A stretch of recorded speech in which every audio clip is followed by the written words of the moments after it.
Ladies and gentlemen, fellow delegates, please welcome His Excellency Mohammed Khalifa Al Mubarak, Chairman of the Department of Culture and Tourism in Abu Dhabi and Chairman of the Culture Summit.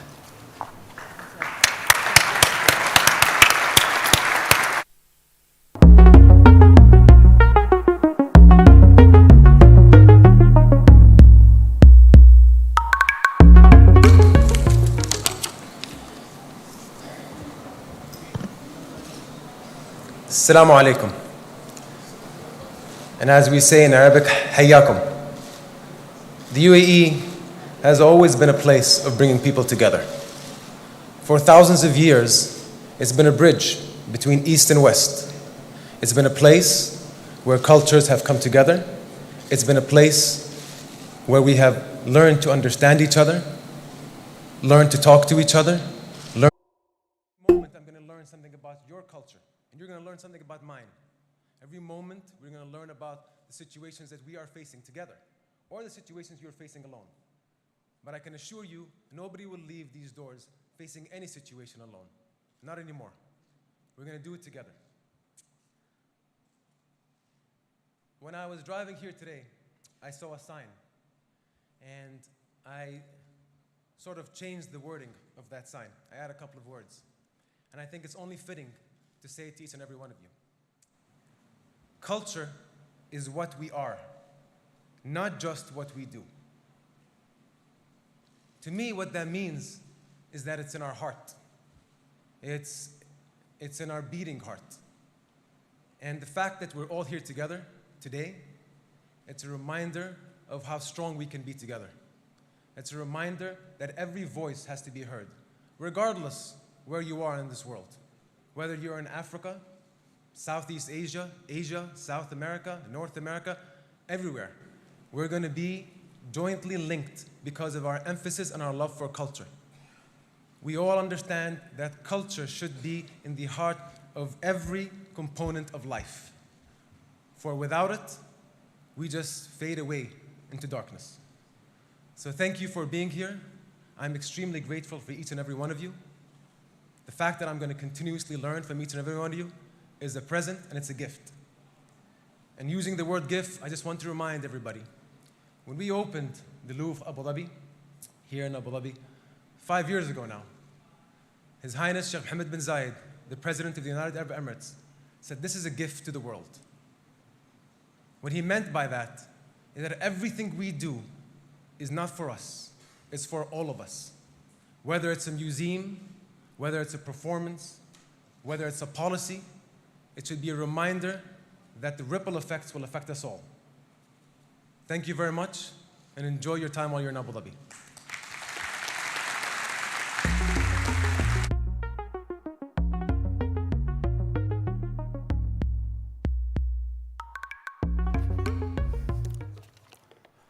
Thank you very much, Your Excellency. And can I say what a generous thing it is, actually, to have a culture summit that enables us all to come together, and how generous-spirited we need to be together over the next 3 days. It is brilliant that the 5th summit we can convene together. Last year it was online, as you know. And we've got nearly 1,000 people here in the flesh, embodied in Abu Dhabi, and at least 5,000 joining us online. And it's wonderful to see everyone in whatever media you're communicating or able to access the summit. As we've just heard, we're here to affirm the importance of culture and to explore ways in which it can transform societies and communities worldwide. But I just want to say that it's very clear amongst the partners who've devised the program for this summit that we don't think culture's a medicine. It's not there to be dispensed from on high, although its health benefits are numerous. It's a dynamic, fluid, inspiring aspect of, I was going to say potentially, but actually all our lives. And it brings us together. It affirms our sense of self, but it also our sense of belonging from where we've come from and where we want to go.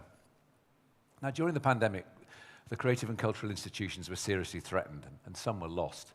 But there was, as we've heard, a seismic shift in cultural production and dissemination. And it's this shift in our relationship to culture which makes it more fluid, more of a living, dynamic part of our daily lives, that is the broad framework for the Culture Summit, a living culture. This is both an opportunity and something that we have to be careful with. Cultural ecosystems are fragile. We need to find ways of making it more resilient in the future. The summit will explore this newly evolved idea of a living culture over 3 days through 3 broad frameworks or lenses. The first today is sectorial, in other words, institutions, governments, but also different art forms and different geographies. The second day, tomorrow, will be the emphasis on the participatory. Those of us who make or create, those of us who take part, those of us who consume, so everyone. And thirdly, on Tuesday, we look through the lens of diversity and inclusion. But we want to do that with depth. We want the notion of historical excavation, of community-built inclusivity and diversity, not some homogeneous notion of a global culture. The summit brings together cultural and political leaders, major cultural figures from the arts, technology, media, heritage, academia, public policy, museums, and beyond, in a spirit of collaboration and learning from each other. We'll hear from some extraordinary people. We've got former presidents, current ministers, commentators, curators, directors, producers, poets, architects, artists, designers, activists, comedians, musicians, and even an AI robot who identifies as female and an artist. The summit will be multi-tracked. Great phrase that, not mine. There are 3 main spaces, this one the arena, but also the auditorium and the theatre, and studios, and the galleries that you've seen as you come in. That bird song is the register of a human voice. I mean, these are mimicked by human voices. It's extraordinary what human beings can do in the name of art and culture. But also, we've had poetry and performance as you enter, and the whole skyline of Abu Dhabi as you enter this particular building, with emerging cultural institutions being built almost before our eyes. And the discussions on stage will also continue fluidly, dynamically, organically, in the workshops, the breaks, over dinners, and online. So it's a living cultural summit for 3 days and beyond. Okay, let's get started. We've got 2 critical discussions on how culture can be fortified for the future, made more resilient. And we start with a view, or rather 3 views, from the top.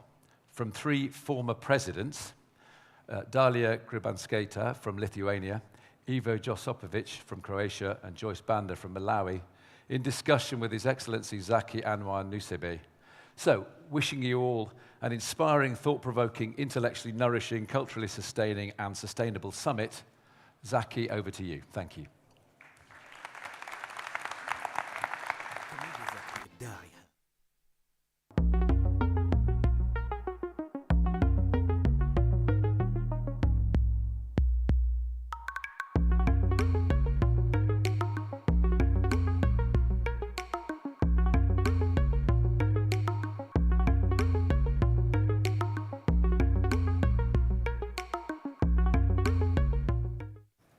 Thank you very much, Tim, and Your Excellency, for your welcoming words. Now, let me start by thanking our audience, both in the room and those watching from home, for joining us for this 5th edition of the Culture Summit, and particularly this session, co-organized by the Culture Summit and the Club de Madrid, the largest forum of former democratic presidents and prime ministers.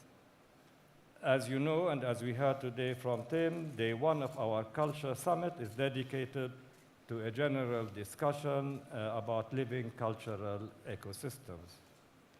After the severe impact of COVID on the culture sector, much has been made of the need for new, more dynamic, or living cultural or creative ecosystems, systems that are more adaptable, resilient, and responsive to change.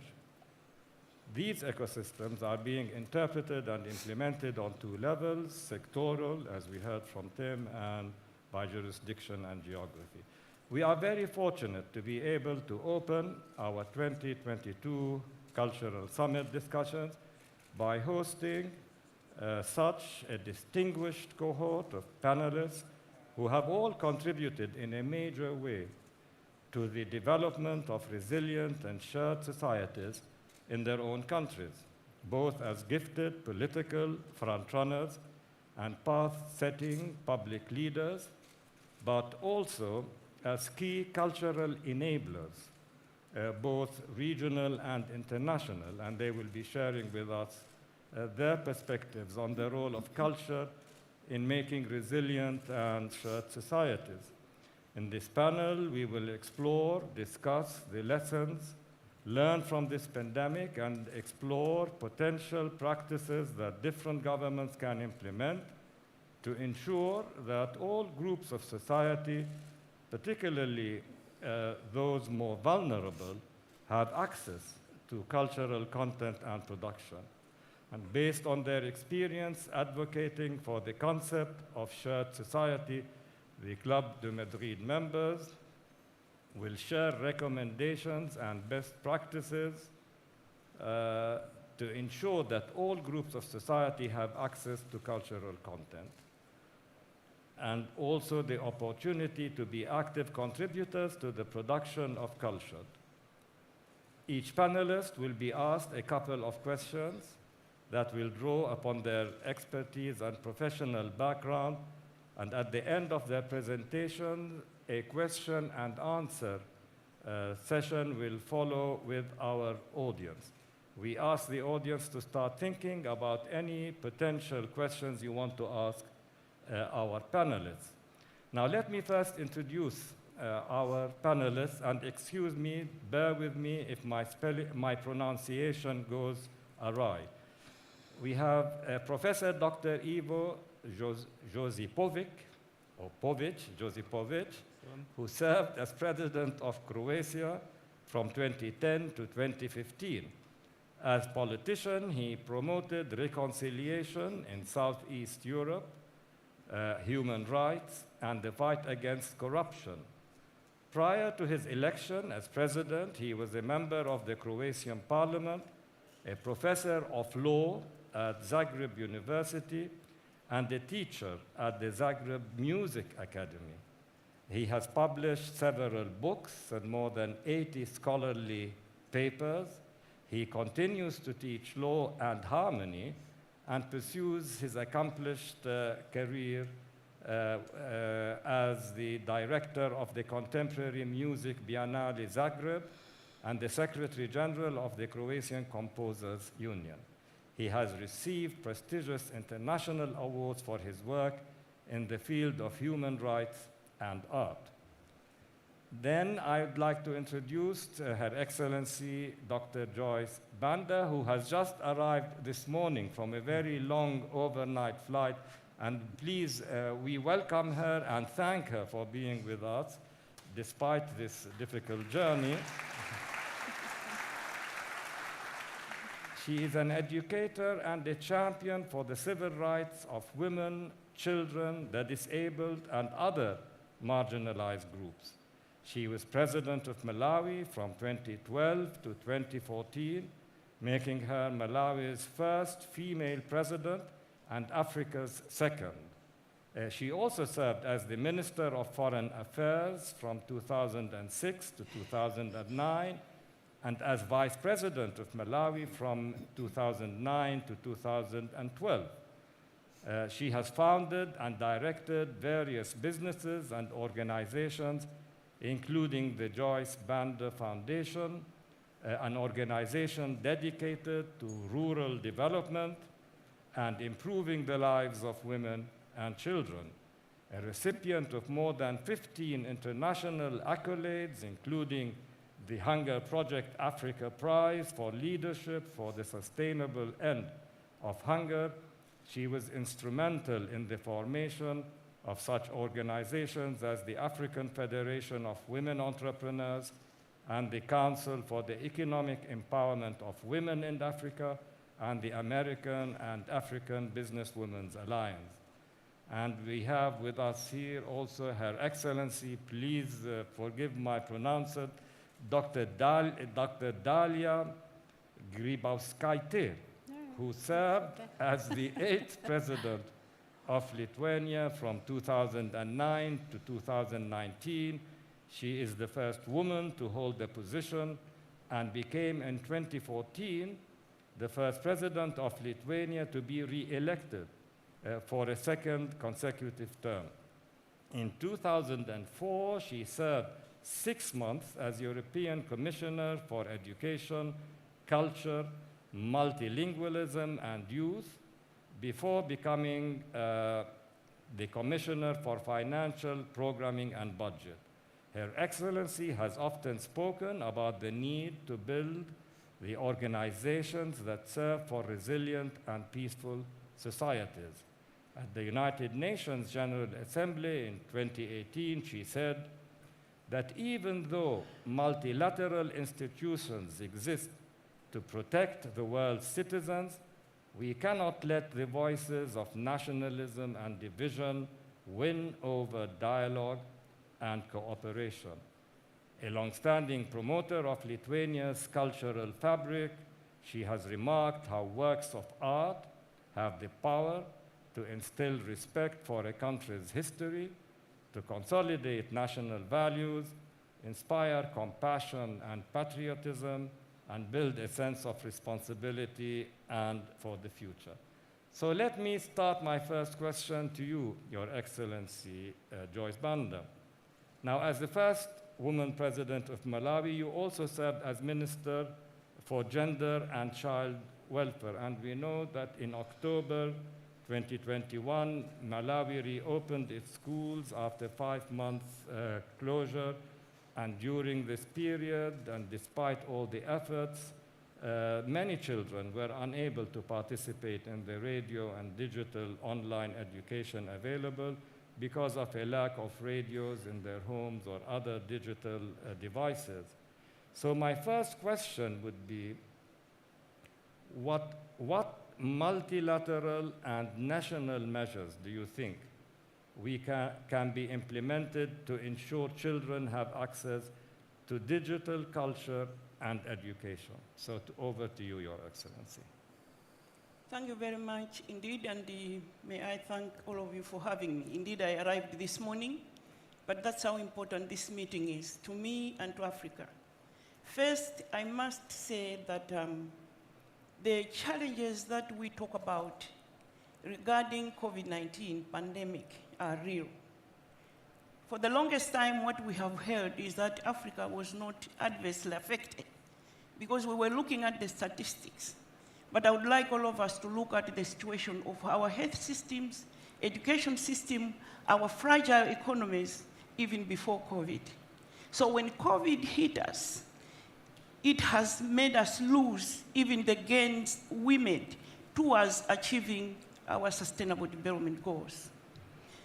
We have heard that the effects of the pandemic, the COVID-19 pandemic, that poverty increased, domestic violence increased, but what is most tragic is that most of our health systems collapsed, and our education systems actually completely were devastated. So what is it that we can do? I believe that the international community must wake up and realize that even before COVID, most of the developing world, our children are growing up without access to digital devices. In other countries, it's only 27% access. But in Malawi, it is 3%. So what I would like to warn everybody is that we are leaving a whole generation behind. And morally, I don't know whether we can sit here and think that is fine. So the World Bank needs to make more investment, needs to increase aid to countries that are recovering from COVID-19, the post-COVID recovery.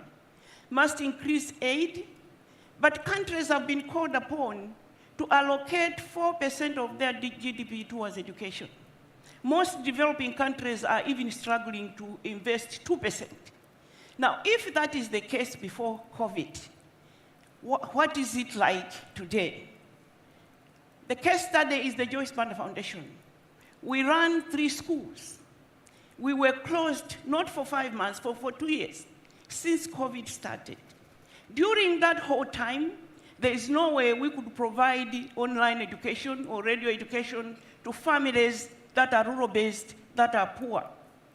So what to do is, even those countries must allocate more resources towards education. The World Bank must allocate a lot more resources towards education. But may I be a little bit even more controversial? What we have heard, what statistics are saying, what research is saying, is that the richest people on this earth made more profit during COVID. I don't know whether it is true or not. The audience will tell us. But they made more profit during the COVID-19 pandemic. Is it too much to ask that as one of the ways of the post-COVID recovery, they could invest a lot of those resources towards education globally. Thank you.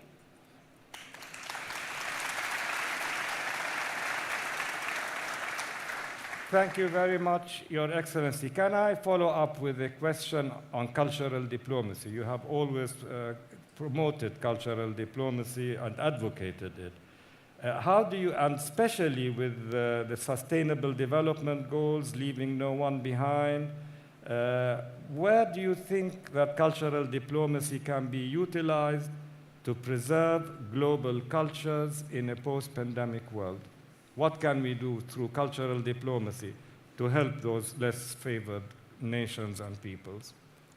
The reality in Africa is that we belong to tribes, we have chiefs, we are ethnically divided.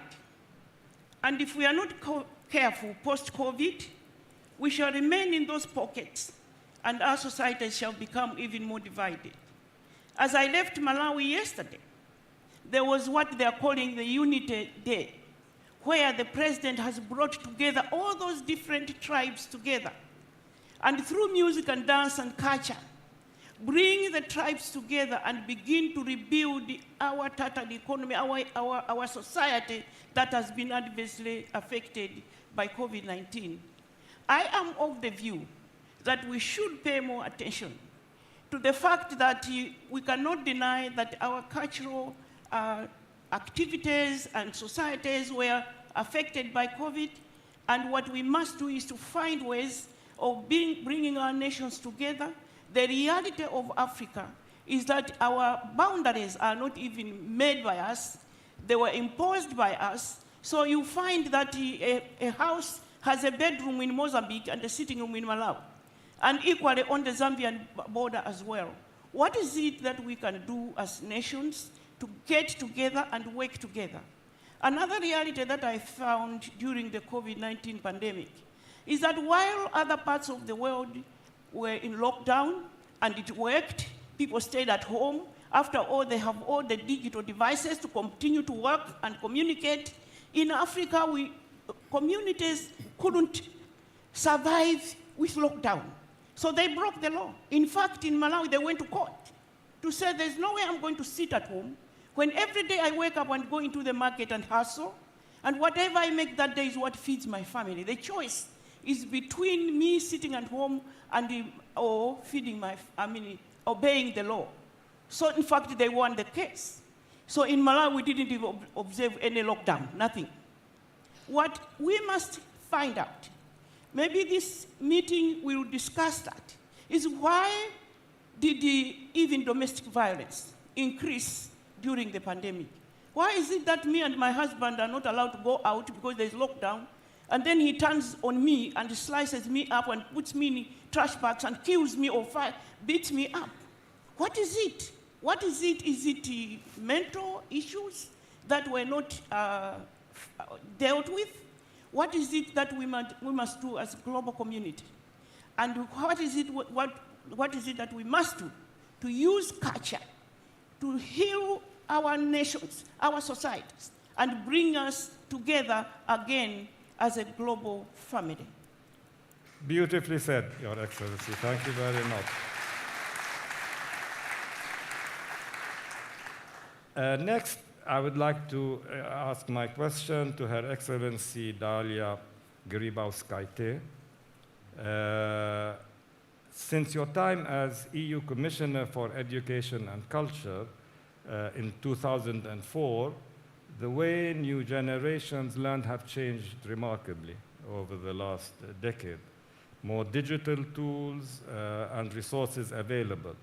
So my question is, do you think or believe that governments have positively been impacted by the pandemic in terms of investment in digital education? The pandemic was a challenge, but it was also a possibility. And the European Union used this possibility very wisely. Already in 21 and 27, we created an action plan for digital education for European Union in general, and a lot of resources have been given. Plus, we all agreed together, collectively, on a recovery fund. It was 750 billion recovery plan, and up to 10% of it goes for education. And practically, pandemic showed that without digitalization of all society, including culture and education, we are not able to survive. And all countries adapted very fast for digitalization in all areas of activity, including their education. And statistics showed that even before pandemic, only about 60% of Europeans used digital access for education. After pandemic, 95. So in reality, such crises, if they used properly, giving great path and great chance for improvement, and very fast. Some kind of, if it will be peaceful times, there will be no such fast revolution in digitalization and digital access for the people. So from this point of view, our region, European Union, was successfully tackling these problems, and we helped ourselves to solve partly what you mentioned, mental and psychological problems, because all arts have been accessible via digital possibilities and tools. Their museums became viral. Their concerts became viral.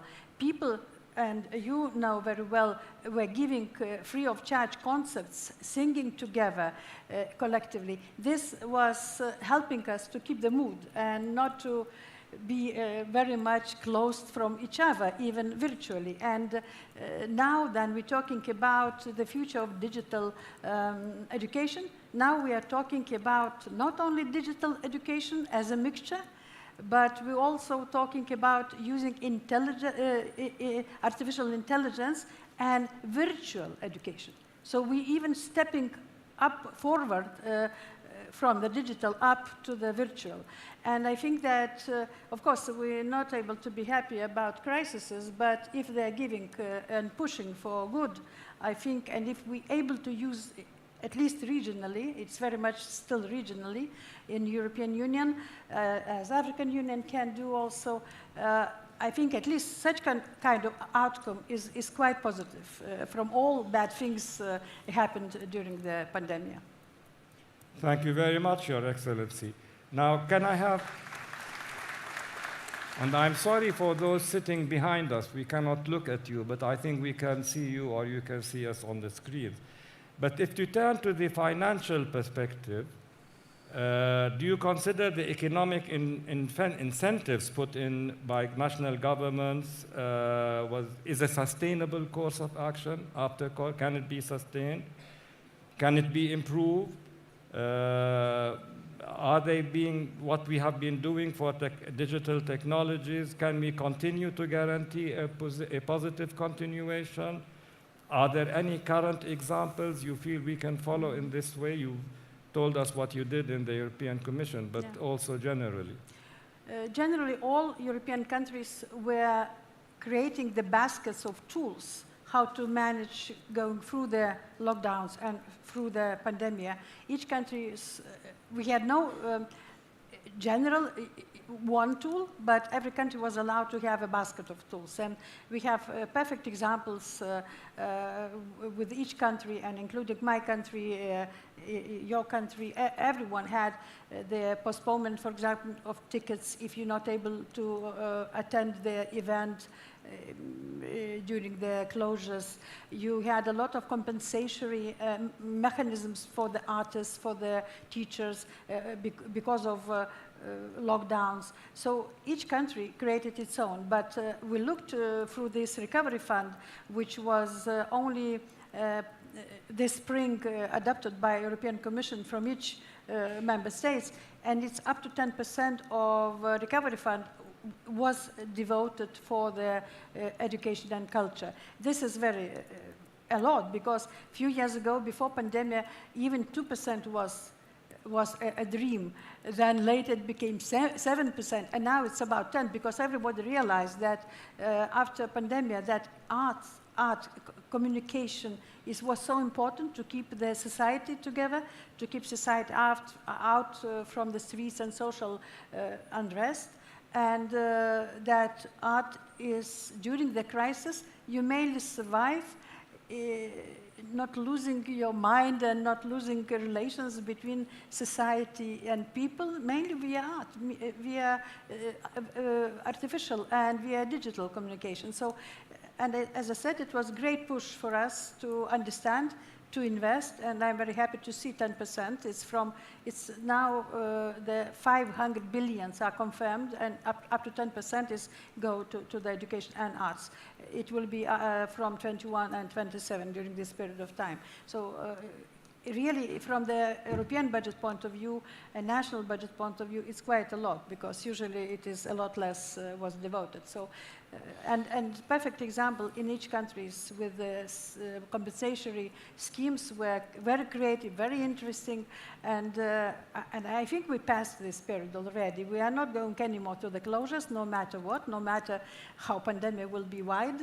I think we, at least in Europe, think that we little bit overclosed too much our societies. Now we are ready to go through any quantity of COVID if it will arrive, but not too close, because it's just not financially only expensive. It's expensive socially, because we're losing not only financial resources, but we're losing the mood, trust, hopes, altogether, and it's very damaging to society. So I think we will not be able, we will not repeat anymore such kind of rigidity in our approach, and we will be, most of our governments understood that we need to pay more attention for the social relations, mood of our society, human rights even, because with closures we little bit sometimes overstepped even human rights, suppressing some rights.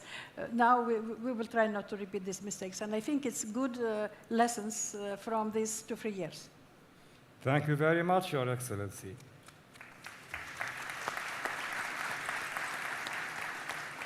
Now, last but not least, Your Excellency, I would like to address a question to Ivo Josipovic.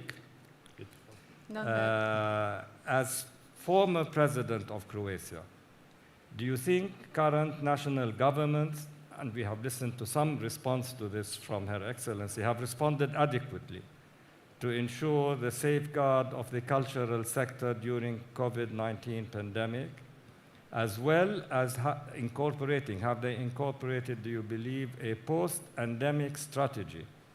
And if so, can you share with us any examples of current leaders who you think have excelled in addressing this issue? Yeah. Thank you very much. Thank you for inviting me here. Beautiful summit. Definitely, there are important examples how the governments fought against the consequences of disease. The consequences are very severe. Not only drop of revenues, which are in percentage in the European Union about 25%, but in some area it's almost 100% of decrease, like living concerts or whatever. But also there is global influence on heart and minds of our citizens. And it's very important what you said, that culture is not just industry, it's a very important social phenomena. And during pandemic, different countries, including my country, I was following European Union, almost all reacted, I think, more or less properly. Definitely it's true when the state is generally more efficient than a reaction to pandemic is better. But what was very important, that I want to stress it, it's not enough just to put the money somewhere, helicopter money, it's not enough. So during pandemic, it was very important to have a rational strategy where should we invest, in which areas of culture, and what will be consequence after the pandemic. So it's very important in culture, in education as well. Education is a very good example. I had my lectures through internet, but it's not enough. It's not enough because we have to not only to use new tools like digital means, but also to develop some kind of mental state to be capable to use it. It's very interesting. As a university professor, of course, I had the experience, I had the lectures, but we also have to develop some tools how to prevent new forms of cheating on exams as well. So everything was moving towards digital, even cheating on exams. Yes, coming back to the questions, I think that European countries had relatively good answers. Some countries, like my country, were very unlucky because we had not only COVID-19 disease, but in the same time we had severe earthquake in capital Zagreb. So many galleries, concert halls were broken by this unfortunate case. So I would like to stress that in period of disease and earthquake, we had a very important role how to save cultural activities. That's very important. Yes, free concerts on open air, digital concerts, and what was very important to stress that like we had experience in the war, unfortunately 35 years ago we had the war, culture was a tool how to make people optimistic, how to have strongness to build society, to survive.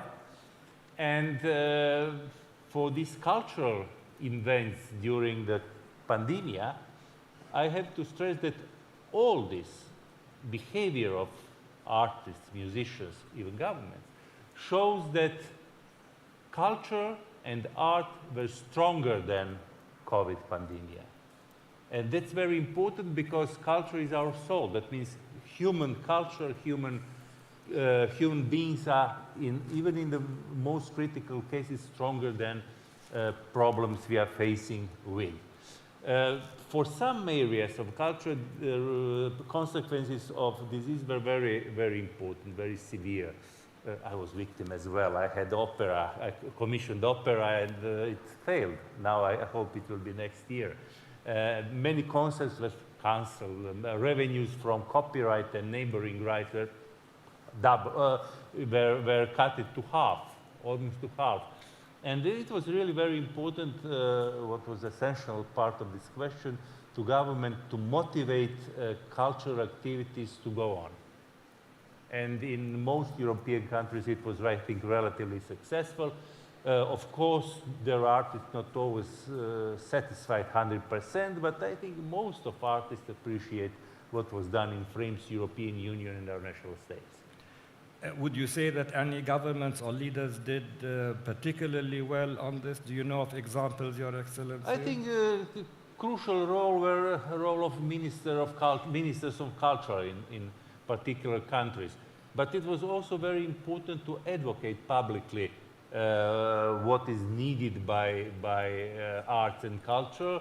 And I think it will be unfair probably to say that someone in the European frames was especially successful. But I think it was common effort, and that's very important. It was, I think, one of rare areas in which European Union was really all together. Also, what I would like to stress, during pandemic, of course, it was visible that live activities like concerts, exhibitions were cut, and digital were rising. Also, remunerations for authors and neighboring rights from digital platforms were rising, but not proportionally. What does it mean? That digital platforms were beneficiary of COVID situation, and I agree that all those who were benefiting from pandemic should contribute, but I'm not optimistic that they're going to do it voluntarily. So it's up to governments, to European Union, to be more pleased by artists, not by Google or Microsoft, sorry. because even last European Convention on Digital Rights, there's some kind of compromise, not always lucky for artists, you know. So let's, as a government, so let's do whatever we can to motivate culture to develop, not big digital platforms that have enough money. Yes, Your Excellency. Can I add very shortly? We're very much emphasizing government monies. But what I saw in society during the pandemic, social organization, social activity from the bottom. And there was so many initiatives that government was only running after this initiative, trying to pay and help. But in reality, people were uniting. They were providing help virtually to the society. Even I have an example of my own. I was asked by civil society to participate in virtual lessons for the kids, answering some difficult questions or different, and you know, in the form of education of small kids. And I participated because this initiative came not from ministry, not from the up, but from the bottom. And this from the bottom initiatives were very attractive. People liked them very much. And they themselves felt ownership of this communication with each other. So I think society opened up. It was helped by financial assistance from Europe and governments, but societies opened up and extended the help to each other. Yeah, please, yes, go ahead. So incidentally, please comment on one another and introduce all three of us were part of government in broader sense. And we know that governments react only in our democratic society, only if they are pushed enough. So that's part of the story. And I have to stress that in almost all countries of Europe, professional organizations of artists had crucial role. But unlike in some other situations, governments didn't stay mute on these initiatives. And that's very important.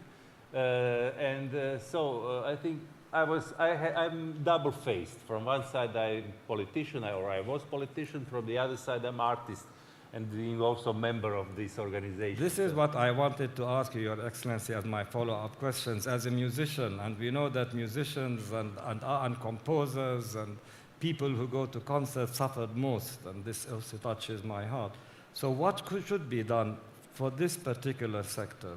Because they suffered the most, I believe. Yeah, definitely. What should be done more for them? Definitely, there was some financial help from government, and it's okay. But it was very important to develop alternative stages for musicians. That means possibility to record, to be online with performances, to be visible. It's a good example of Berlin Philharmonic Orchestra. They offered free concerts online. That was beautiful, but of course it was helped by public money. It's definitely necessary. So now it looks that we are going in a better period. Yes, COVID is somewhere around us, but it's not so big disaster as it was a year and a half ago. And I hope that little by little we are going to come to normal situation, accepting good experiences we have.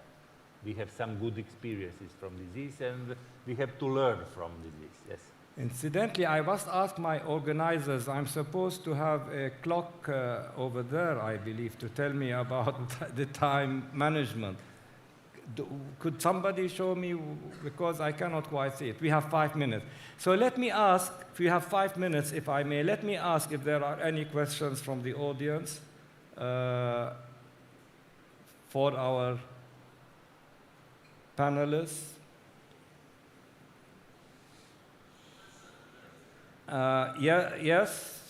Yes, over there. Please tell us your name and your question, and if you address it to a particular panelist, tell us which one you want to answer you. Another one. We do not hear. Oh, we can't hear you. Is there a microphone or?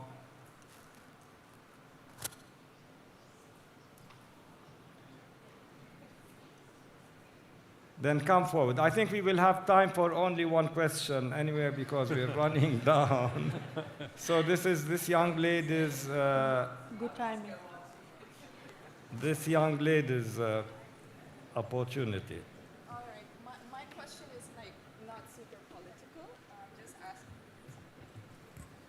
All right, you guys can hear me? Yes. Okay, so I'm the first female DJ here from my country, from Pakistan, by the way, and I'm stationed here in UAE. My question would be for Her Excellency, Madam Joyce, that being the first representative of Malawi, how was your experience like? Like, this question is generally for all the women out there. The challenges you may have faced just on a country level, globally as well, and what would be your one advice for women out there? Like, in terms of how should they go about making a change in tough environments and all of that?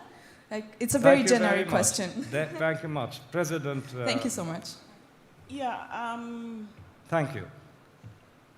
women of Africa and women of the third world, we have to take responsibility and realize that we have to be sitting at the policy formulating table, or we shall be at the dinner table, or we shall be on the menu.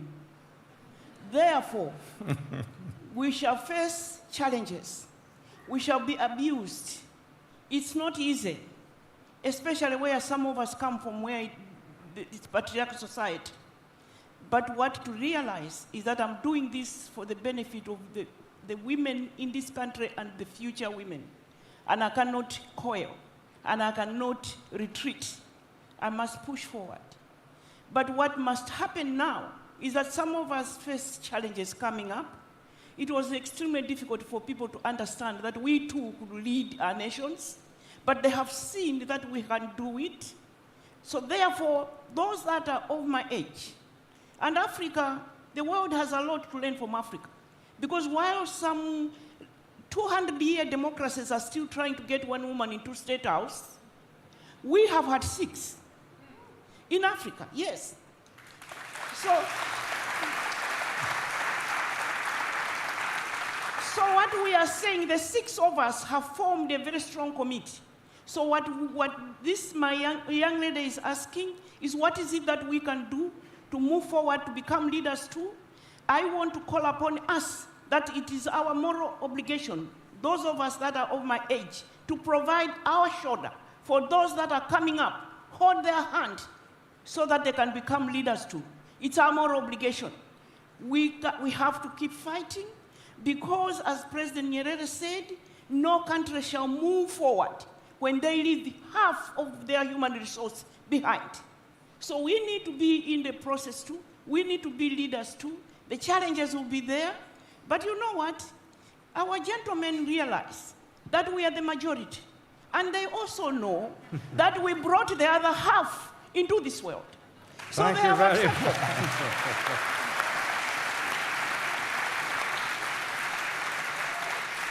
Thank you very much, and that is a hearty conclusion to our panel, I believe. We have heard a plea for humanity to be more human from President Banda. We have heard a more optimistic, but at the same time, a call from President Josipovic. Yes, Josipovic, but also to tell us that art is really the soul of humanity, and therefore art must be safeguarded and saved. And I am happy to have had a note of optimism from President Kiribos Kaite by telling us that things are going perhaps in a better direction. Let us hope that we apply your plea for help, humanity to be more human, and let us be optimistic with those who are optimistic that we will do better in our direction. So thank you very much. Thank you. Thank you, all of you, for being with us.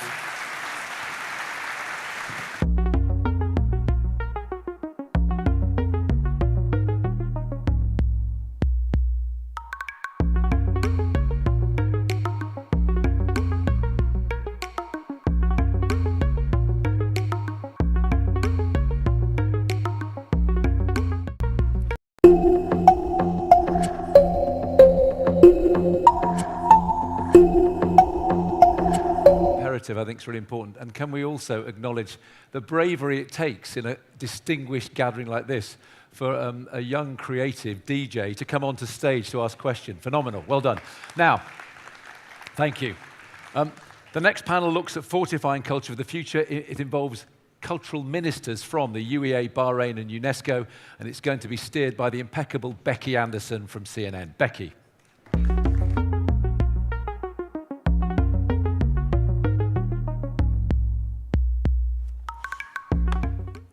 Well, what a great session to kick us off.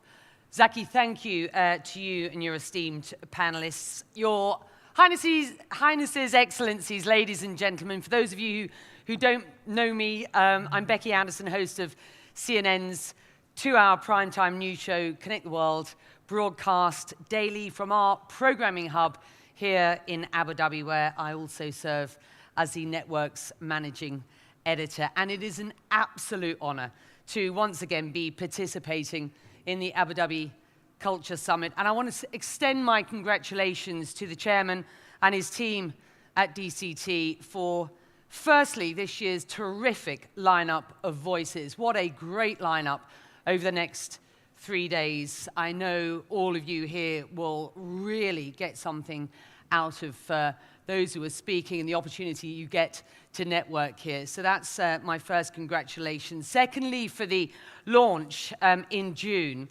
of this report, Culture in Times of COVID-19. This is the first global assessment of the impact of the pandemic on the global sector. You'll have heard it was co-commissioned by Abu Dhabi and UNESCO in direct response to the urgent calls for support at the earlier editions of this summit. It is an excellent read and couldn't be more timely, and we will lean heavily into that as we have this next discussion today. Crucially, its findings proved hugely insightful in discussions at the recent Mondia Cult in Mexico, where ministers of culture and mayors of creative cities met to express their concerns and to discuss policies and ideas to collectively address them. This report, of course, built, written, and published in the wake of COVID, again, couldn't be more prescient given the global headwinds that we face at present, and I want to discuss those as well today. The sector has struggled. There are still significant concerns, but also, as you heard, some notes of optimism. And it is within that atmosphere that I hope that we'll have a really engaging discussion today. It's my absolute pleasure to introduce some of the principal parties to those discussions in Mexico just last month. The UAE Minister of Culture and Youth, Her Excellency Noura Al-Kabi, will be joining us today. His Excellency Mohammed Al-Mubarak, who is the chairman of DCT Abu Dhabi. Ernesto Ottone, the Assistant DG for Culture at UNESCO, and Sheikh Khalifa bin Ahmed Al Khalifa, President of the Bahrain Authority for Culture and Antiquities in Bahrain. We are also hoping that His Excellency Ali Ossal, Minister of Culture and Historical Heritage in Senegal, will join us today. I've got a feeling that he's running a little late, so we'll set a chair and hope that he joins us. Please join me, panelists, and please extend your welcome today. In prepping for this event, I went back to my notes for edition 2020. We were deep in the pandemic at that point. We met virtually, and we discussed how the COVID crisis had sharply exposed the sector's fragility and the real concerns that stakeholders in the sector had. And it was absolutely clear then, all of you, that the effects of COVID-19 would be long-lasting unless efforts were made to adequately map the economic and social importance of the wider cultural economy and build a better, more collaborative approach to sustaining the world's cultural value chain. And it is in the spirit of what we understood then that this report was co-commissioned. And it's been a really, really good read.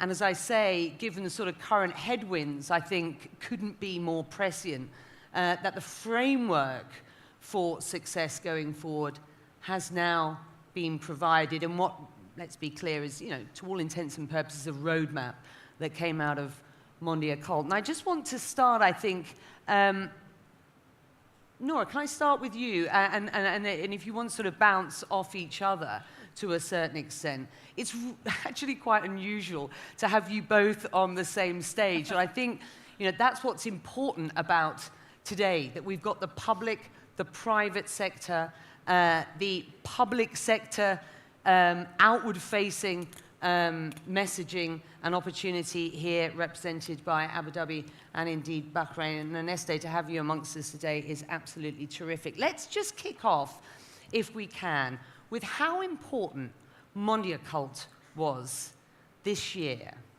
and what it was that you took out of the report that lent such insightful analysis to the discussions. Just fill us in. This was, I think we've only had 2 Mondial Cults in the last 40 years, right? And I think one of the outcomes is, let's not wait that long, right? It cannot happen again, Ernesto.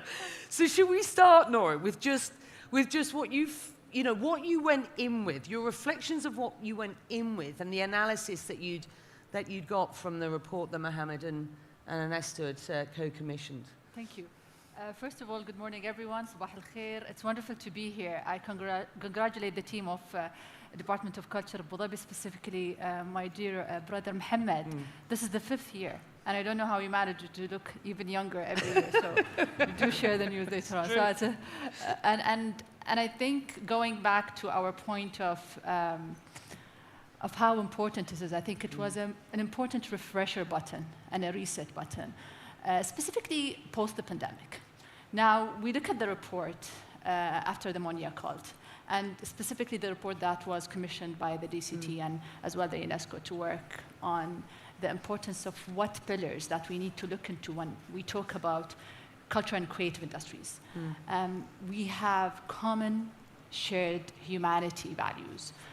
Everything, whatever, as Mohammed mentioned in his opening speech, if an issue happens in Brazil or in Iraq or in Syria, this is where it affects us as well, because we have this kind of common humanity, shared humanity, that this global heritage, how can we protect it? How can we protect the diversity of it?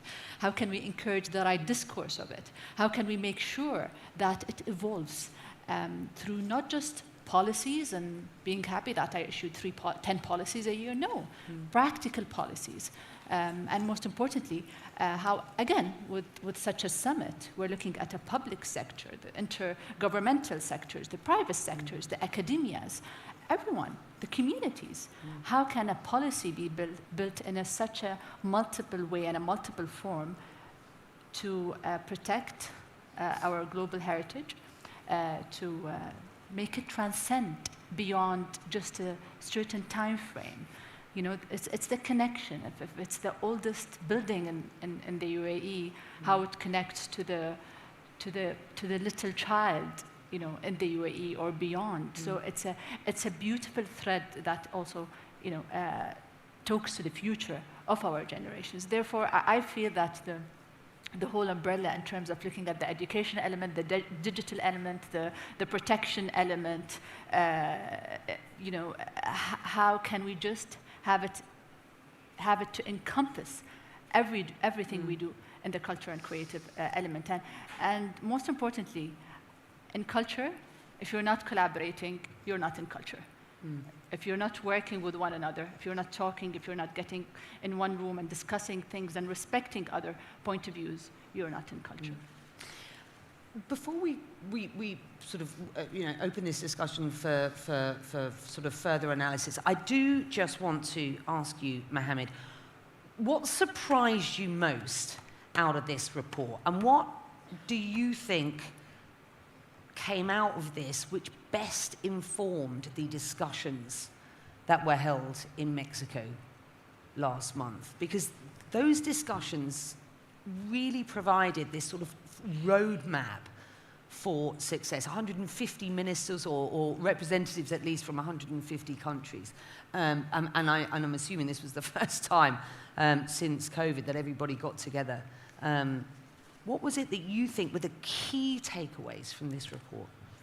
Again, hello? First of all, again, grateful for this fantastic panel. It's been 5 years, and today I was talking to Noura right in the background. This is the first time we speak in the same panel. So I don't know how that happened, but it's not going to be the last time, believe me. I'm just grateful to be here. Well, to be honest with you, I think after some of the first discussions we've had with UNESCO and all of our counterparts here, both in Abu Dhabi and the UAE and abroad, is truly understanding the devastating effects of this pandemic. Not just from an economic perspective, because they are immense in nature and in basically scale, but also the psychological effects of the pandemic, especially to the creatives within the creative industries. And then another step further, the psychological effect of students and kids during the pandemic, when cultural programs were basically taking the first seat back when the pandemic hit. We wanted this report more than anything is to be a warning call and to be almost red flags to everybody. For everybody to have an eye right on the ball. That if we don't do anything and we don't act now and we don't set policies that can safeguard us for the future, because there is going to be another pandemic. It's inevitable.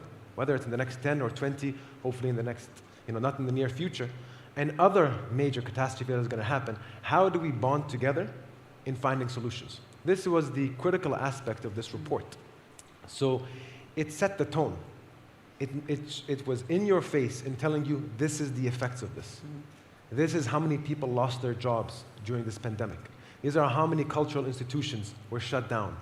These are how many students will require additional educational and psychological help moving forward because the letdown that the pandemic has given them when it comes to cultural learning. So to all of us, it was the beautiful opportunity to share these findings to the world, to share this wake-up call, so we can work together moving forward, just like in this summit, to come up with new policies to make sure that we are safeguarded in the future. And this edition 2022 is a fantastic opportunity to get the sort of collective intelligence of the entire ecosystem together to work through some of what was revealed in this report. And if you allow me, Becky, also, it's, as my sister Noura alluded to, and Ernesto knows this from many discussions we've had, and with many of our colleagues here, one of the things that have come out of this report and come out of this relationship is the continuous ability to share, the continuous ability to put yourself out there. What blueprint works in Abu Dhabi, or works in Bahrain, or works in Dubai, or in Switzerland, or anywhere in the world, if it works for any cultural institution or the creative industries, it should be a blueprint that should be shared. And I think this was really the biggest emphasis of this report, that whatever findings we find and whatever solutions we find, let's put it out there for the world to basically take advantage of it. Your Excellency, just your reflections, if you will, on where we are at present, before we drill down and talk about, how we take this next journey on this, with this roadmap in hand. If I may just refer back to the Monji Cup discussion, I think there's an important element to take into consideration is that prior to that summit, there has been a series of regional consultation led by UNESCO, and we commend them for that approach, which I think is essential. As culture is perceived, culture is prioritized differently in different parts of the world, and these need to be integrated in any global declaration or any global policy that is adopted. I believe that moving forward as well, I think the collective international action is quite essential, and that has been really highlighted during that period of the pandemic. The UNESCO's convention are a great tool in which communities around the world can connect. And as we celebrate this year the 50th anniversary of the World Heritage Convention, and I think most of the celebration is how do we see the convention in 50 years from now, and I think that's a very important moment in the global cultural scene to reflect on those international tools and to best reevaluate how they apply today and to the future as well. During the discussions this morning as well, I heard a number of references to references to AI, which I think is something very important, as people will now be rushing towards the digital transformation, with regards to cultural access and so forth. And I think that's also something that should be approached with caution, and I know that UNESCO has worked with the member states on the recommendation of the ethics of AI. And I'm very happy to see a session this morning on AI and the future of culture. And I think these are the discussions that merit consideration in this sort of critical, if I may say, transformational phase in how we interpret culture and how we prioritize it. And I think even our approach with the digital world and AI do differ between regions, and that should be taken into account. And as His Excellency said, any model that works at a certain setting can be duplicated, but in certain cases it cannot for certain reasons. So we need to address those and see how those can be overcome. Yeah, no, very good point. Ernesto, I notice in the final declaration of the Mondial Cult this year that you talk about the opportunity to share a vision for the future of cultural policies and to reaffirm the commitment of the international community in the face of the urgent and complex contemporary challenges in our multicultural societies. In the depth of the pandemic, you and I discussed what is the powerful argument advocated by UNESCO of the contribution of the cultural and creative industries to sustainable development. Fast forward to 2022, post-pandemic, but a world facing a myriad of complex challenges, not least the global headwinds that are faced in so many parts of the world. Can you build on that sort of advocacy, if you will, and explain how you believe we can build back better? Great question. Now, look, when I was traveling yesterday from Paris here, I was thinking we have all, I believe, seen Back to the Future. Yes? So with pandemic and in the culture field, it's like to revive Back to the Future. In what sense? The 2.5 years after the last in presential that we had here in Abu Dhabi, world has changed completely. I believe that people don't understand that we have changed. Not only the world, but we have changed during these 2.5 years. And during the 1 year that we worked with DCT and McKinsey and other people on this report, we discovered that somehow in the middle of the construction of policy and legislation for the cultural field, and I include heritage, we lost some part of our humanity in trying to build a cultural field that was only built by institutions, by governments, local, national, by laws, and we forgot that every creation is based on a human touch, what you were talking, that we are putting every day in all the reports, that we have to take the human factor to build on it. In the creative sector, even if we speak about AI or artificial intelligence, there is somewhere a woman or a man, a young, old, whatever color he has, religion, who is building a creativity that gives the possibility for society, for each society, to come together and to share some values, to share some dreams, to share some innovation. And it's impossible to do it without solidarity, empathy. Today in the former meeting that you had, we heard 3 ex-presidents talking about putting each of them in the shoes of the other to understand. Right now in Europe, there is a war, as you know, and every program are very concentrated in what is happening right now. We are trying to say the world continues, and we are challenging we are facing new challenges. And what helped us to understand the Mondial Cult that came that was proposed before COVID. But after what we lived, it came at the right time to put us back on the map, to put what are the most urgent matter that we have to face in the culture sector at local and national level, because you cannot build only on national, you have to take. That's why we launched some time ago the 2030 indicators, to understand how goals, we don't have a cultural goal, but how the goals for education, for poverty, I say Senegal who came. Come on, sir.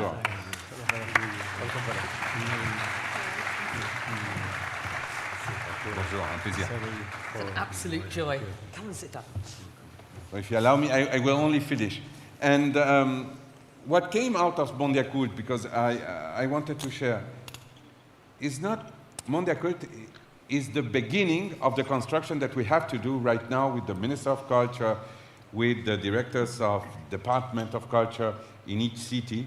And it's up to see, first, how we ensure that cultures become a global public good. That's something that we have been fighting a lot, and today is a reality. And the Secretary General of UN has introduced it in his speech on his all-common agenda. So today we are... So let me just stop you there, because I think it's important for the audience, because that was a big takeout from this meeting. Why? Just explain why. Why? Because today you have 17 goals in the 2030 agenda where they say, we say, because we defend ourselves, that culture is everywhere. And you know very well that something that is everywhere is nowhere. So today we need to build a goal for culture in itself. And that's what we are trying to do with all the Ministers of Culture, to ensure that we have a target to go. As we have the target for education, that's the goal 4, we know that how we have to tackle the gaps that we have today. In culture, we don't know, because at the end, we don't have the measurements that we need. And today, the Abu Dhabi, a city, but also UAE is working on elaboration of data. We have only tried to measure culture in the economic field. No, what culture brings to society is at the social level much more. Today we spoke about education and culture, how does it affect, and then they're gonna introduce us something new that will happen very soon in Abu Dhabi. And in health issues, without culture during COVID, half of the people were not there today, because we were all struggling to have a life beyond our four walls. So to understand that culture is something that we need to get together, to share, as it was mentioned, that we need to have a global report on culture, and not only in each of the sectors or in each of the convention or each of the recommendation. We have that put together, that we have to work with education, with science, with all the sectors that today makes our society what it is. Excellent. Let me bring you, thank you, let me bring you into the conversation. We've been reflecting on the importance of the Mondiacult recent meeting in Mexico, and the use of the report that was co-commissioned between UNESCO and Abu Dhabi in helping to inform those discussions. Tell me your reflections on the sector as we stand at present, and your sort of your thoughts on what are the key drivers that need to be flushed out going forward. Thank you very much, everyone here, dear ministers, dear ladies and gentlemen, all protocol respected. I'm very sorry for the delay. We have just arrived from Dakar, as you can understand. But thank you. I couldn't but be among you due to the quality of the relation between my country and the Arab United Emirates. But as you said, and my colleague said before, I'm resuming my new work as Minister of Culture. In the past, I was Minister of Youth, Employment, and then Local Government. Last just 3 weeks, but I have already been deep down in the new targets and the new challenges. So as it is recommended at the very beginning, what we need now is action.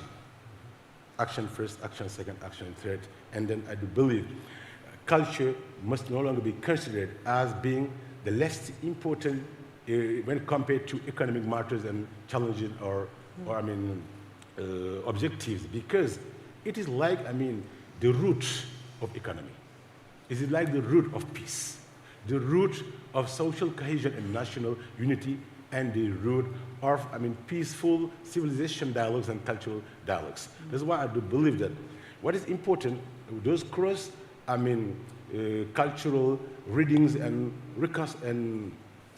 analysis that is going on in this summit, the 5th edition, is the first, strategy that one has to develop, saying how to promote cultural diversity and tolerance by cross-meeting people and by helping the different generations, analyzing the strategies, the challenges, because the problem we have now, talking about culture in general, we think about the past, about traditions, about certain values, which are no longer at one with, the new aspiration of the youth.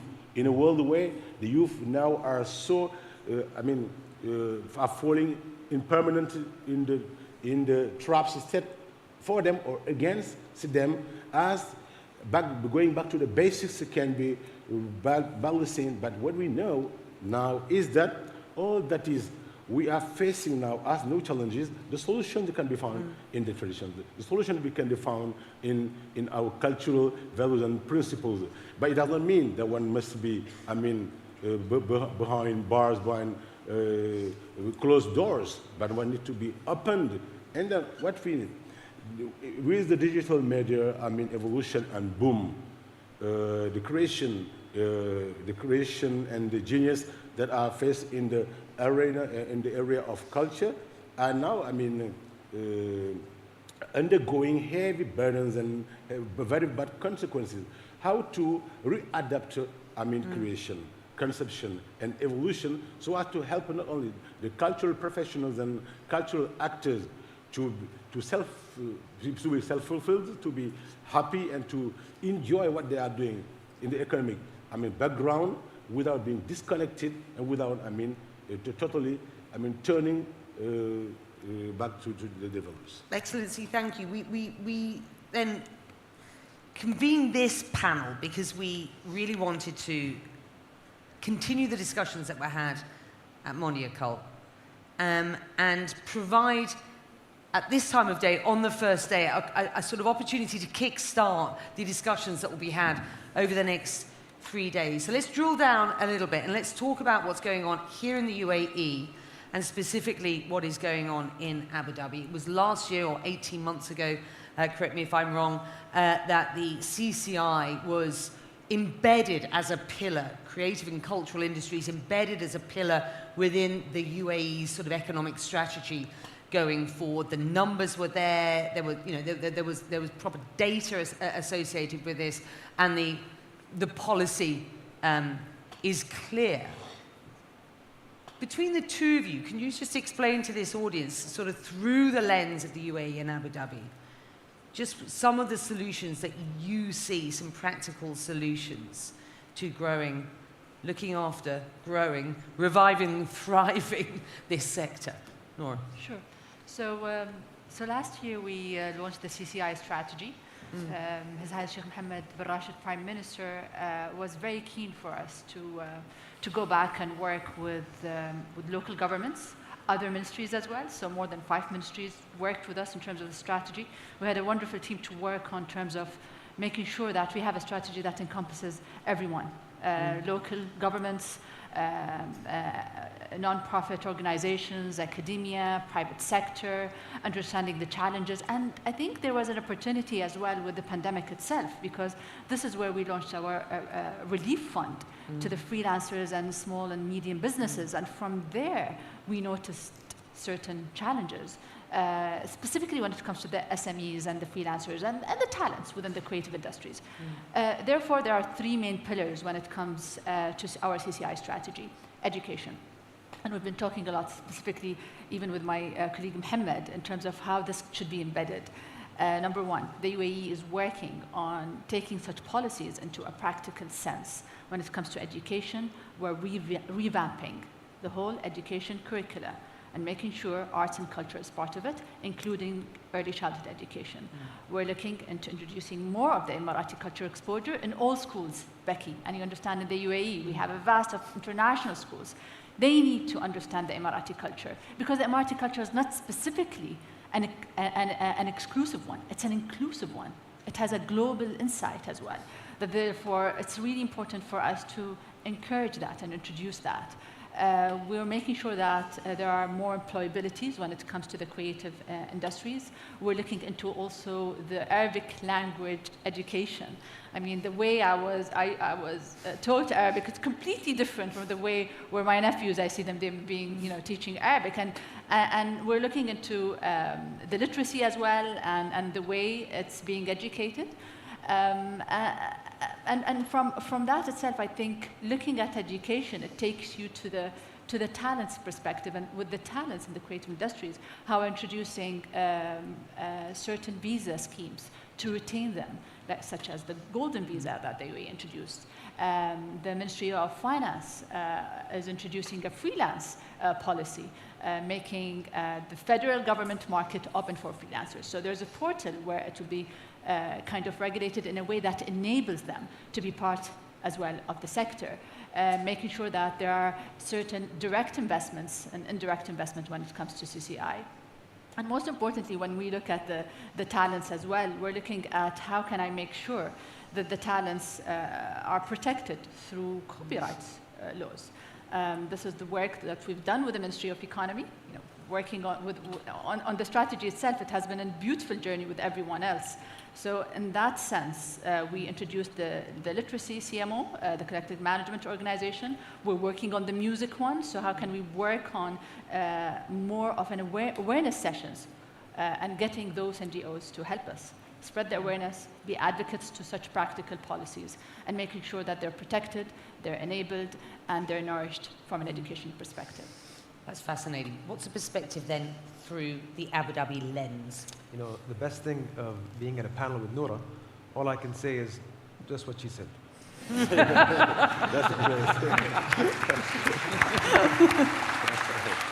This is why it's good to have you both on the stage at the same time.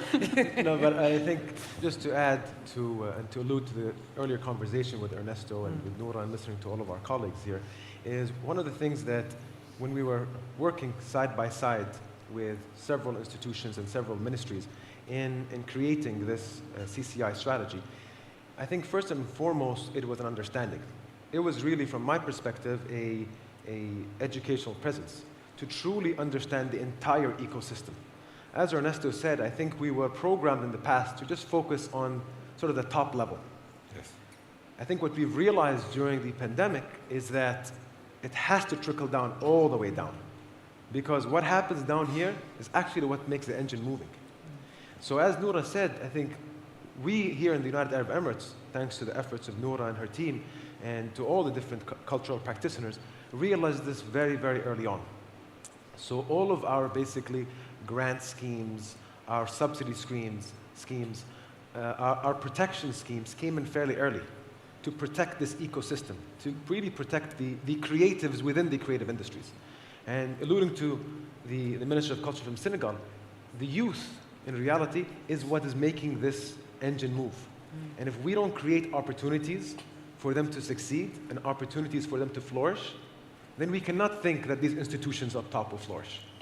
So this was the biggest sort of takeaway I've had from the CCI strategy, because it set specific index and specific metrics on how we monitor this throughout any process moving forward. And it's with the outcome of making sure that the system at it entirely is running and is entirely safeguarded. Can I add? Sorry. Yes, go on. Just to add into what Mohammed has been doing as well when it comes to the creative industry sector. I remember 2 years ago there was in Manar Saadiyat, you showed Abu Dhabi's creative industries size, the contribution to the GDP and what you've been doing. And I just remember to mention that we also introduced the statistical framework. We want to quantify such an impact when it comes to the creative and cultural industries. And therefore, it was approved by the cabinet that every year there's a statistical framework that goes in terms of feeding the information, understanding the impact of the creative and cultural industries, and therefore that would be our indicator. Of course, Abu Dhabi's indicators are different than Dubai, different than Sharjah, different, and I think that is the beauty of being in a country with different local entities that are even competing, which is the best, the best thing when it happens specifically in culture.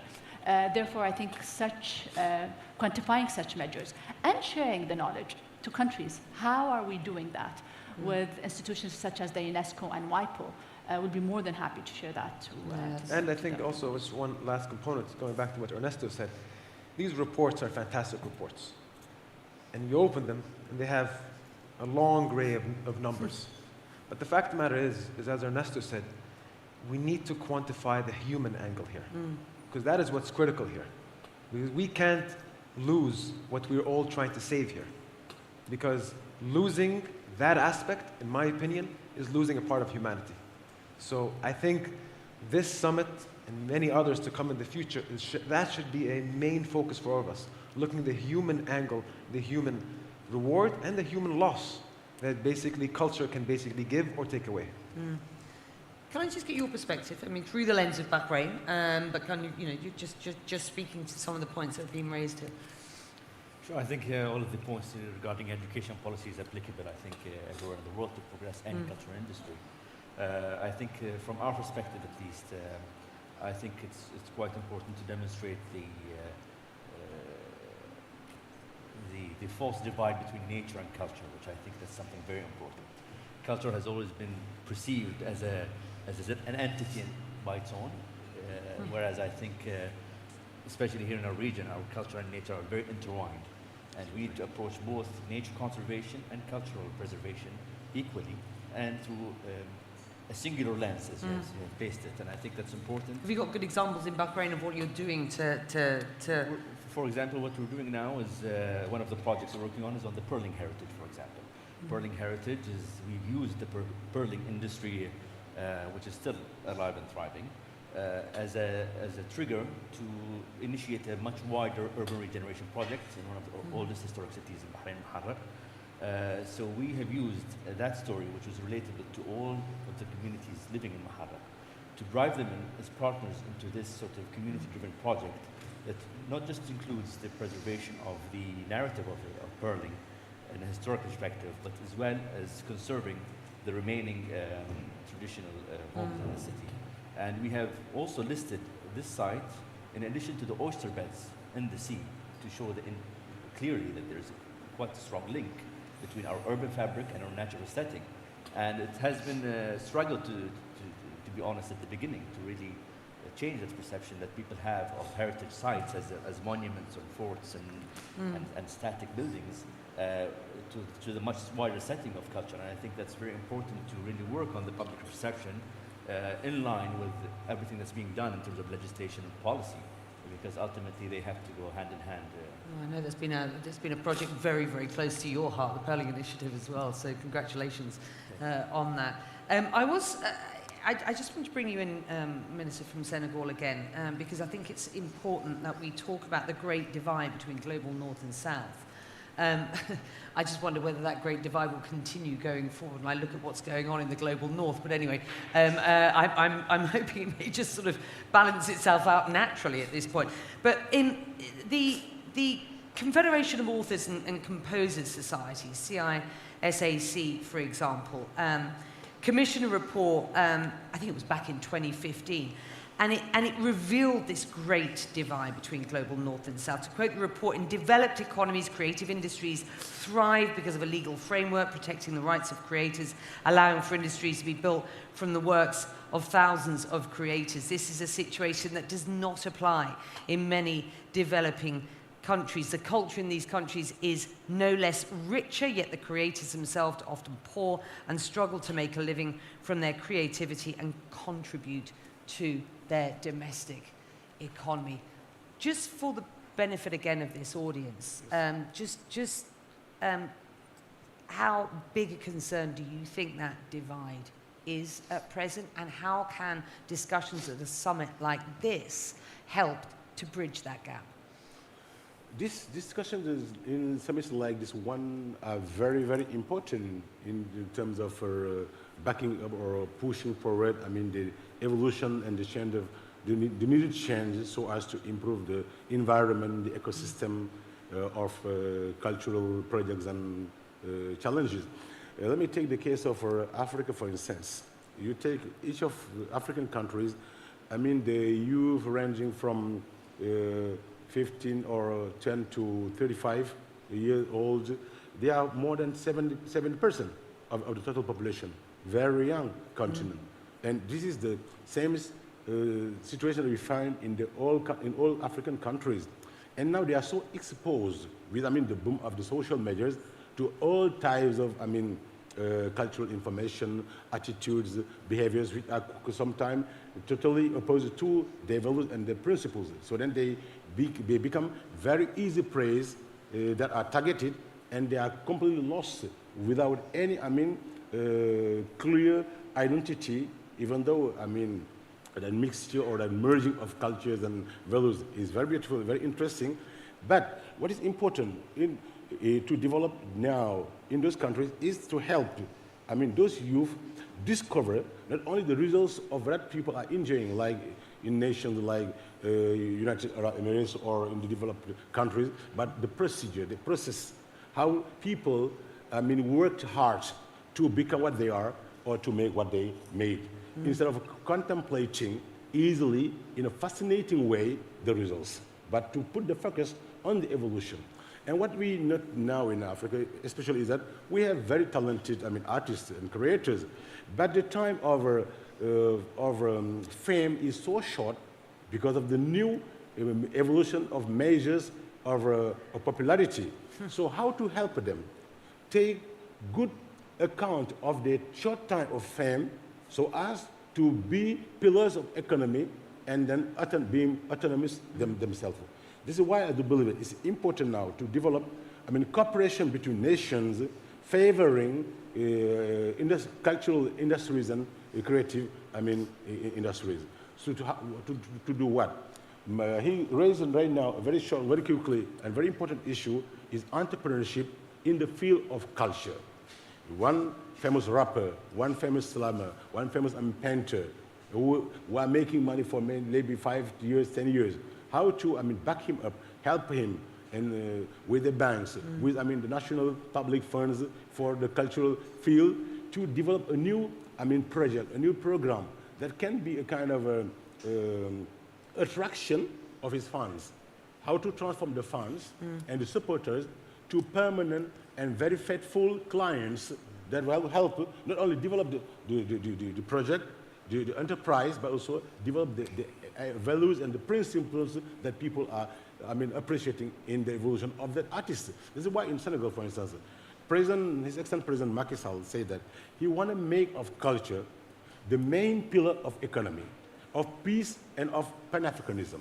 So as he invested billions and billions of dollars, not only to back up economically, I mean, the creators and the artists, but also to put them, to connect them with other partners outside of Senegal, so as, I mean, to help them be, I mean, new economic drivers and champions in all sectors. I mean that you are a rapper, but that's why even when coming, not only I came with the director of arts, but I invited especially one great and famous artist called DJ Awadi, who is a Pan-Africanist one, but also who is a cultural entrepreneur. I insist on his presence here, not only as only an artist, but an entrepreneur in the sector of culture, who is now himself creating many, many jobs, and who is showing the way to the younger generation how to make it instead of, I mean, after fame, becoming, I mean, a very, I mean, miserable person, and then remembering of the past, of the glorious past, because failing in managing really, I mean, the success. Yeah. How do you support characters so then like we that need going really forward? developing cooperation. That's why even we have a cultural cooperation between Senegal and United Arab Emirates, and that's why even I have just taken my new duties, but I decided to come and explore with them and explore with other new partners how to, to bring together our nations, our youths especially, so to develop a new entrepreneurship mentality between them, and then get artists from this great nation with Senegal, cooperate, and then instead of only organizing concerts or biennales or summits, also they will also develop in the economic field successful stories. Minister, that opportunity, I'm sure, is ripe, and this summit will give you great sort of inspiration for that. I think we've got just a few more minutes. I just want to go around to all of you and just get a sense from you as to what you hope will be achieved. I mean, you cannot understate the importance of a summit like this. This summit coming at this time, in what I described as the sort of, the complexity of challenges that the world faces. What your advice to those who will be sort of, networking and discussing and listening to what is a really sort of rich tapestry of artists and stakeholders in this sector? What do you hope that people will take out of this? I would try to summarize in 3 points. The first, today we are revising and reflecting on the status of artists. That was a recommendation written in the 80s, and today we have to review it. We cannot continue to consider that artists are dignified in a society that doesn't recognize that they need livelihoods. And what we lived during the 2 years of pandemic is that 80% of all artists, creators around the world has nothing to live for because they don't have any structured professional jobs that can be maintained by institutions.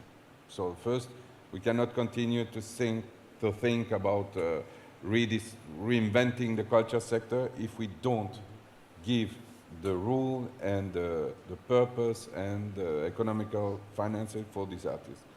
And I believe that it is coming right now to reflect on this because we forgot it for 10 years. The second is that it was mentioned many times, is the global perception of culture. Everything is affecting everybody. Today, when 10 years ago we heard the African Union asking for restitution of goods. Today, every country is aware that it's a discussion that we have to have. We cannot continue to make as it is not part of our problems to get together, because culture is a culture of peace. Culture is the only way that we can build on getting together and to share our differences. It's the way that we should do and deal all our problems today.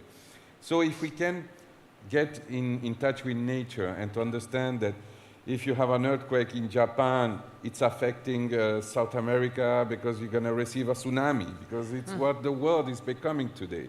And if we don't go tackle together the effect of climate change on heritage, all together, not some countries, not the G20, every country, we will not find the right solution. And at the end, what we're going to lose is the thousands of sites that are inscribed as World Heritage that will disappear, because they will disappear. Or the 600 elements that are inscribed in the intangible. Or all the entrepreneurship that we want to build around the creative economy around the world. So today, if we can understand that the world is connected, that we are members of a society that today has to reflect on how we give the place that creators deserve and well remunerated, well, I believe that it will be a better world. I'm completely aware of it's a big challenge, but today we are one step closer, I believe. Within the spirit of your optimistic statement there, I am actually being told we've completely run out of time.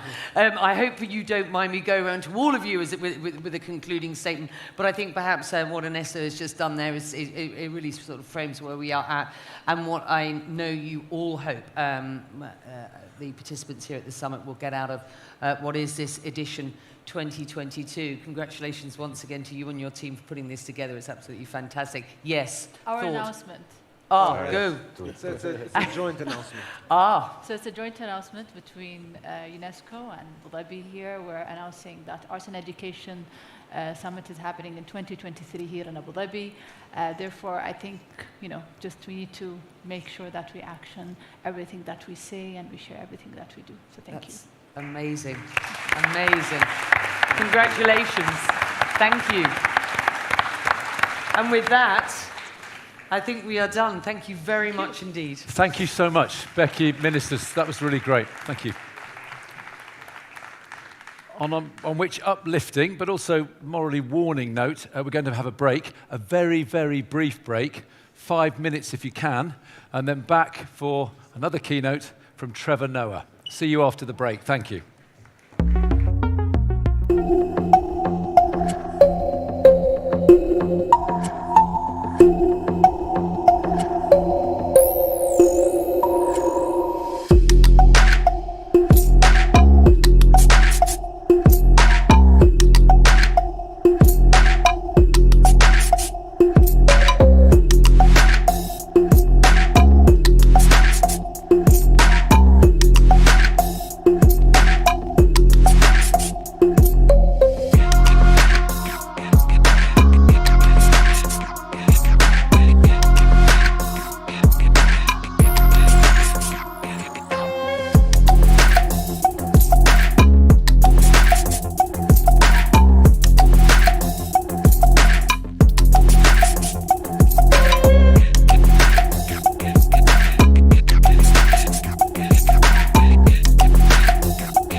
makeup artists, the builders, and the list goes on and on. The cultural practitioners, the curators, the museographers. It is such a vast ecosystem, but it's an ecosystem that's ever evolving and an ecosystem that's ever growing. And our role is to make sure this ecosystem succeeds, because in their success, the world is going to be a better place. So the message that's going to be coming out of this talk right now is the message to the youth. It's the message to the future. At some point, we are going to pass this torch. And I'm sure that if we do our job right, this torch is going to have a flame that's going to basically be lit forever. So thank you, and enjoy the next panel. Thank you.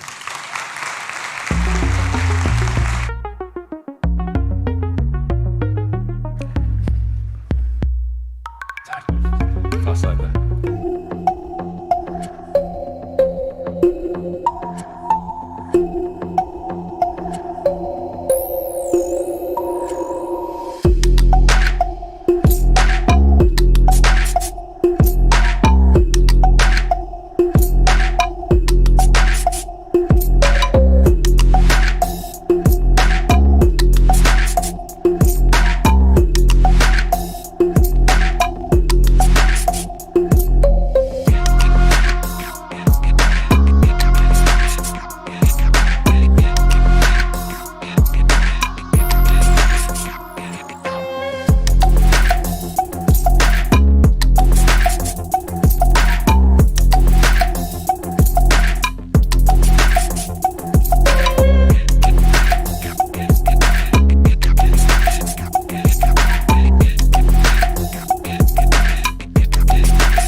post-COVID management, what have we learned about sustainable cultural organizations?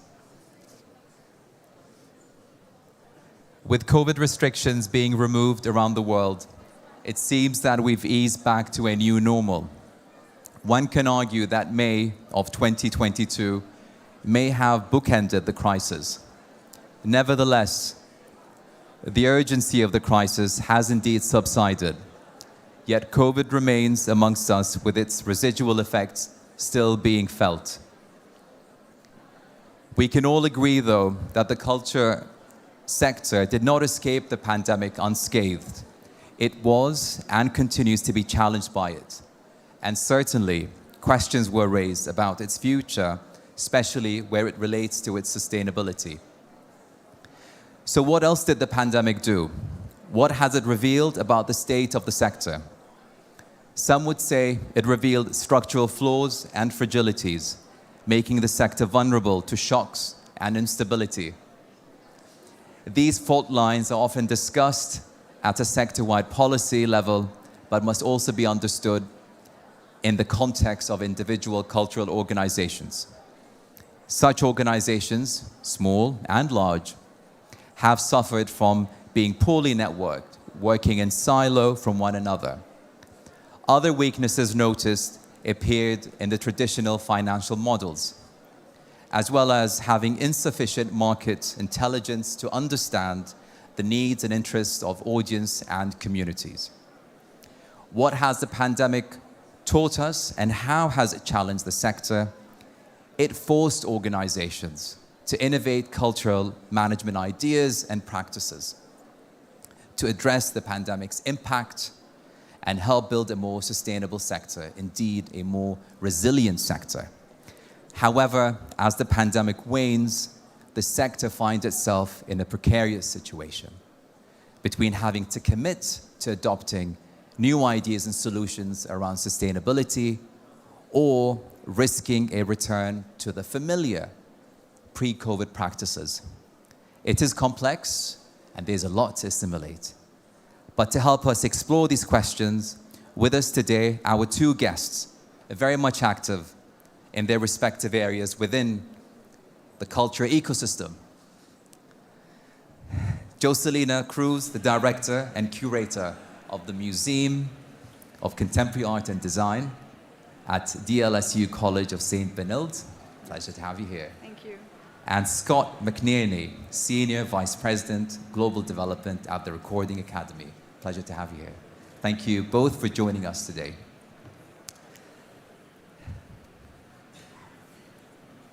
So a lot has happened since the lockdown over 2 years ago, and certainly a lot since the month of May. So it would be great to discuss the lessons learned, the takeaways and solutions that have emerged during and after the pandemic. But I'd like to take a step back and if you can help us give the audience some context. If you can please shed light on the impact of the pandemic on the state of the sector. And I'd like to start with you, Jocelina. Well, I come from a small institution in the Philippines, in Manila, and it's part of an educational institution, School for Design and Art. The School of Design and Art, the College of St. Benilde, has a Museum of Contemporary Art and Design. It's fashioned as a Kunsthalle more than anything, so it has temporary exhibitions, which means we rely a lot on traveling exhibitions coming in, artists coming to visit, speakers coming in to give content to a lot of our projects. And this is where we were when the pandemic hit. Oh, it's a very small-scale space, and we have funding usually from the college. And this has, the pandemic has hit us really badly, but we've been able to come up with some interesting solutions on how to continue doing projects and maintaining a sense of relevance to our stakeholders, both in the college and the local community, the art community in Manila and the Philippines, and as well with our partners and our networks outside of the country. So how important is your initiative? How important is it to kind of help, cater to artists and to the community? Well, the college actually has become a center for a lot of contemporary art exhibitions and artists coming through. One of the few things that the museum offers to the local ecosystem is the fact that there are very few international and global artists coming to share work from a point of view of a local institution. This has always been the case for a lot of spaces in Southeast Asia. Yes. And MCAD has offered this for the past 9 to 10 years. And the pandemic has really put the... I can only imagine, pandemic scale really disrupted all that kind of effort and, kind of commitment to what your initiative is delivering to its community.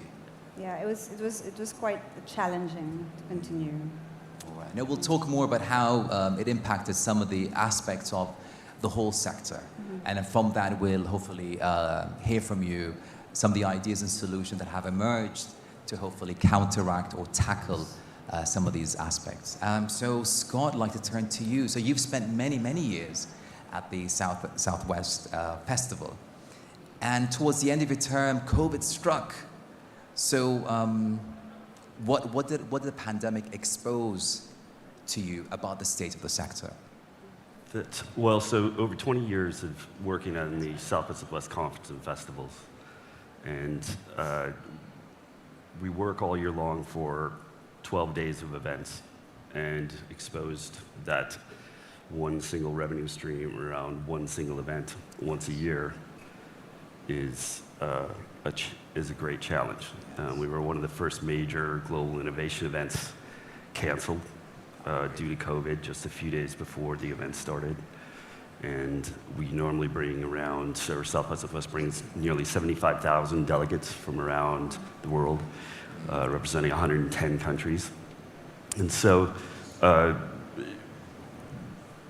there honestly wasn't really a plan B to having such a large-scale event that it has existed for 35 years, evolved and grown over the years, other than to try to host online content as quickly as possible, work on trying to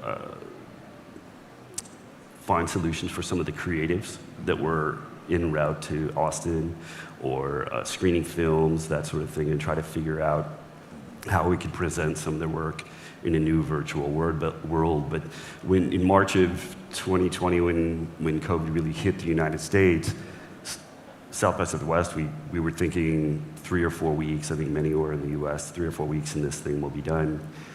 So perhaps we could plan this year's event in July or August. So that was sort of the initial thinking. And 2 years later, obviously. And any of those kind of challenges were kind of maybe shared with other organizations in the US? Do you all feel that kind of the similar, gone through the similar kind of pains or disruptions that COVID pandemic caused? Yeah, I think because Southwest was one of the first major events canceled, there was a lot of support for the event, and there was a lot of obviously uncertainty at that time from other events. But as we worked through the challenges and other events were affected, the senior leadership were able to talk with other events and share what did work for the Southwest organization in helping to kind of mitigate the effects of COVID.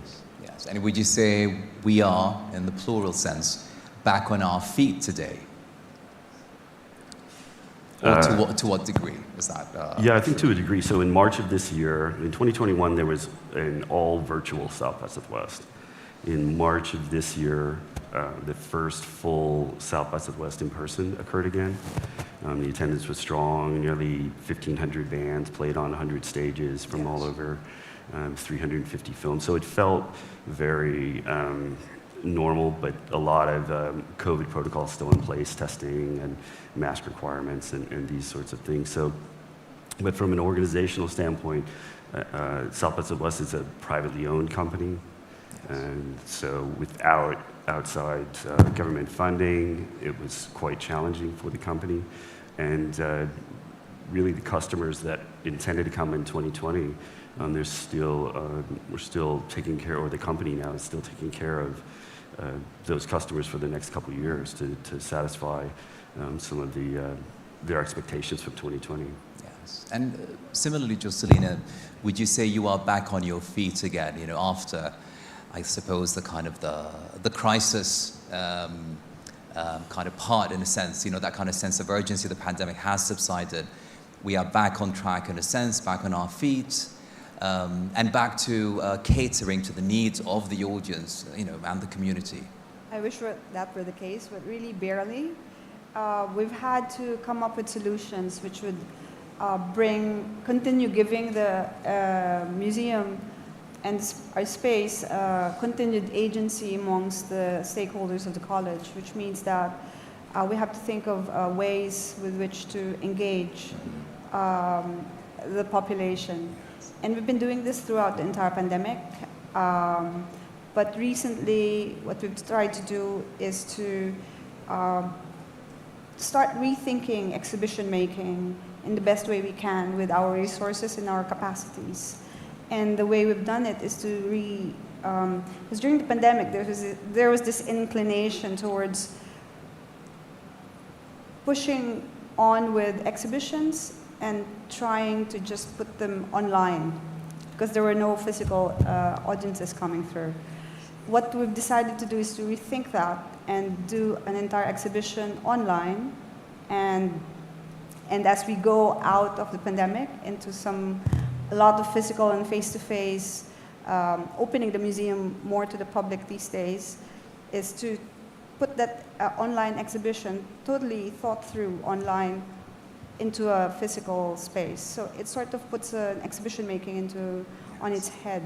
And that's where we're at. So our current exhibition is actually fully a gamified version of a project. And we've done many, many versions of how to navigate ourselves through the pandemic without having to close our doors necessarily to our audience. Because I think it's very important to keep these relationships that we've had in the past continuing forward. So it's a bit, we're not yet there. Yes. The college itself has only recently opened its doors to the students. Yes. And without that, we do not have an audience physically to work with. Yeah. So, so on that point of relations or relationships, you have a relationships with the university and as well as relationship with the artists who come in, obviously, yes, with their, you know, works and products, right? Do you find yourself, you know,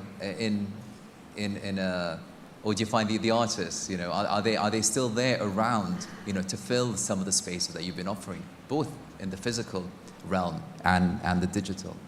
I think artists will always be there. It's just that what happened during the pandemic is they lost their spaces for which to show or to share or to showcase in whichever space you want to speak in. You know. But so it was actually, there was a huge need to actually continue engaging with artists throughout the pandemic on various levels. And we tried to do this in many ways with the small, we're a very small team. We're a team of around 7 to 8 people at any one time in the museum. But with that capacity, we tried to engage artists on many, many, many different levels, whether these were projects or talks or workshops or full-on exhibitions. The artists will always be there. It's, I think, the organizations who need to figure out which sort of strategies to use to continue engaging the artists the best way possible. Otherwise, it's a loss for the community who speak to your space, your exhibitions. You know? So well, we can jump off this point, and I think what it kind of brings back, why we are here, that we talk about sustainability of the sector at large, and it's quite important to also be aware that, the organization, the individual organizations are as much, kind of important as, policies in place or in their absence. And as well, you know, both of you come from different parts of the world with different, yes, financial models, but also different economies in a sense that kind of forces you or pushes you to kind of devise or come up with different business models to run your organizations. So perhaps, Scott, I know your part of the world has a different funding mechanism, if I just say it broadly here. Now that we are, you know, again, I was saying, you know, this is October. Is there a challenge there? You know, how is the kind of the return, in a sense, to offering your services, your festivals, been received? And again, there's an audience to kind of, you know, buy the tickets and show up at the events? Yeah, I think it's a great challenge, and travel's still difficult to get into the country for some. Going to a hybrid model this year for South by Southwest was beneficial. So taking what was learned in the all-online event from 2021 and presenting a lot of creative work online, as well as having the in-person experience.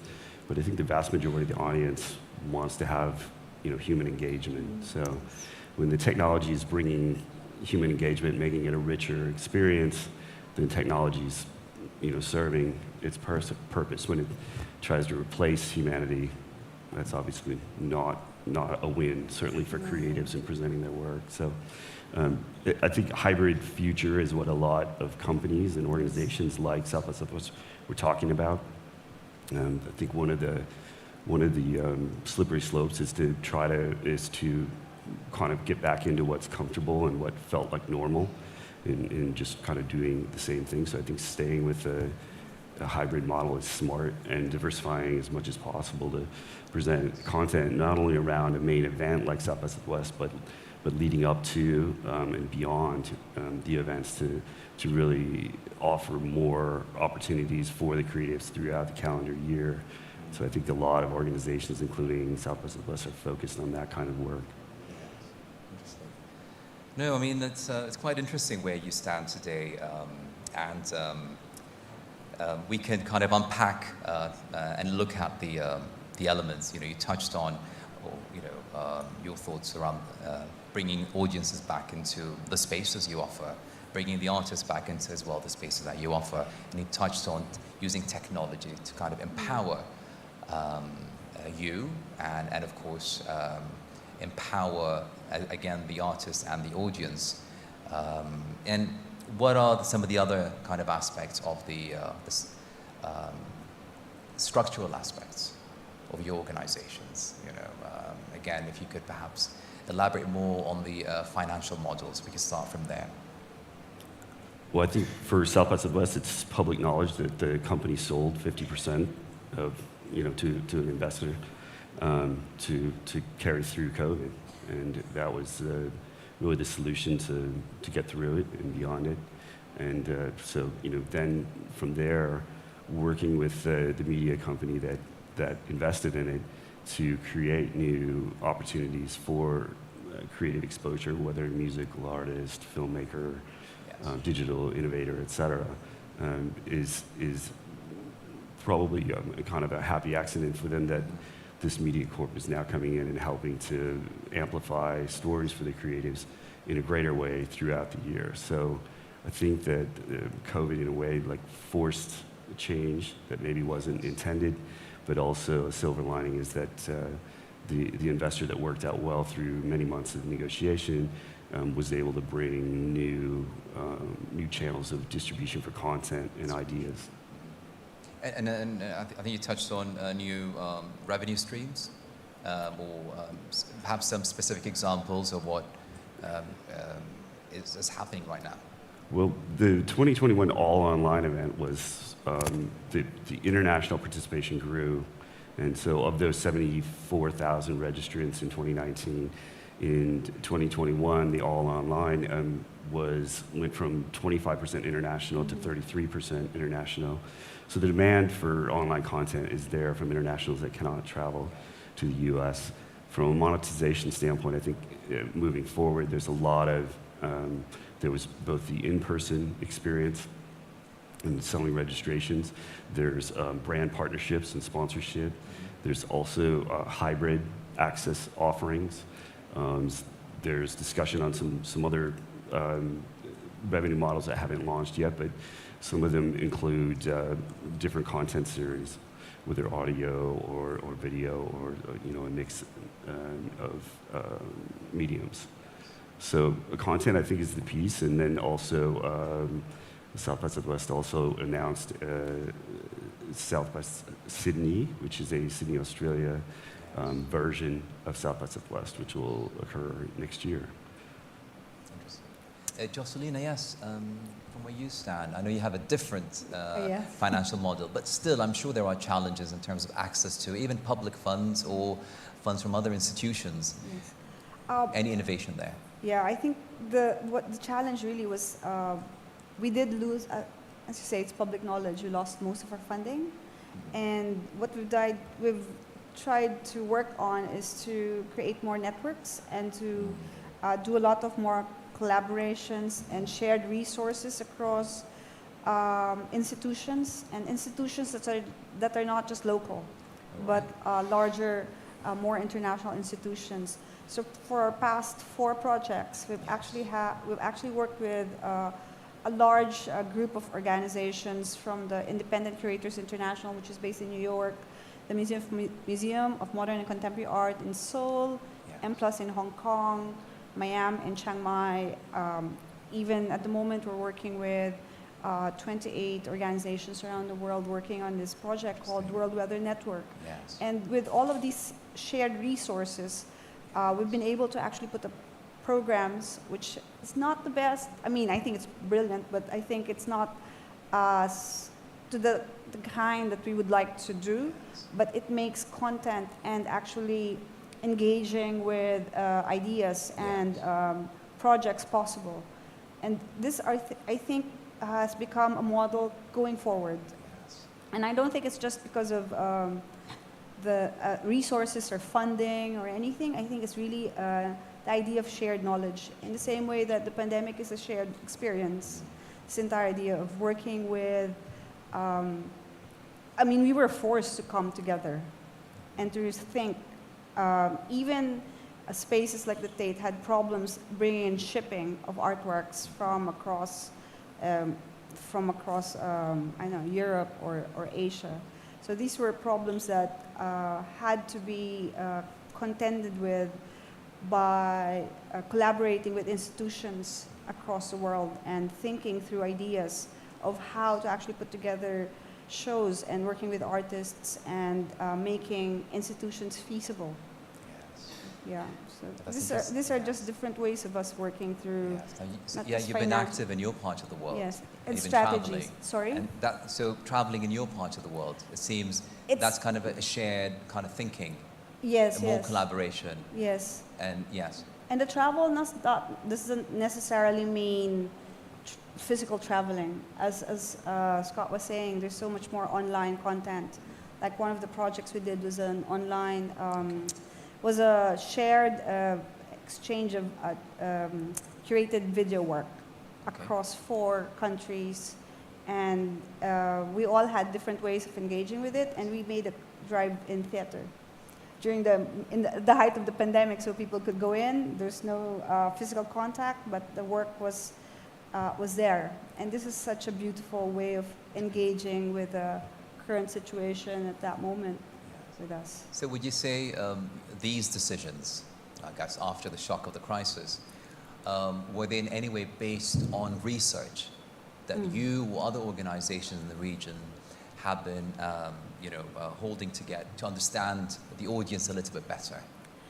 I don't know if it was research. I mean, the moment the pandemic hit, any research that you had to be thrown out the window. You know, there was one work that we put up just called "Whatever you do, do something else," and that was this big sign that we had to put up in the space. And I thought that was so symptomatic of what the pandemic did, and forced us all to do. Whatever our plans were, we had to do something else. We had to think around it. We had to push borders and boundaries and people, our team, to start going out of their comfort zone and engaging in different ways, whether curatorially, physically, or even financially. So those were challenging, and it continues, but I think we learn from this, and I think we will bring these lessons and structures and strategies going forward, because we don't go into a space which is the same as before COVID, I think, although some institutions seem to be going as if things were the same as before. I don't think we can go that way any longer, or strategies can be set aside in a shared space of so much, I don't know, fear at one moment. You know? But these fault lines, would you say, go, before COVID existed? Were revealed. COVID was just there to expose underlying kind of issues or faults within the sector. I think, yes, it may have done that. So we are addressing any of these strategies or ideas moving forward, as well addressing those kind of fault lines. I don't think they were there as much as these were strategies which had not been tried yet. And I mean, when you work in small institutions, in small spaces, and with artists who come up with exhibitions, which, I don't know, when we do commissions, they're always never,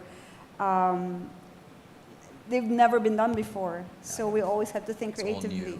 Yes, so it continues to be a challenge for us. So if the fault lines, I think, which you speak about, are not necessarily about weaknesses, because when you think of fault lines, these are weaknesses where things crack and fall apart. I think these may have been possibilities. I'd like to think of that in those, in that case, in that sense, because it allows us to be more proactive and more creative and look at potential to things that are presented us. Possibilities out there. Yes, possibilities are so. It's difficult. I'm not saying it was not hard, but rather than sitting down and saying, "Okay, I'm stuck at home," yes, we have to work with it, because we do have the museum has an ecology of artists and installers and everything else. And one of the other things, and one of the more basic things to think about, is they needed to have jobs. I mean, everybody was talking about policies, but from our point of view, we needed to make sure that people continued surviving, and for whatever little thing that we could offer, I think that was very important, thinking as a strategy with my team. That's interesting. It goes beyond the sector in terms of job offering. Yes. Absolutely. It does, yeah. So Scott, just on that, on market intelligence and audience research, how important is that to the festival? Previously, to have that data on which you would build or come up with decisions. It's very important, and in the creative community that makes up the Southwest community, which is really, if it's 74,000 delegates, there's hundreds of thousands of people that have interest and have a voice, and creative people have ideas. So plenty of ideas were shared with Southwest. We also have an external advisory board of professionals that have an outside objective perspective. So hearing what all the parties had to say, really, as far as what they needed, was important. I think it continues to be important. Right after the cancellation in 2020, one of the first focuses was our programming group looked at the filmmakers, the content creators, the musical artists that were slated to showcase, and more, and to try to figure out ways to help them launch their works. So new albums still came out even though COVID canceled, an event. So there were a series of different events or online offerings that were put together in the spring and summer for some of the creatives at South by Southwest. So episodic content, some music streaming, some films or screens, a gaming, VR experience, and they were all brand funded. So we went out with partner brands to help fund putting together these kind of creative works that we hadn't planned or the company hadn't planned to do prior to the COVID shutdown. So at first it was kind of really just trying to serve the creatives. And then from there, the hope was by summer or fall to produce another event. And of course, it took really 2 years to produce another in-person event. So Josie, you touched on job creation, and that's a kind of a human resource aspect of running an organization. There was always that discussion about working from home or a return back to the offices in a sense. And where are we today? Well, I left South by Southwest in May, so I'm in an unusual situation. Thinking, perhaps the broader thinking. The broader thinking. I mean, working remote is really, I think, for both organizations, the new organization, Recording Academy, and with South by Southwest, the vast majority of the work is being done remotely. But really just having the right tools to communicate well is most important. I think that when we can meet in person, there's something about just meeting in person that just brings things further along. So when it's possible to do so, it's certainly a good thing. But having to kind of navigate the realities of limits on getting people together and people working remotely in a new kind of workforce post-COVID is just something that needs to be accepted. Where the college is now, I think it will transition to all face-to-face, no longer hybrid in the coming months. But until then, the museum really can't open fully, but we're working towards that. So our plan is to open the moment the college is open. So we'll be speaking. We're hopefully not going. We're going to be hybrid for sure, always. I think from this moment onwards, this reticence towards hybrid working spaces will no longer be there. There will always be this possibility, or if there is a need to work from home, I don't think the organization will ever say no to anymore. So, I mean, for art institutions like us, I think it's mine. No worries. Yeah, for art institutions like us, it allows us to do more research. It gives us the time and the capacity to do that. And I think this is a welcome change and a welcome new way forward. Sure, because it seems, the ideas and the solutions need to be resilient, and in that sense, we have a resilient sector moving forward. But is there a concern or risk that we might revert to pre-COVID, kind of a familiar, comfortable place and practice? I think so. I think some events are going that way. I mean, there's a major film festival in North America that one of the takeaways from it was hybrid is dead. It's back to just people being with one another.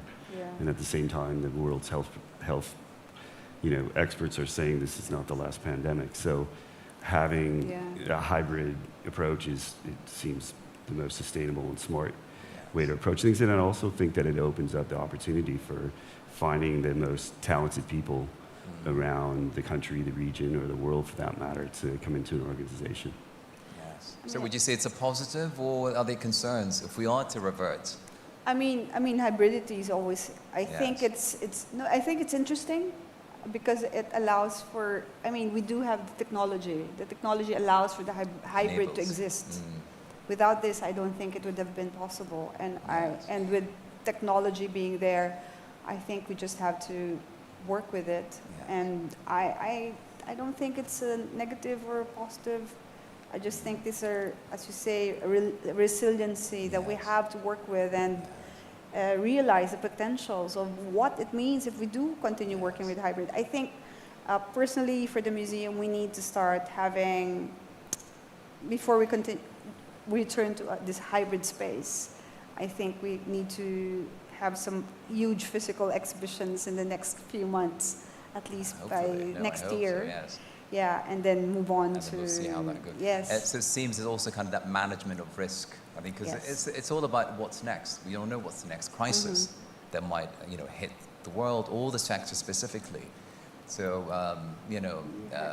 we can forget. It becomes a memory. COVID, becomes an ephemeral kind of place in our imaginings. But and we just move back to what's familiar and comfortable. So it's about how maybe a change in the management culture of the organizations to include more risk management for the future. It's hard when you have an in-person business, when you have creative works that you want to, showcase in front of human beings. I mean, it's your core business, but at the same time, I think looking at hybrid options is really the new practical reality of what we all have to deal with, and offering more diverse products, more ways for people to access the content in a more spread out way. You can still have your sort of foundational or main sort of magic event or experience, but being able to present some of the creative works, throughout the year as a way to help the creatives actually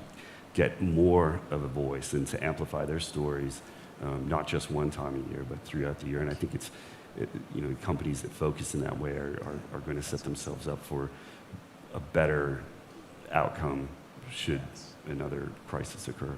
Well, thank you. I'd like to open the floor to a couple of questions. I know maybe there's no much time left, but if there are any questions from the audience. Questions? Sorry, at the back. Yes. A microphone. Yes, sir, please. You've touched on this point that a lot of people are writing about at the moment, which is the danger of complacency and sliding back to sort of comfortable, familiar practice. And Scott, you had a statistic that I thought was stunning of festivals in the US, 60% of which had abandoned their digital offerings. Was that what you said? I don't remember a specific number, but there's a lot that are moving, that are really kind of moving back to pre-COVID model, which is, So this fundamental innovation I think is being abandoned. It was tough for South by Southwest because the company, all of the staff had to kind of reinvent how they operated and learn how to present a world-class multi-channel, live, multi-day, online event, and then go back to producing a full in-person event after 2 years off, but still trying to present online content. We were already spread very thin on resources. Pressures. But if we do just slide back to all in person, in the next crisis, events like South by Southwest could be in quite a challenging place. Okay, thanks. Thank you very much. Really quickly, apologies. Yes. The next session is about to start. Sorry. Hi, Mohammed. Great to meet you again. Scott, great to have you here in the UAE. I'm a big fan of South by Southwest. I just had a question in terms of, is there a chance of having that event outside of the US? I mean, there was a lot of events that took place, they moved actually from the US and other parts of the world, and places like here in the UAE, we opened up pretty quick. In Dubai, it was pretty big, they love events with technology and stuff. Was that something that you're thinking of exporting this event overseas? Yes, South by Southwest has actually done some overseas events. We did 3 years of an event called the Me Convention in Europe with a partner brand, and South by Sydney will launch in fall next year. So that's something that I worked on before I left the company in May. So that's definitely something that's of interest. I think maintaining the sort of the core principles of the event and the quality of the event and the programming is really going to be key to the success there. But I think expanding globally and bringing more of the event to people is something that many organizations and events like South by Southwest have an interest in. Although that event does bring 110 countries of delegates together, so bringing people from all over the world is part of the magic as well. So I think, it will. Those types of events will expand some. Time is up. Thank you all very much. Thank you, Scott. Thank you, Jocelyn. Thank you all for your time as well. Just a quick announcement. Please do stay in your seats for the next session. It's all about movies, movies, and movies. So thank you again for your time.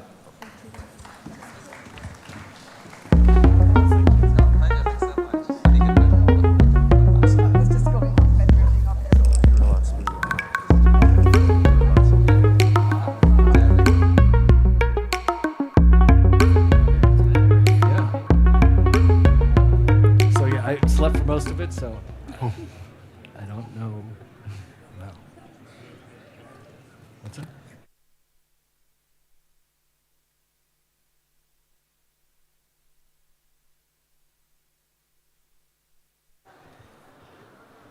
Yeah, good? Okay. Good afternoon. My name is Derek Douchy, and I'm the head of content for Image Nation Abu Dhabi, also the producer of the recent hit Emirati film, Al Kamin. And we're here today to talk about Hollywood and the diversity of cultural expression. So I'll introduce my esteemed colleagues on the panel today, which are, Donna Stern, founder of Yes Studios in Tel Aviv.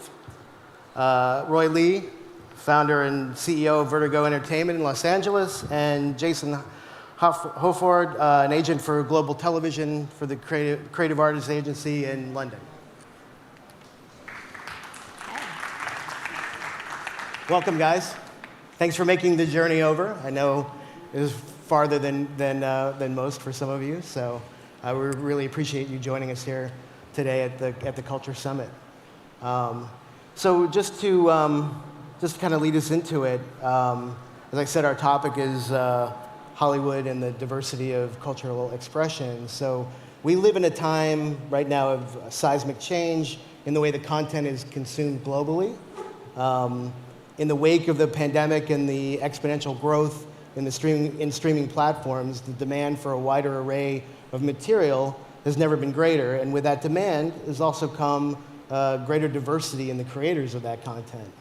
However, as we know, Hollywood still faces criticism about a systemic lack of representation of women and people of color in the entertainment business. And many also believe that Anglo-American streaming giants are reducing the diversity of cultural expression across the board.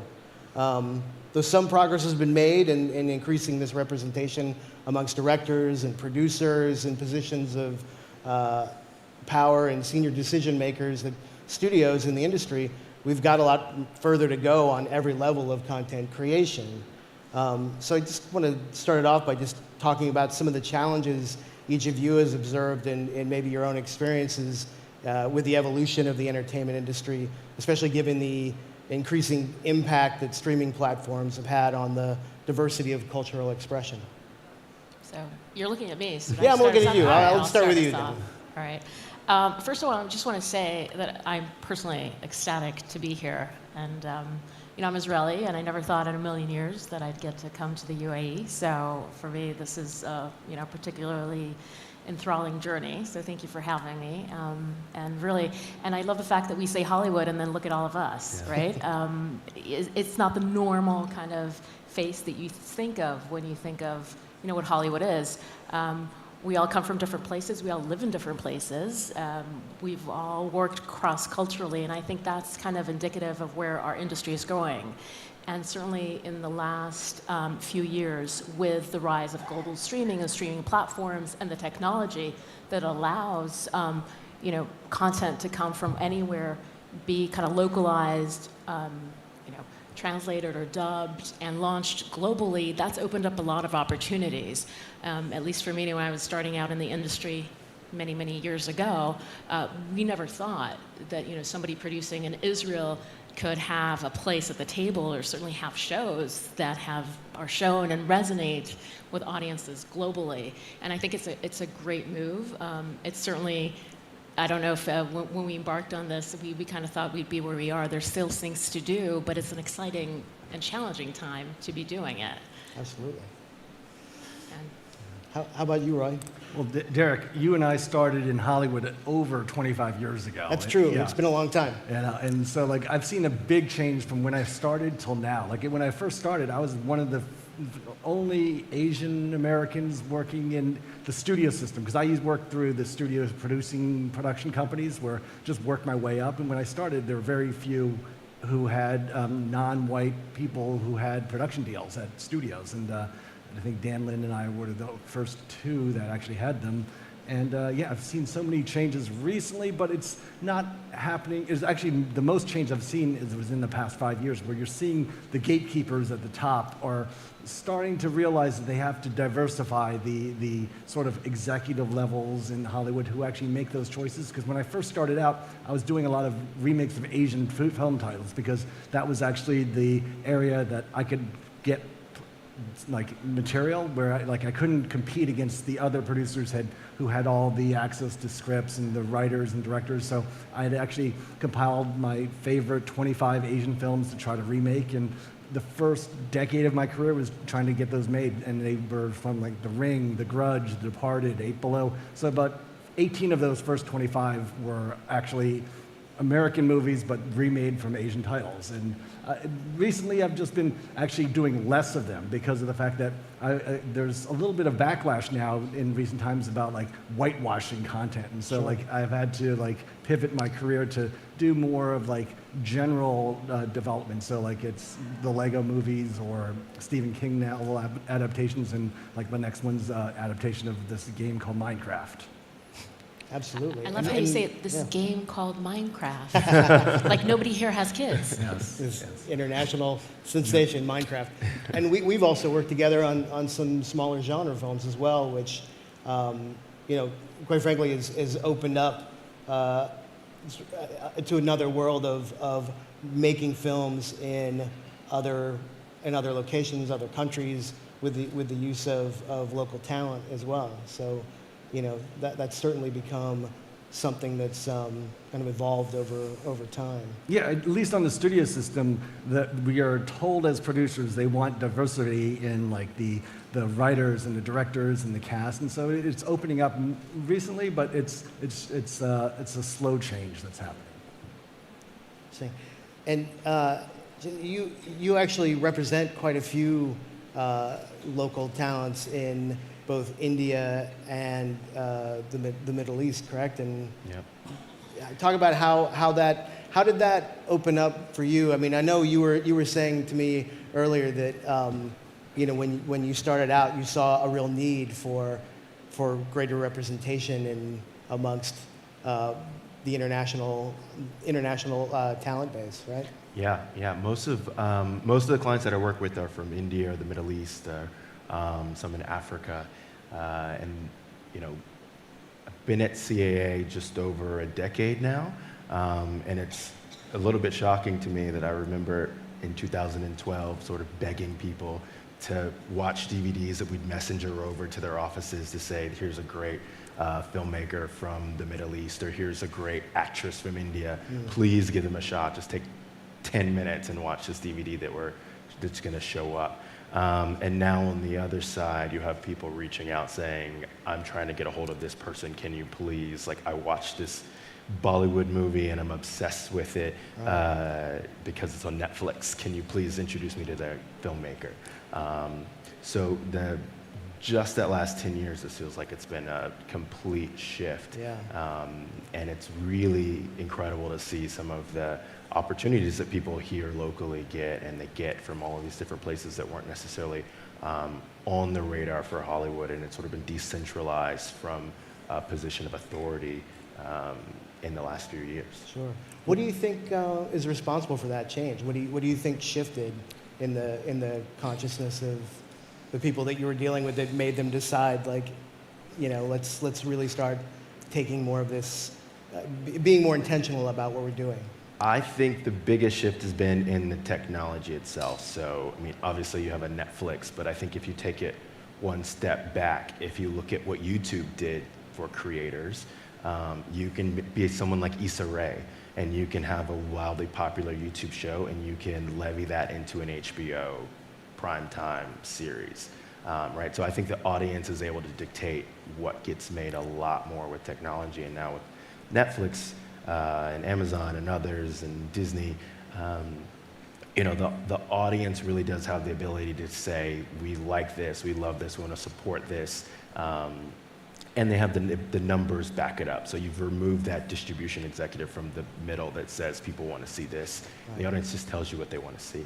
Right. If I can kind of interject, and I think what you're saying, Jason, is absolutely right. And remember, this is Hollywood, and it's show business, and it's just good business. Yeah. Right? The audience, to your point, the growth in subscriber numbers, the revenue potential that comes from influencers. The world is much more than America, than the United States, for sure. I mean, we always laugh at international. We say there are many more people outside of the US than there are in the US. And that's the audience, and technology has opened that up. And I think there's a realization that, you know, audiences don't necessarily look like, you know, mainstream traditional, I would add male America. And therefore, you know, to cater the audience, you want to make sure they're represented and they're shown. And this is how we all identify with stories. We like to see ourselves. Yeah, technology definitely changed everything. When we started out, we had video cassettes that we had to do, and there was no way to see a foreign film unless you went to a film festival or you got a VHS cassette. That Which most would usually times, break. What's that? Which would usually break. They would break, or they wouldn't have subtitles. And so, like, because you couldn't have the subtitle track. So, like, when I was starting out, we would actually make up our own subtitles and put them on the VHS cassettes and actually not even know the story sometimes and just have to guess at it. So it was a different time. I remember one of my favorite things that you sent me was, I think it was was it a Korean film? The one that Infernal Affairs. Yes. That ultimately was the basis for the Martin Scorsese movie or the translation.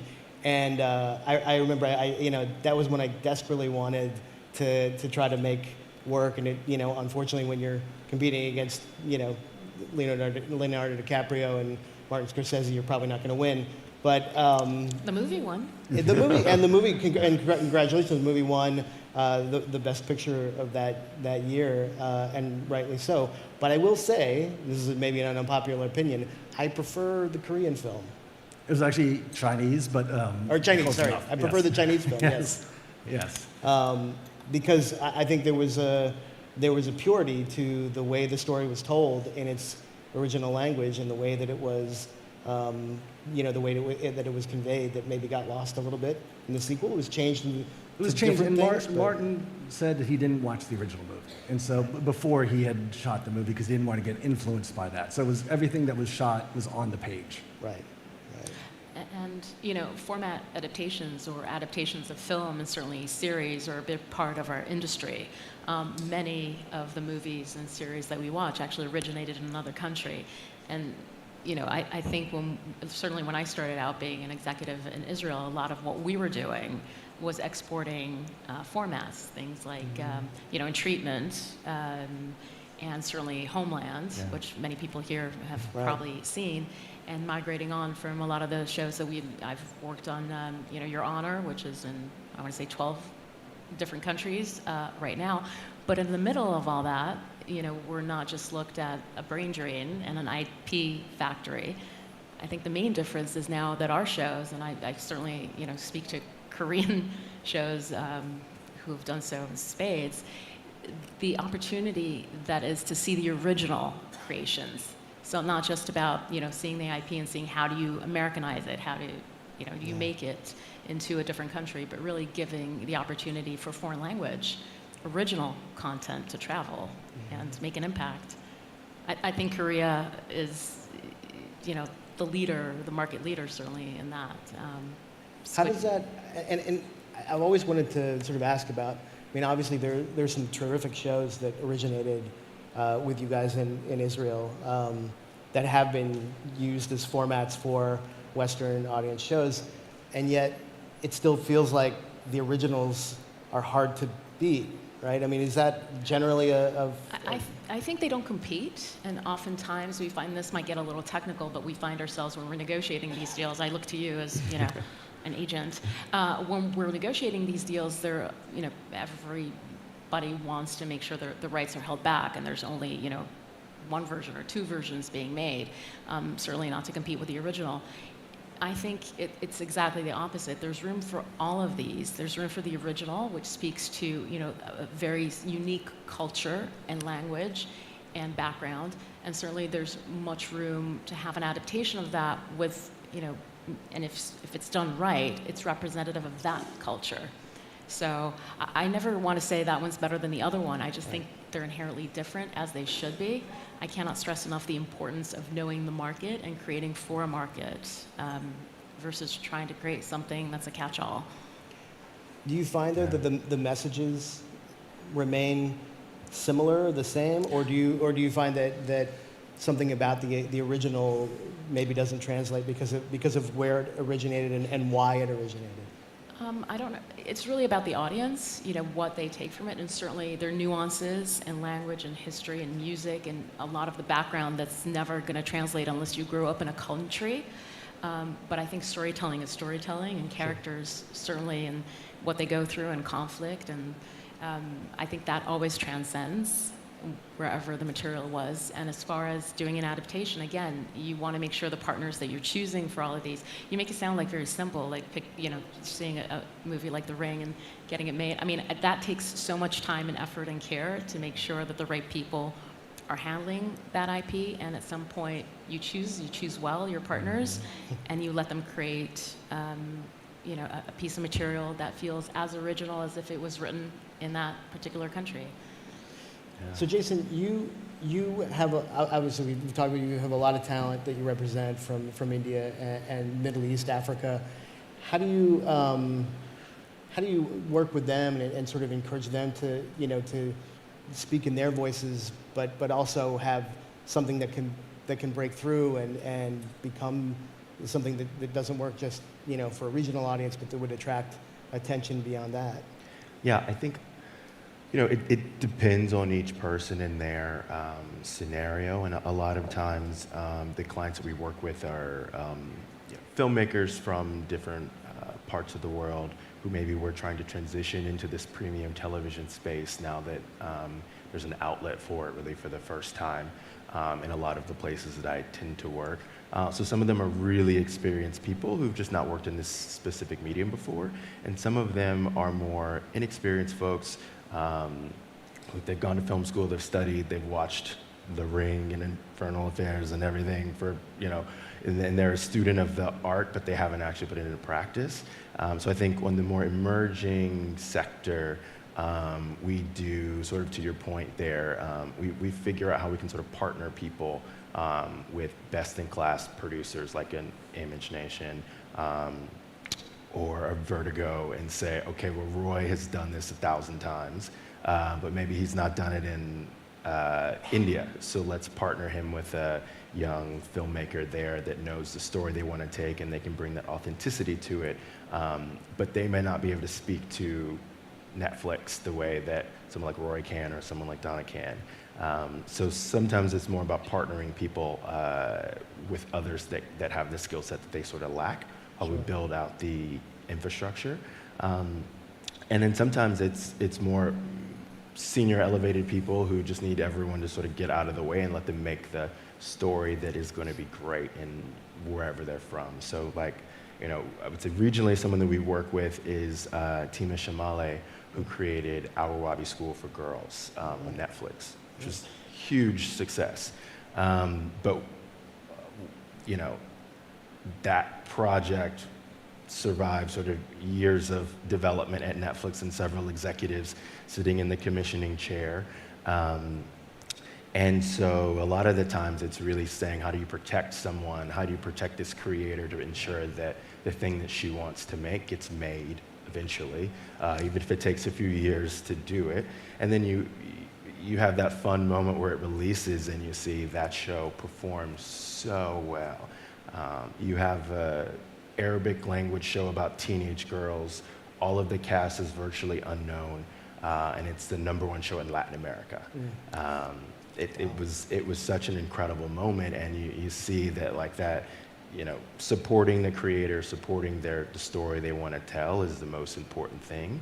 And the benefit of these platforms now is you have that reach and you have that audience, but it starts with the great idea. It starts with the person who can execute that It's just about putting the tools together to find someone who can execute a great idea. Yeah, yeah. What do you guys think the secret to, because again, with these platforms, starting to get more and more into local content and really, trying to figure out, the MENA audience, the Indian audience, the Israeli audience, like how do we, what's the best way for these streamers to go about trying to remain authentic in these locations, but also to bring in an audience, because audiences are different in every part of the world, and it's not easy necessarily to just say, okay, we're going to bring this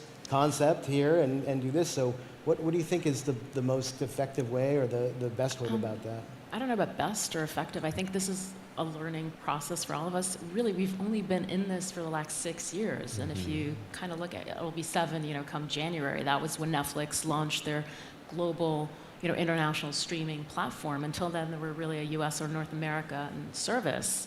So it's a very fast change. And I remember in those years, we would all trek out to LA to meet with the executives who were sitting in LA trying to talk about production anywhere but LA. And it was ironic, and the time difference and the mentality and just the way that we look at storytelling and they look at storytelling, not to mention budgets and everything, and the technical aspects of what we do. And it was ridiculous. And I think they realized that. Certainly they've opened up, and all of them, this is true for all the screamers, they've opened up regional offices in most countries where it makes financial sense, where there either is multiples as far as a local audience that's watching, either a great production kind of a know-how and background, or they have to, like in Europe, where the regulations decree that they have to spend or respend what is called local investment in local producers and language. So I think we've seen that. Certainly having people on the ground has been helpful from, a purely logistical, but certainly a cultural access. But to that, they also came in and said, well, we're going to do everything. We know everything. Our execs are going to take ownership and decide. And I think now, as everything is changing once again, the realization that maybe nobody knows everything. And, you got to hook up with local partners. You got to find local storytellers. I think what we're seeing, certainly in the last, post-COVID, is a lot more cooperation. So a little less ego, a little more collaborative, and now what a lot of us are doing is really co-producing with the streamers. So we will find a local broadcaster, a lead voice, one that knows their audiences exceptionally well, and then get the streamer in as a second window. And to take those very authentic local shows, but give them, a global platform. Right. Well, and that is sort of endemic to the idea of bringing culture into it and making sure that things have authenticity and verisimilitude, so that you have the audience that you're trying to appeal to in that region actually not fully reject something, right? I mean, so it doesn't feel like it's something that's, a Western idea that's it feels authentic because it is authentic. Yeah, exactly. It was made. Yeah, it's a learning experience right now for everyone, including the streamers, because they don't know. They could never have predicted that Squid Games would be such a hit or Fauda was going to be a hit. It's until it was on the platform and then they could see the numbers, then they could start adjusting their business model. Right. Yeah, and the audience knows immediately. It has to pass that smell test. And the audience, sometimes even from a trailer, the audience can tell you this doesn't work for here. So I think if they don't do a good job of hiring the right people and finding people who've worked in these industries locally to help make that jump, it can be disastrous, which we've seen in a couple of places with some of these projects that everyone universally hates. Yeah. If you're trying to reach everyone, you're reaching no one. Yeah. Sure. And I think that was said earlier. Yeah. It really is that. Yeah. And I also think there's a shift not only where stories are originating, but also genres. There were a lot of streamers that come in would say, well, we would never do reality, or we would never do documentary, or we'd never do docuseries. The audience wants that. In the end, that's who we're all serving. So be very wary of saying things that are going to change later, but also be receptive. And, you open Netflix up now, it's full of non-scripted. Yeah. And by the way, that's the biggest growth of our industry, is the amount of work that we all do in non-scripted. Right. As well. Yeah. And much cheaper. It's cheaper, it's quicker, it's returnable, it's franchisable, all the things that we like. Yeah, absolutely. So in terms of finding, and identifying talent to work with in these regions, like I know, Roy, one of the great byproducts that you mentioned about finding these, Asian titles to begin with was you actually found some filmmakers that really could cross over and become. Yeah, I mean, that's also another way that diversification will happen more, especially in Hollywood, when you start bringing in filmmakers from other countries, other regions, and that have a distinct type of storytelling they want to do, and they also aren't like so set with the exact same cast of what they want. So they would want to bring in people that they see that fit, that wouldn't have had the same approach had it been like a traditional Hollywood filmmaker. I mean, I'm curious to talk a little bit about casting goes behind, obviously in acting. Going back, we were just talking just before this. I mean, you see a movie like Breakfast at Tiffany, where, Mickey Rooney is playing a Japanese neighbor. Yes, I mean, these things like that are changing now. That it would be impossible for that to happen in this day and age. And so it's just like, as the roles are coming up, there's a wider array of different actors from around the world that can fit that. And filmmakers, and writers, and executives. Yeah. No, it's fun, and I think, a lot of times people are, working so hard in their home territory, and they've sort of been toiling away. And then you have that one sort of breakout hit on a Netflix, and everyone says, oh, wait, let me go through their whole catalog of stuff, whether it's an actor or a writer, or director, producer. And so that part is super fun for us on the representation side. When someone discovers like a movie like RRR that just blew up on Netflix. I had so many people in LA calling me saying, have you heard of this movie? How do I talk to this Indian filmmaker? Or like in Squid Game, the one non-Korean guy in that show is called Anupam Tripathi, and he's only worked in Korea for 12 years, and now everyone in India is trying to hire him for their Bollywood projects now that he's, you see his face, you're like, oh, that was the guy who died that tragic death in Squid Game. Let's get him for our movie. So I think there's as much as Hollywood has been the center of so much conversation for so many years, I think it's really exciting now to figure out, like, okay, yeah, how do you have that Hebrew, Arabic story told? What is the Hindi, Korean story? What's that, like, you can play in all these other spaces that you just couldn't have done 10 years ago, because these markets can all support themselves on these different platforms, and the audience wants to see it, and they don't need it to be in English. Absolutely. So all three of you are wildly successful in each of your own rights.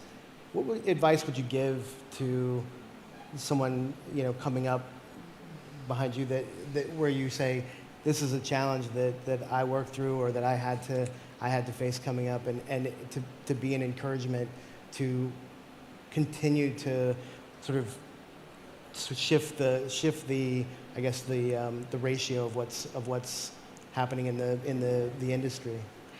I mean, I think our job is to kind of pave the way for the next generation. I think it was said earlier, Trevor Noah said that way better, and we're more articulate than I could ever say it.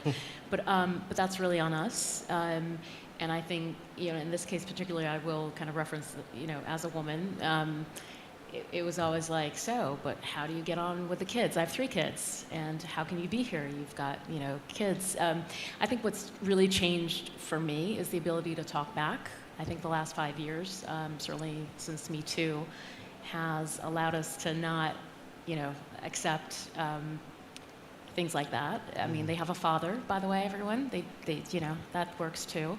And it's not just on the mother or on the woman. But before that, I would kind of laugh things like that off. I think that's the biggest change, and I think if we can kind of pass that on to have a voice and to be clear, certainly in female executives and female creators, you know, it's possible to do both. We probably carry the load of 3 people in one, and I think that's, you know, have a voice, make sure you use it, hopefully having an easier path that comes after us. But a lot of hard work too. Absolutely.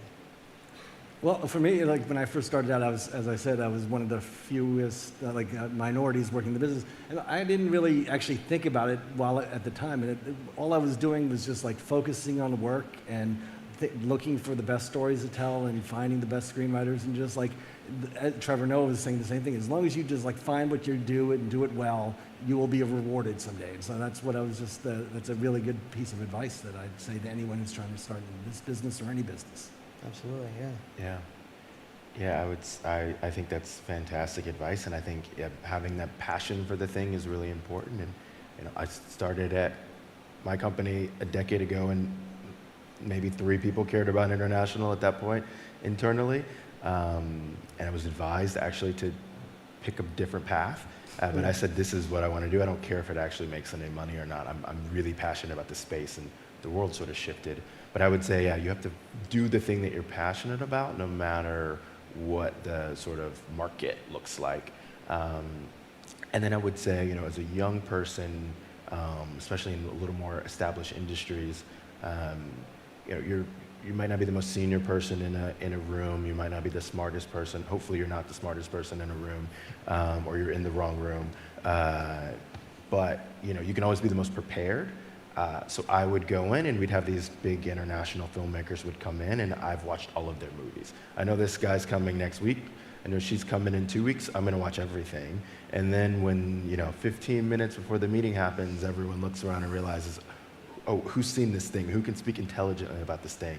And so I found myself in places that I probably had no business in, because I had read the scripts, I had watched the movies, I had an informed opinion about X, Y, Z. So I think, you know, especially in this age now where you don't have to wait for VHS to hopefully arrive with subtitles on it. You can watch everything. Everything's available. You can find it.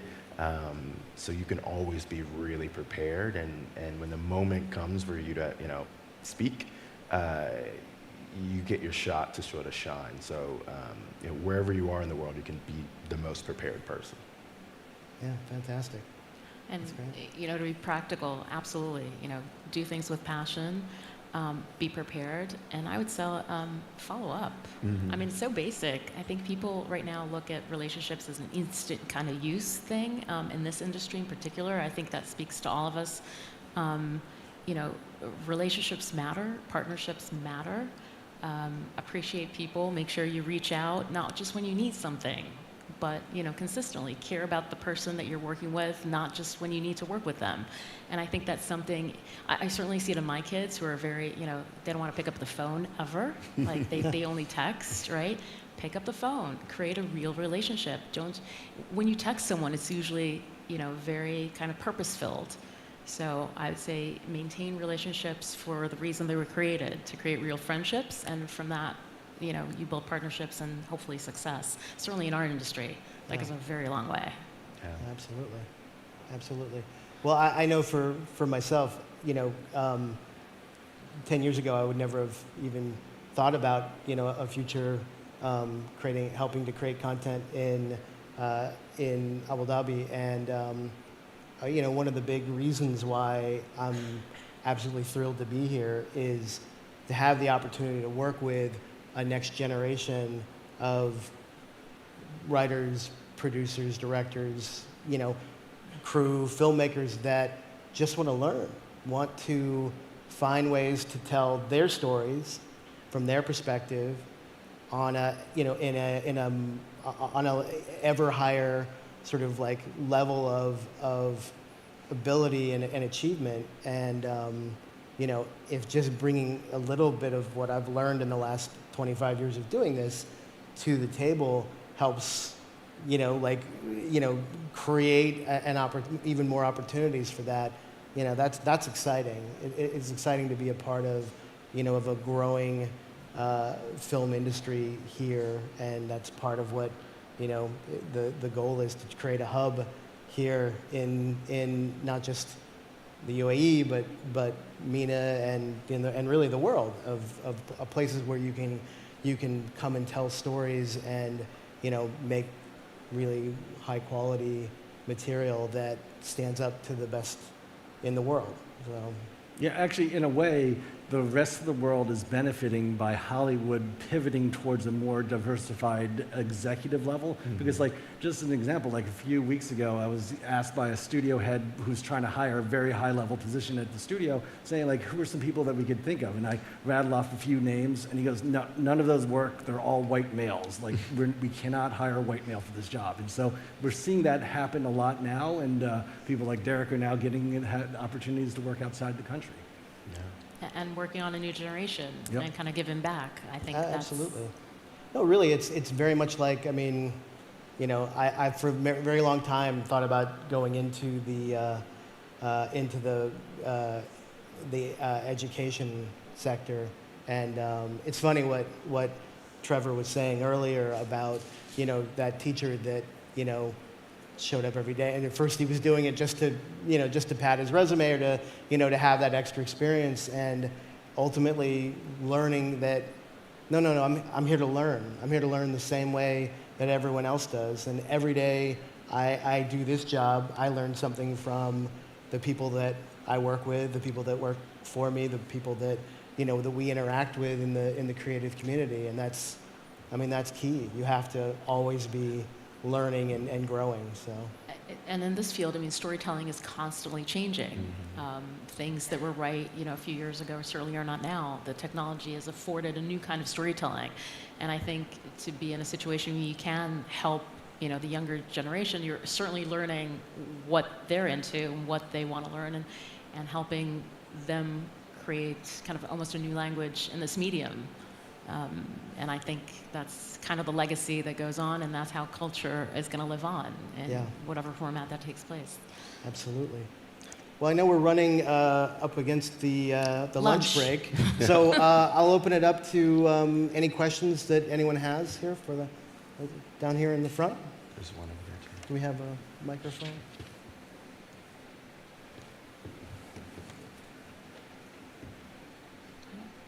Do we have a microphone or no? Oh, yeah. Yeah, we can hear you. Yeah, go ahead. My name is Jala. I'm an artist, sculptor, and I also write fiction fantasy. And in my journey to find a literary agent or a publisher,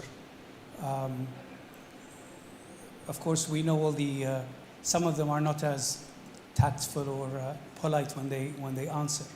Now, my writing is in English. And after sending out all the query letters and everything, one of the answers that came back to me was fantasy written by an Arab in English, a Muslim, a brown person, may not make it in Hollywood. So I throw this to the three of you or whoever wants to answer that one. Thank you. I think Jason wants to wrap you. No, God no. I think we're way more open than that today. I certainly want to believe that. By the way, it's never easy for anyone, no matter where you're from. It's always an industry that wants to be first to be second, if that makes any sense. So we always want you to have experience, and we always look for people who have already had that first chance before we kind of jump on board that. But barring that, you know, it's never easy. So that's why I'm saying it's never easy for anyone, but certainly whoever said that to you is not really with us. Like, it's not really with where our industry is going. It's not authentic at all. I think, you know, there's stupid people everywhere. I think if you look at what's getting made right now, you say what's working. Some of the shows in English that are working, Bridgerton is a show that doesn't really make sense on paper. You're set in a period piece, which is expensive, so Hollywood doesn't really like doing too many of those. You didn't actually have any notable cast in it at first. You have an amazing showrunner who's involved, and so that's how it gets greenlit. But then the cast is just like vaguely, weirdly diverse. So if you were to pitch that, a lot of people would probably say like that doesn't work. But if you look at super recently, Miss Marvel was a great example of a brown girl Muslim superhero made for mainstream American television. So it's categorically false. That person you were talking to is probably just behind and hasn't gotten the memo. But there's many ways for people to say no, and usually it's never the actual reason that they tell you. Time for one last question, because I think they're this guy's wrap up. Here. Over here? Yeah.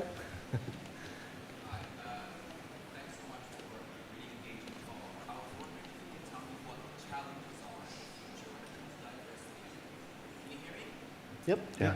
What the challenges you see are coming up in the future when it comes to diversity and quality to show more authentic stories? What are some of the challenges going forward in showing more diversity? I guess the challenges would be, and I'm trying to think of how it applies to what I'm doing. It's just making sure that you get the upper levels at the gatekeepers of the studios to be more open-minded. And even now, the leaders at all the major studios and the streamers are all still white males, and it's starting to seep up through the lower level executives, and it'll just be more open to be able to have more diversification. But it's happening, but it may not be as quickly as everyone wants it to. And I would just add, this industry is constantly challenged. It's ever shifting. It's quickly adapting. And I don't think, diversity is necessary. I think we're on the right path. I think there are just things that are happening in our industry. Consolidation, certainly, less money available, a halt to growth in a lot of these key streamers that's, adversely affecting the quantity we're producing. But hopefully, representation-wise, we're on a good path. Yeah. One thing that is a little hard, I think, right now is we're in a moment where everyone wants proven IP for new projects, which if you're not a well-established person, it's maybe hard, or you're not well-financed, it may be hard for you to have access to the proven IP. So that's a bit of a challenge, but hopefully with all of the different marketplaces digitally that you can sell things now, that sort of becomes less of an issue, but that's a problem. Well, I think we have to wrap it up. So any other questions, feel free. We'll be hanging around and we can answer them in the hallway. But thank you for your time. Thank you. Ben, Dana, Roy, Jason, thank you very much. And as Ben's just said, carry on the conversation over lunch. For those of you watching online, we'll do our best to try and get back at 2:20. It might be 2:25, Abu Dhabi time. But enjoy the break and thank you all.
Good afternoon, ladies and gentlemen. Hope you had a good lunch.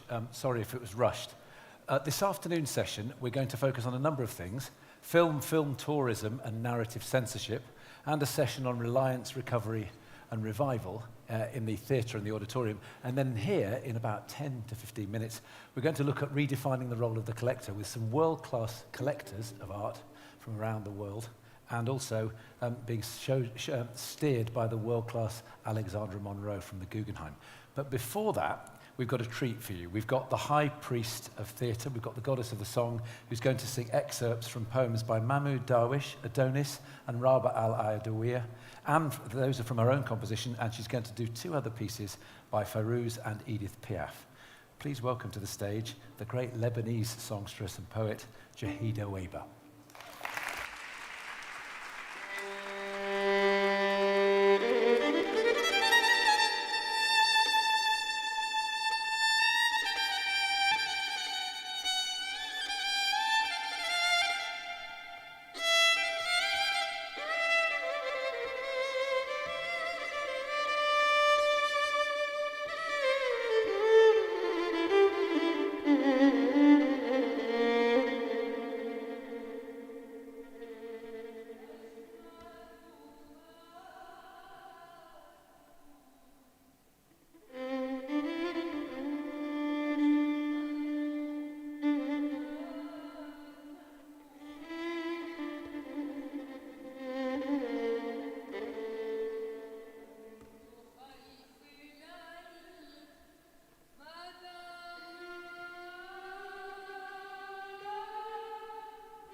أحبك حبين، حب الهوى وحبا لأنك أهل لذاك،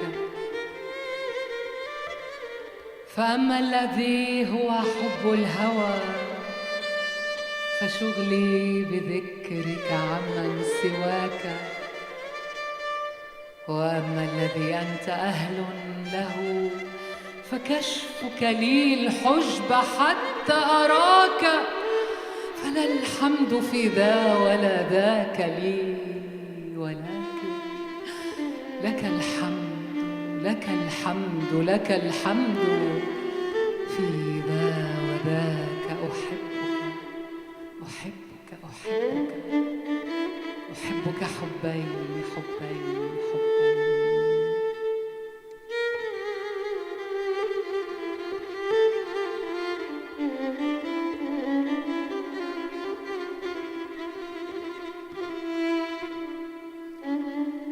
أحبك حبين، حب الهوى وحبا لأنك أهل لذاك، فأما الذي هو حب الهوى فشغلي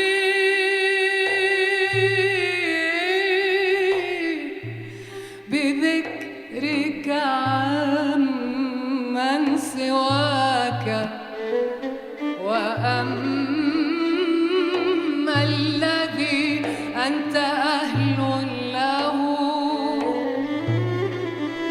فكشفك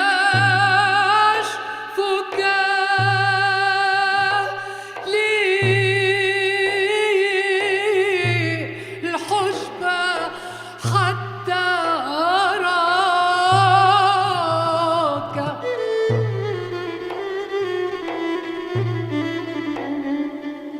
فلا الحمد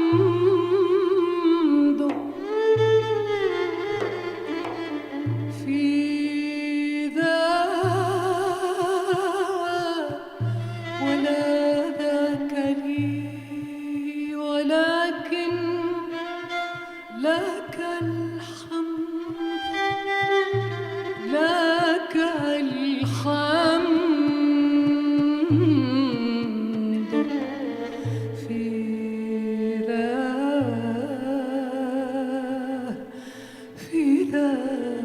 وذاك.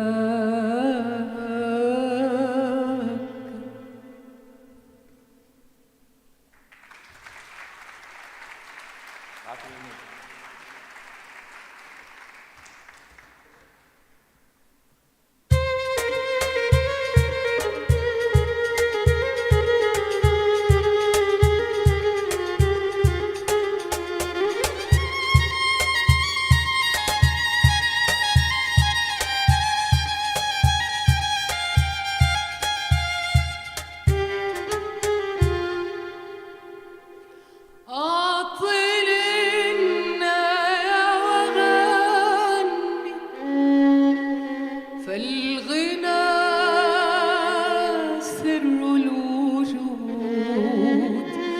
وأنين يبقى بعد أن يفنى الوجود. هل اتخذت الغاب مثلي منزلا دون القصور فتتبعت السواقي وتسلقت الصخور؟ هل اتخذت الغاب مثلي منزلا دون القصور فتتبعت السواقي وتسلقت الصخور؟ هل تحممت بعطري وتنشفت بنور؟ هل تحممت بعطري وتنشفت بنور؟ وشربت الفجر خمرا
سعيدة جدا بوجودي معكم وبشكر القيمين على القمة الثقافية على هالدعوة وعلى إتاحة الفرصة للقاء فيكم.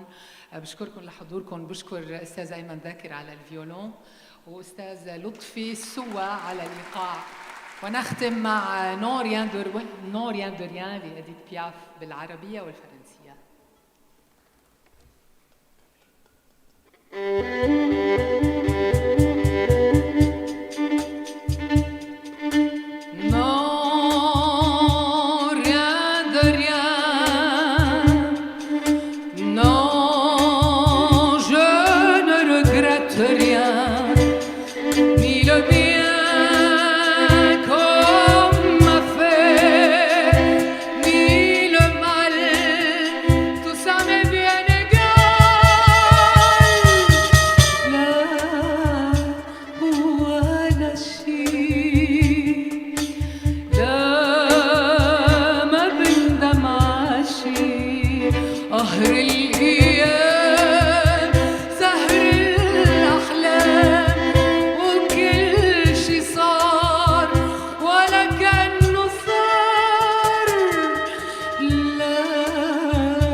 جمعت أغمار وقدت حطب للنار، جرار الضحك والقار وحزن اللي بالأسرار، حيتا قصص الحب نهدت ترق القلب، رميتها الزمان بعيد وراح بلش من جديد.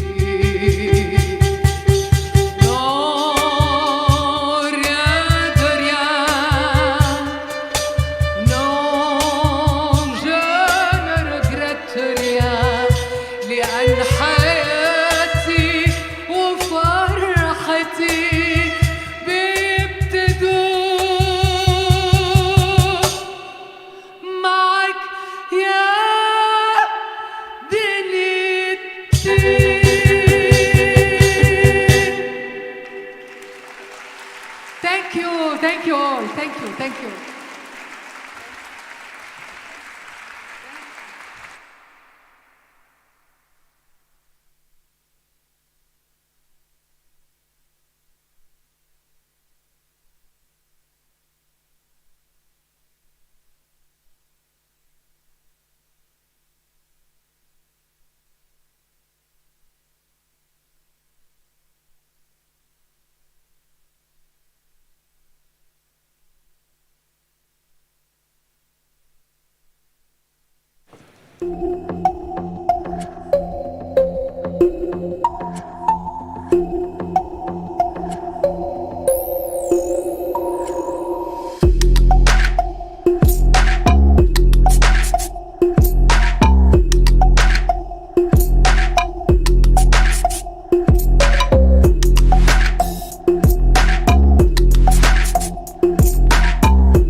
Hard act to follow. That was glorious and uplifting and electrifying. Thank you so much. I'm Alexandra Monroe. I am Senior Curator of the Solomon R. Guggenheim Museum and Foundation and Lead Curator for the Guggenheim Abu Dhabi Project. And I first want to congratulate DCT, especially our chairman, Mohammed Al-Mubarak, for the 5th iteration of the Culture Summit. Each year gets more layered. You have persevered during very difficult times for culture, and yet here we are gathering in this extraordinary part of the world, meeting so many thinkers, artists, game changers, agents of the future, and we all feel very privileged and honored to be both a co-organizer and a participant. So thank you and congratulations to all the organizers. I want to just give a brief introduction of my very distinguished panel. I know 2 or 3 very well, and the other 2 I've had crushes on for the longest time, and I'm so excited that this summit has finally brought us together. So beginning with Sultan Al-Qasimi, who many of you know is very, very well known in the region and also internationally as a founding intellectual and collector behind the Barjil Art Foundation and Barjil Art Collection that is now housed at the Sharjah Art Museum. And as all of you know, Sultan has been an extraordinarily robust, passionate, knowledgeable collector in a field long before really anyone else. And you've taken it to a depth of urgency and really forming the field through what you collect and how you think about what you collect. I also want to congratulate you. I was privileged to have a walkthrough, even at 2 hours. It felt like we were racing through yesterday in Sharjah. And congratulations, 50% of the works on view, and there were hundreds, were by women artists from the region. So really fantastic. So we at the Guggenheim Abu Dhabi, the curatorial team, we have much to learn from you and be inspired by, so thank you. Jennifer Stockman is known best in my world as our former president and president emeritus of the Solomon R. Guggenheim Museum and Foundation, which she served on the board and as leader for 15 years or more, including during the very exciting period of bringing the Guggenheim Abu Dhabi to life here on Saadiyat. And since she left us formally, though she's never left us, Jennifer has really distinguished herself as a major filmmaker, documentary filmmaker in the arts, but is also, in the context for tonight, an extraordinary collector of contemporary global art.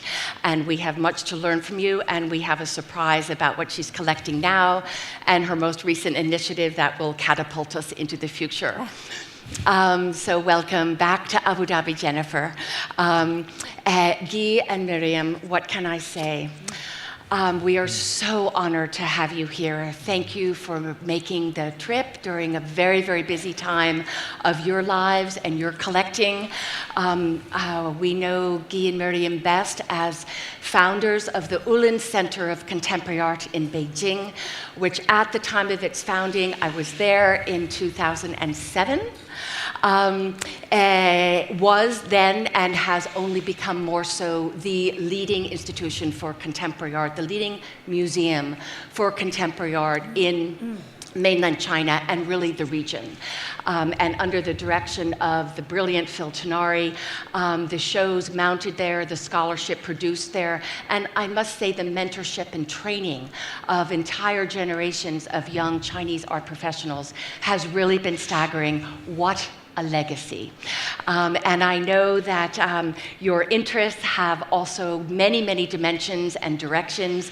You are sort of rhizomatic people, so we will love to hear from you shortly about what other directing initiatives you have gone into in contemporary arts and other things, I understand. Vanessa, really, you are someone I've admired from afar for so long. I don't know how our paths have not crossed. I must give you great credit for inviting Reem Fada, our great colleague and my teacher in all things Middle Eastern, to curate, was it the 6th Marrakesh Biennial? So Vanessa, as all of you in this room know, was the founder, the visionary founder of the Marrakesh Biennial, which among other great distinctions is the only trilingual biennial and really one of the first in the region that operates at a thoroughly global level and has really been such a catalyst for our thinking about how to present art in the region, from the region, for the region, at the same time operating on global registers. You also are a collector, though you seem rather shy about that part of your life. I think it's probably because you are so active on so many other intellectual and philanthropic and real other kinds of initiatives, which we shall hear about soon. So we had a pre-meeting, and we came up with sort of 3 questions to guide our hour together. We do want questions at the end, so start writing notes. I'm going to start with Sultan. And if you could really start with what was your catalyst for this extraordinary achievement, which is the Barzil Art Collection? Thank you so much for having me. Thanks for the kind introduction. I think every collector has a different imperative and a different goal. My goal really was trying to shed a light on art from my region, from the Arab world. I realized that there weren't so many platforms that would highlight and exhibit art specifically from the Arab world. I wanted to create an institution that would be a destination, not only to exhibit our own works, but also to connect and network with other individuals. In many cases, when we get asked for loans, I would tell the institution that there are other collectors that have better works than us, and you should show that. So the idea is not to show what we have, but really to exhibit the best that the region can offer. And I'm happy to say that since we started about 12, 13 years ago, that we've loaned to over 100 museums around the world. And to be honest, sometimes it needs a little bit of convincing. Sometimes you need to grease the wheels and help with funding, the insurance, the crating, the logistics, the transport and shipping, things like that, when small institutions and small museums can't afford to display work from the Arab world. For instance, we try to do that. At this point in time, we have 300 works on display in one museum or another anywhere in the world. And I think this might be a record by any institution anywhere in the world. And so we're really pushing art from the Arab world. It's not easy. There's a lot of difficulties that we can talk about at another point, but really the goal is to highlight art from this region that I love, this region that's seeing a lot of conflict, seeing a lot of, there's a lot of sad news from this region, but there's a lot of good news. There's a lot of cultural production. So how can we highlight that and maybe challenge some of the notions that people have about my part of the world? So you said something extraordinary just now, that 300 of your works, which we learned yesterday too, are now touring or on loan to various institutions around that world. I imagine that is a 100% increase over 12 years ago. So what is changing in the world other than your collection and the scholarship you've produced? How do you account for that? What's changing that there is greater interest and an appetite for, demand for, new urgency in the rest of the world, and maybe even in the region, to learn about modern and contemporary art from the Arab world? What's changed? There's so many great things happening as well. I mean, there's this cultural summit, there's Art Dubai, Abu Dhabi Art, there's the Sharjah Art Biennial. There's so many great events happening. And there's more interest, there's a lot of scholarship. There's an institution now in Abu Dhabi housed by NYU Abu Dhabi called Al-Mawrid, which is dedicated to the study of modern art from the Arab world. Yeah. There are professors and students and scholars graduating, studying art from the Arab world. This didn't exist 10, 20 years ago. So we have a lot of people to thank, and we're really standing on the shoulders of giants here. Mm-hmm. So, and I want to thank everybody who's really put an effort in highlighting art from let's call it North Africa and West Asia, and really Africa and Asia at large. We need as much support as possible, and I call on institutions to highlight the minorities that we have, all minorities, women and men, all sorts of different sects that we have within our region, and show how beautiful our part of the world is, and not allow people to be taken over by the negative news and stereotypes. I think art plays a major role here. Mm-hmm. Fantastic, thank you. Jennifer, yes, thank you. I'm going to go in a round now, but afterwards I'm going to surprise you who we're going to call on. But Jennifer, you're so accomplished in so many areas, but let's focus on the collection. So maybe you could tell us, what was your early passion? What guides it? What do you think distinguishes your collection? I also want you to talk about how you live with it, because I think this is essential. I've seen your various houses, and you have to have art in every nook and cranny, sometimes stacked seven deep. So tell us about living with art and what your drive is. Well, first of all, following you is not easy. And I just want to be clear that my collection is nothing compared to the people I'm sharing a panel with, the distinguished people. But I think it's very personal, and I've had the privilege of participating in institutional collection building as well, and trying to understand different strategies of collecting. For me, collecting has always been about creating a bridge and greater understanding between cultures. And I started the collecting early or late 1980s, and I've always had a fascination with the rest of the world, while the Western world has imposed their views in every sector. And I went out of my way, if you will, to collect and look for art that didn't conform to what was market-friendly or more typical for a Western collection. So I feel the collection is somewhat diverse, not as diverse as I wished it to be. I mean, I think a collection should reflect current times, history, and we have never seen such changes before in the history of the world. It's all, whether Tom Friedman said we're a flat world now, this understanding that we're gaining of each other is kind of a magnificent thing that's happening. So I think a collection needs to be organic and continually refine itself and reflect what's current. Could you give us an example of something maybe you've collected at any time that reveals that mandate that you've created for yourself of art that reflects the current times? By name? Yes. I hate to call out artists' names, but you're in safe company. And it's interesting. I've never gone out of my way just to collect women artists or any particular group of artists. And it's turned out to be very diverse, the collection, just in what I respond to personally. It's very personal. But for example, an artist that I originally thought had something to say about the world was Korean artist Haegu Yang. Yeah. Another artist early on I just was immensely impressed with was Shirin Neshat. Now that, that's why I hate to just mention a few, because there's so many that have made impact. But that's just to give you an example of some of the more international. Of course, a lot of the collection consists of, names that maybe everybody would recognize as well. Yeah, thank you.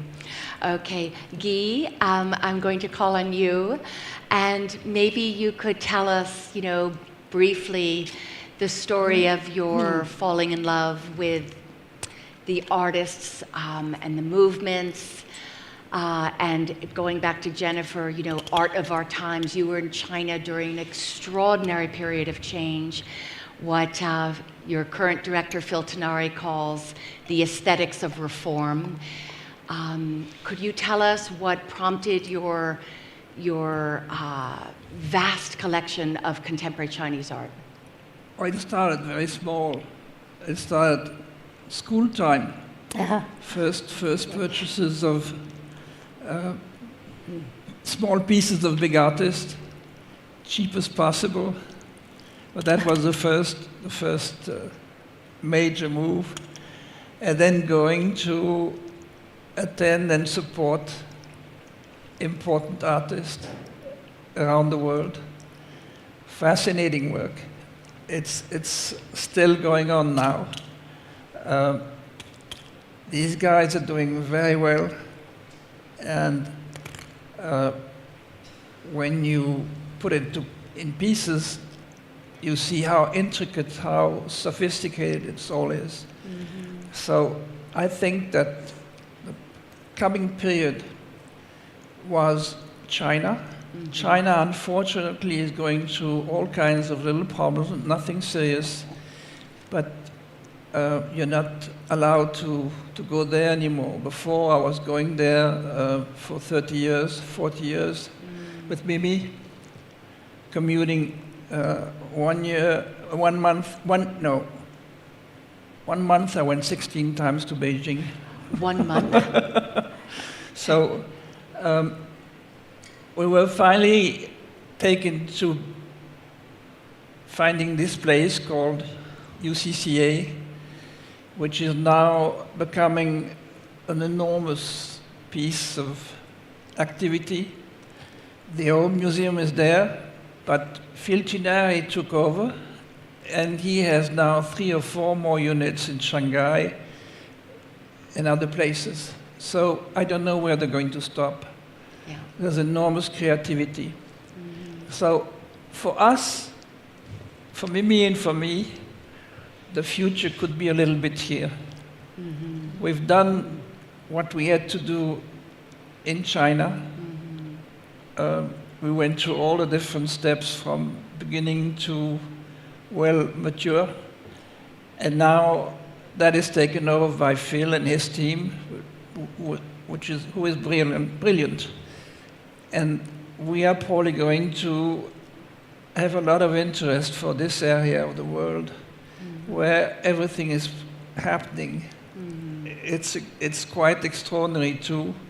I don't know where the future is going to stop, but you can feel so much interest among the local team of lovers that we're going to have a lot of surprises. Mimi, do you want to add to that or give some context to your collective? And I mean, this is also interesting because Mimi and Guy did it together.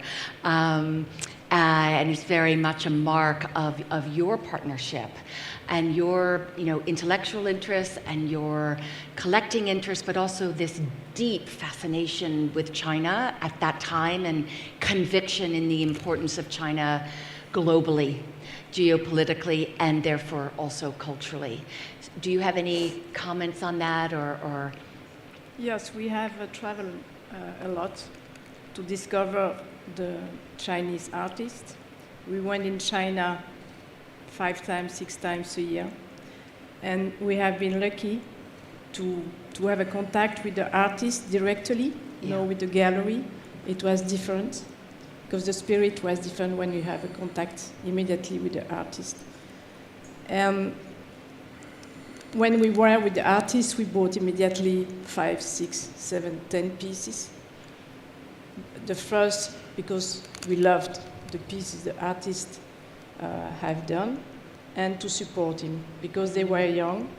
The period was difficult for them, and that was the first step for me in China. Mm-hmm. The second step was to build the museum. Mm-hmm. That was a major job. It was difficult because, I suppose you know, the Chinese country. It wasn't easy, but we are so proud now to have a UCCA. Mm-hmm. And when we see the past, honestly, it was amazing, the vision of my husband. Mm-hmm. He's a visionary. He knows exactly where is the future. Sometimes it's difficult for me to run behind him, but it's amazing visionary. We will see what happens in the future, but he knows exactly what he wants for the future. Well, I think the word visionary is, something you all share, and something that I think distinguishes a great collector who can be a kind of agent of social and cultural change, either focused in a community or region or more widely. And that brings us to Vanessa, who I think very much is a visionary, and also, like Sultan, very dedicated to the region, in this case, North Africa, Morocco especially. And you're here less as a collector than really a cultural entrepreneur. And it's your initiatives, these visionary initiatives, that are connecting curators, artists, makers, seers, and communities, and nations in certain moments of gestation. So tell us how it all started. Well, I mean, I learned quite early on that, well, I knew that artists were very special people, and I could never be one. But playing to my strengths was making an environment that artists could feel they could create in. And so when I was 23, I opened a little gallery down the Portobello Road. It was a very small space. I didn't have any funding behind it, but I was in the right place at the right time. Being in London in the 80s, it was just becoming international. It was just getting that feeling that, you know, we were quite daring to show artists from abroad. I mean, you know, it was like you show artists from abroad. It was very parochial London then. There weren't any great collectors or anything like that. But it was. I loved it. It was a great excuse to travel. You know, I showed some and you know, for 5 years, I just inevitably bought some of the work of the artists who I was showing as well. So that was what got me going. But I gave William Kentridge his first three exhibitions, showed his first films, showed Sonia Boyce, who won the Golden Lion at Venice this year. I gave her first show. So I was just sort of in the right place, and it was just when the YBAs were getting going. So by default, really, my collection got off to a good start. And it's more, my collection's been more of it's a souvenir of my life. I've never sold anything ever, and I love talking to artists about what they're doing. I love supporting them. I also understand, having had the gallery, the immediate, the role that collectors play in the creative process.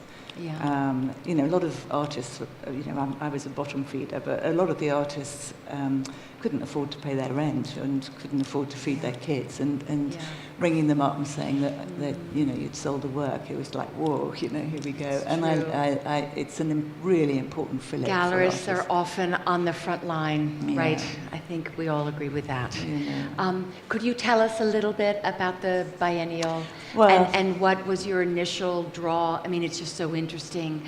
I would say, you know, Jennifer, your collection is broadly global. There is a strong European and American focus, but it's broadly global, including the two artists you mentioned, Hegu and Nasreen.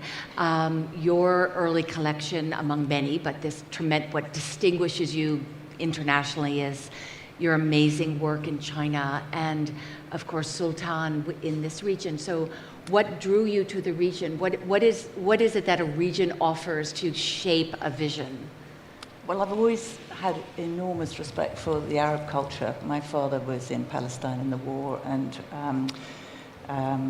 he was all the way along North Africa, and so I was sort of brought up with this sort of, you know, inbuilt love of North Africa anyhow. And I bought a ruin in Marrakesh, really just as a fun thing to do, if I'm being honest, after too many glasses of wine at lunch, which I'm sure a lot of us have made this mistake. Anyhow, a few years after I bought the hotel, I was beside myself with anger about the Iraq War. It was something I just couldn't.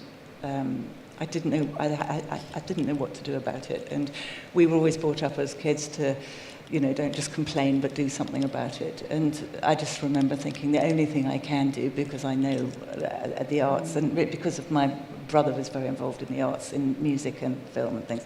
I knew a lot of culturally significant people, and I thought that I'd start an arts festival in Marrakesh, really as a platform for debate. It wasn't so much as it had film, literature, poetry, performance. It wasn't just about visual arts. And then, of course, we did the first edition, and then Mission Creep came in, and it got bigger and bigger. And the visual art, the component of it, became the most exciting, if I'm being honest, because that lasts. The pieces stayed on for 3 months, and it. I don't know whether people realise that. Well, here I've got a lot to learn, and I was learning on the job in Morocco, but Morocco, and particularly Marrakesh, had framed itself as being a medieval city. It was a sort of, it hadn't changed. There were donkeys in the streets and everything. And this was dreadful for young people growing up, where contemporary thought and ideas weren't celebrated. And so by having a really good arts component into the contemporary, cultural, exciting, dynamic thing happening in the city, it really did make a difference. Actually, I was very pleased. Well, I mean, it's just amazing. So we're here at the Culture Summit, and one of the lessons is art can really change people's lives. It can change the artists' lives with the support you're giving, but it can also change a city's life. Yeah. Certainly changed mine. And it certainly changes, absolutely. Yeah. So Sultan, I'm just going to jump ahead to another question that the summit has asked us to consider, and we heard quite a lot about this morning from so many distinguished leaders of countries and former leaders of countries, which is, of course, the pandemic, which we think we're out of, but maybe not totally out of. So how did the pandemic affect your collecting, and what sort of pivots did you discover that can maybe be beneficial to our understanding of arts and culture going forward? Pandemic, I think, provided us with an opportunity to self-reflect on ourselves, our lives, and who we are and what we're interested in, and also provided us with a chance to maybe spend more time reading and educating ourselves about art. I suppose as collectors, maybe we had more time. The time that we spent gathering with people and spending time with friends, which is very, very essential to human beings. Yeah. I think we spent some of that time maybe with ourselves and our loved ones, and maybe reading about art and culture. I must say that I spent a lot of it online, where I continued to teach online, but I also continued to, I started a platform to interview artists that I call the Cultural Majlis. I interviewed 50 artists. So that was part of my research into... This is amazing. Can you tell us a little more about that? Because this is an extraordinary example of, It basically just started when I thought, I'm meeting with many artists, I'm interviewing them online, so let's open this up to others.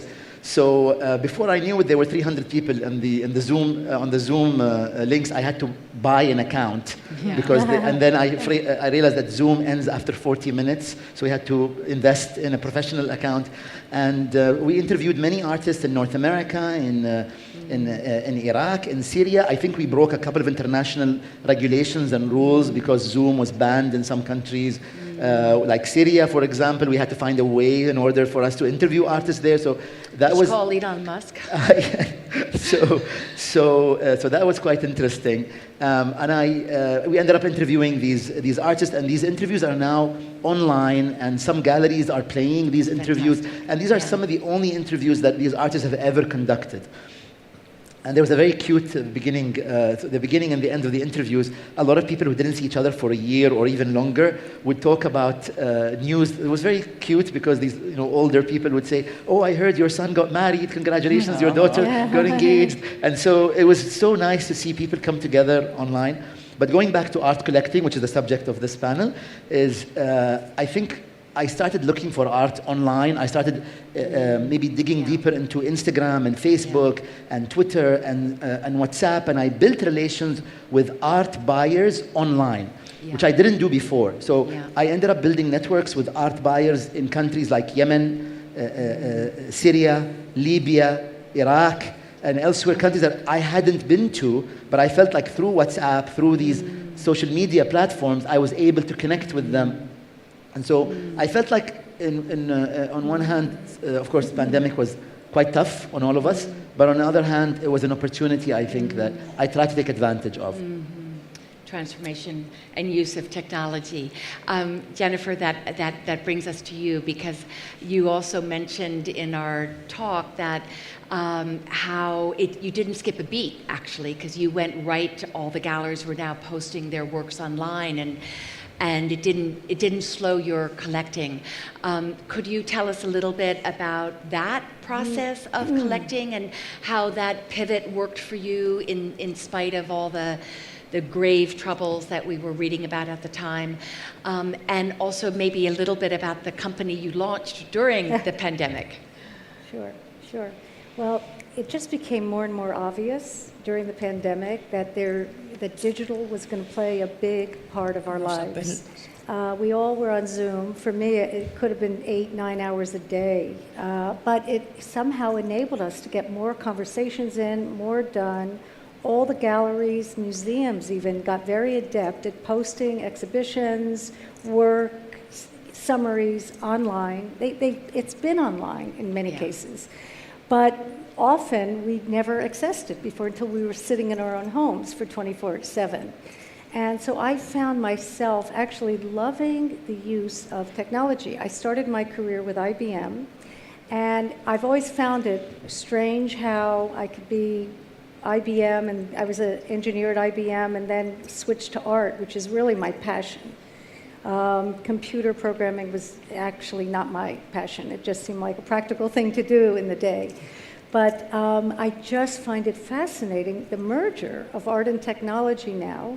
And I started studying, this is when the Beeple phenomena happened with the $69 million NFT. Right. That itself created a sensation, and I think a paradigm shift in many ways. Yeah. And the metaverse, this is even before Facebook changed its name to Meta. There was a lot of conversation, especially in fiction.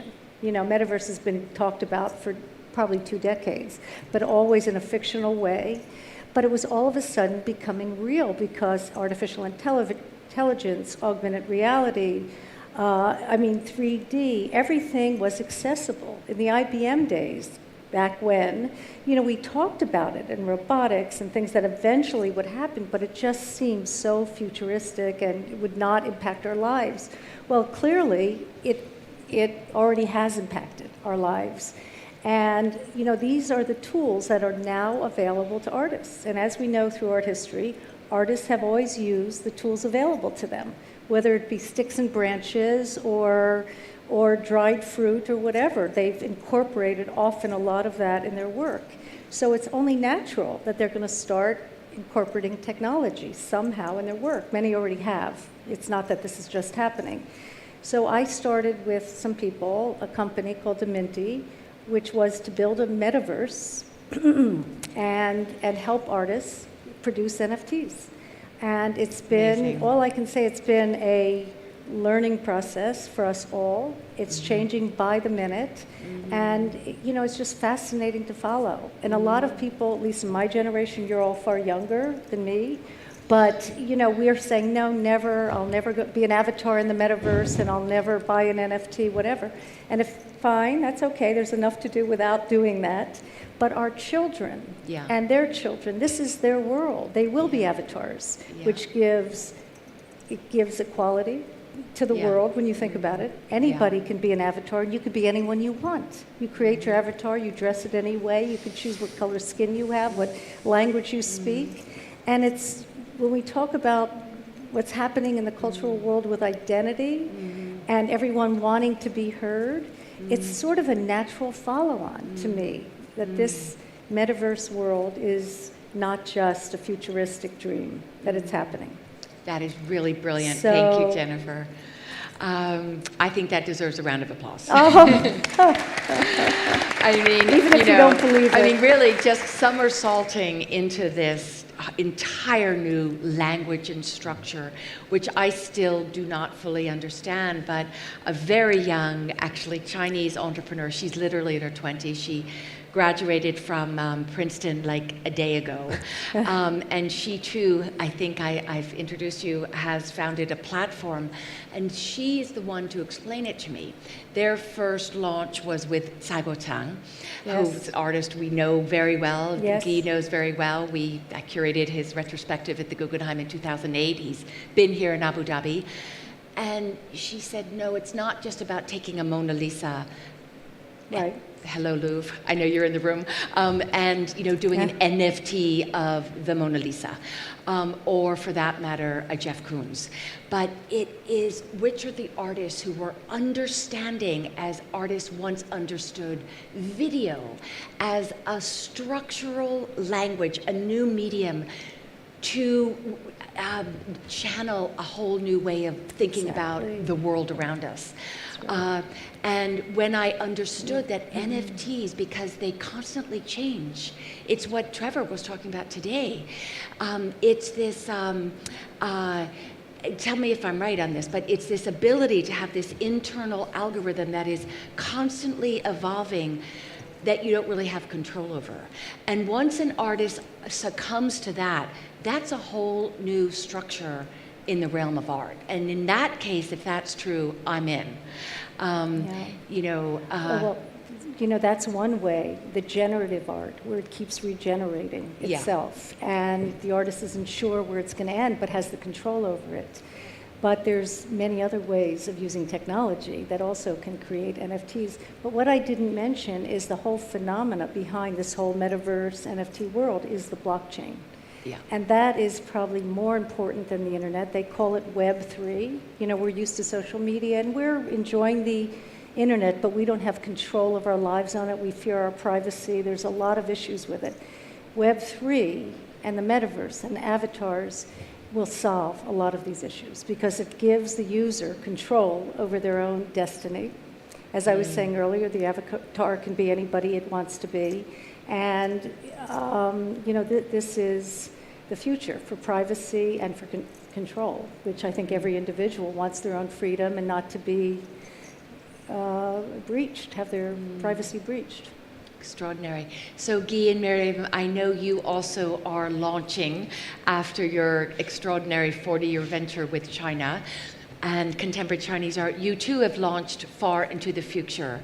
Can you tell us a little bit about what are you collecting? What is the medium? What is the thinking? And what are the artists' stories that they're telling through these new languages that you're collecting? Just have a little story. Okay. Having been working in Saudi Arabia on a little project, crossing the border and going to Dubai, I fell on something extraordinary, and I think we became great friends. Al-Serkal? Yes, in Dubai, the Al-Serkal Avenue in Dubai, which is the gallery and art center, also the home of the Ishara Art Foundation, the first non-for-profit private art foundation in the region. They didn't build a museum, but they built a beautiful gallery. Yeah. And we settled in there, and that has been an enormous satisfaction. We're doing together some works and showing them. It's going to happen in about a month. Okay. So suddenly Dubai becomes important. I think the whole area is becoming important. Yes, we feel it. I will be able to tell you lots of more things in a month to tell you how it went. But we love the people, we love the way they work, the creativity, and we learn a lot. So what better can you hope for? That's fantastic. That's going to be one more a wonderful institution or initiative for us in the region. Mimi, could you tell us a little bit about this? I know you're doing some collection of some of this, the new the new technologies as well? Okay, we are collecting for the moment the digital art. That's the future. Digital art, yes. That's the vision from Guy, me too, because I love. Because the piece is moving in front of you, and it's completely different than classic art. And that's Guy. On 1 year, we have collected more than 100 pieces, and we have a very important digital art collection. And that will be the next step. We are going to show the collection everywhere in the world. We don't know yet. We know where, but and digital art is huge. I mean, there are like 90 different forms of art within the it's rubric huge. of digital. So can you give us an example? It started in 1963, I think. And the computer was so big. Yeah. Bigger than this place. No, it's like that. And the first piece is, it's amazing to see what the artists they have done 50 years ago, and what they do for the moment. It's a huge difference between 15 years and now. So you're collecting the history of digital art? That is a huge commitment. Yes. Wow. Very exciting. Wow. Because it's very important, the new generation, they understand when the digital art started. Yeah. That's very important. That's education. So who made that work in '63? I thought it was Nam June Paik. Is it someone else? I don't know how many pieces we have for the moment, but it's a lot. And we bought on 1 year. We travel everywhere in the world, and we bought a lot. Amazing. And how do you store it? Because everything needs a different it's server and a different screen and different It's woofer. easier to store the digital art than the painting. Because it's just a computer. It's a USB card. That's it. And it's easier. And let me say, you can now mint them, these pieces, on the Yeah. blockchain. And there's copyright issues. There's definitely legal issues to consider, but that's... It's different than the NFT. Yes, yes. It's two different worlds. So I have one more question for our wonderful panelists before I open it up. And I just want to bring it back to the region. We are here in Abu Dhabi. We're hearing what's going on in neighboring Dubai and neighboring Sharjah. We are on the brink. I would say we're beyond the brink. We're actually well into an evolution of an extraordinary new ecology of possibilities. You know, here we have a country that believes in possibilities. And art, as we know from this culture summit, and as we heard from the chairman today, and culture and visual culture in all its manifestations, and performance culture and musical culture, as well as heritage, is all part of this very extraordinary vision that is being enacted, as we heard from Minister Noor this morning, and put into practice and put into action. So I'd like to start with you, Vanessa. What advice do you have for those of us who are working in this cultural environment today, in this part of the world, with the ambition that you see at work? What advice do you have for us? Gosh, I'm not sure I'm qualified to give advice, but from experience of working in Morocco, I think it's really important not to go top down and encourage as much creativity to bubble up from below. And how you do that, I'm not sure. I mean, I think get artists to come in and work with people from here, have as much communication as possible. You know, obviously kids' engagement, but I think that it's no good just flying things in and it's not. I mean, obviously it's wonderful to have the absolute best to go and see in museums, but you need to.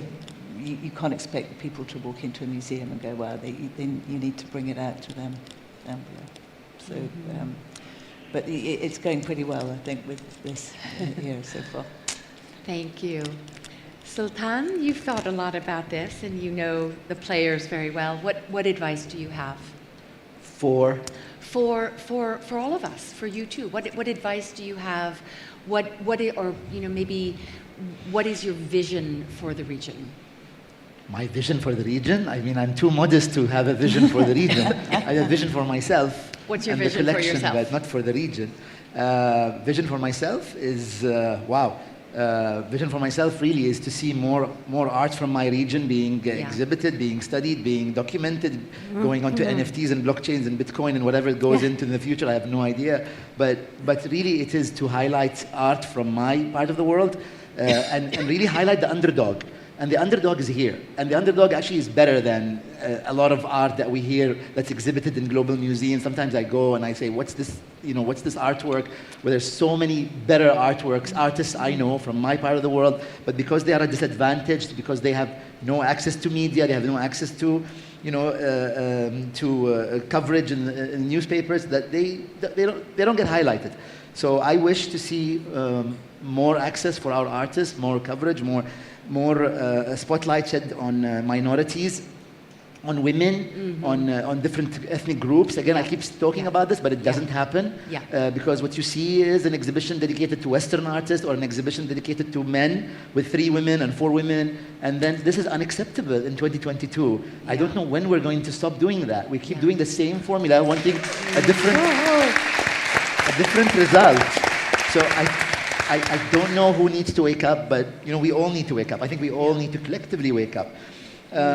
I also want to say that being a collector here in the UAE is very, very lucky. It's very fortunate. This is the only country really in the region, and I buy from all over the region, and I love my region. I'm so proud of it. But really, in the UAE, it's the best logistics hub. It's the best, the best insurance hub. It's the best transport hub. Everything is so sort of seamless here. There's room for improvement because we always want to stay at the forefront. But this is such a great destination. I feel like both of you have insinuated that you might be doing more work here in the UAE. So I'm really happy to hear that. I encourage you. And I encourage everybody in the world to come and show your art in the UAE and move your collections to the UAE and move your... and then give them to the Guggenheim. Give them to the Guggenheim Abu Dhabi. Why not? Yeah, so, that's my vision for the region. Wonderful. Wow. Wonderful. Wow. And Guy and Miriam, now that you know the region better and after your various other focuses, what do you want to see here? What is coming? It's very clear. With digital art, I think kids know more about computers than we do. And digital art is really very popular with kids. So when you go and visit a show, who do you see first? Kids. It's normal, it's their world. They are playing with the... And they know what about they're seeing, so it's not something which is mysterious. It's something they're very comfortable with. So I think that's a big plus. I think whatever is happening in this area is unbelievable, but I think the kids are going to be very, very active too, and they're going to surprise you. Wonderful. Okay, I think I'd like to devote the last 10 minutes or so to questions from the audience. And I think, Sabi, I see your hand. So if we could get some mics, and please feel free to address it to any one of our panelists. And we have a good 10 minutes for... Can we get a mic for our friend Sabi? And Manuel is also there. And Manuel, oh, we have a lot of questions. Good.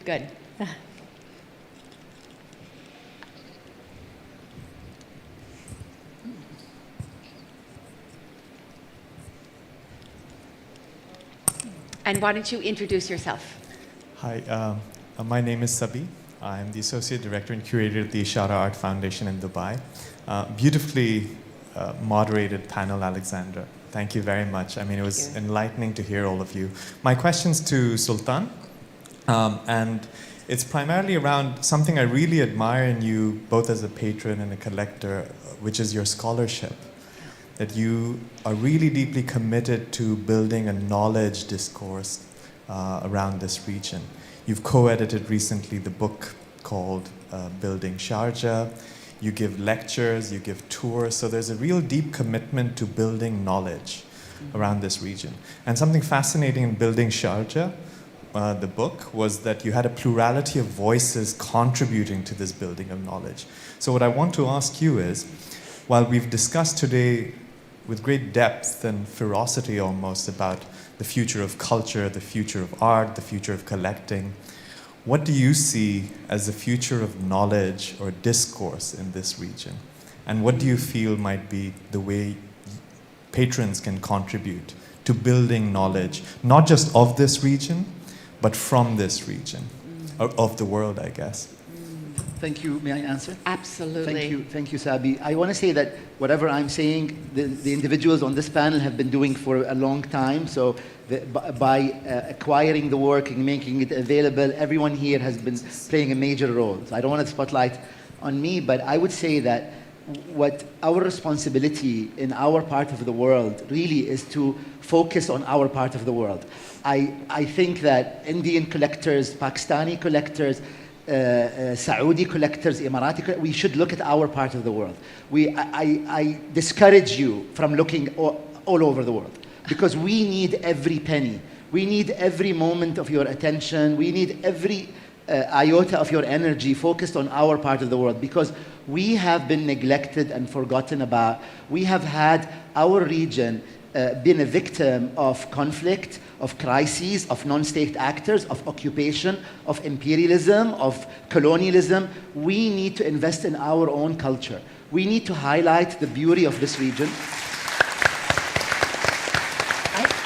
I'll tell you, if we don't work on highlighting the history of our cities, whether it's Mumbai or Karachi or Tehran or Baghdad or Erbil or whichever city in the region, I don't want to, but whichever city, who will do that? If we don't play our part in focusing on our part of the world, do you think scholars will come from, I don't want to mention countries, and focus here and say, I'm going to write a book about my own country. I'm going to, about that country. I'm going to focus on art from this nation. They wouldn't do it. So I'm very happy to hear that some collectors tell me, oh, I'm acquiring work from these Western artists, and you know, it doesn't impress me. I'm sorry, it does not impress me. It impresses me if you're going to say, I'm looking at art from Kurdistan, I'm looking at art from Yemen, I'm looking at art from, I don't know, North Africa, from Mauritania, I'm looking at art from Somalia. That impresses me much more than saying, oh, I went to this gallery in this Western capital and I acquired this artwork, and I feel pity. And I feel sad, and I feel like, you know what, this is just doesn't add value at all to our world. It doesn't advance our cause in any way. Buy the art, invest in the artists, highlight them, document them, invest in the research, invest in the scholarship. This is what we need. We don't need another Western art collection, to be honest with you. I'm sorry to be very blunt, but this is how I feel. Wow. So how do you really feel? How do you really feel? I just wanted to give a very quick shout out to the curators here today in the room. I don't know if you're here now, who are working on the Biennale of Islamic Art, which is doing much of what you're talking about, which will open in Jeddah in January. And I think that that focus is so needed to explain this part of the world, the culture, the spiritualism of it. There's so much more that people need to understand.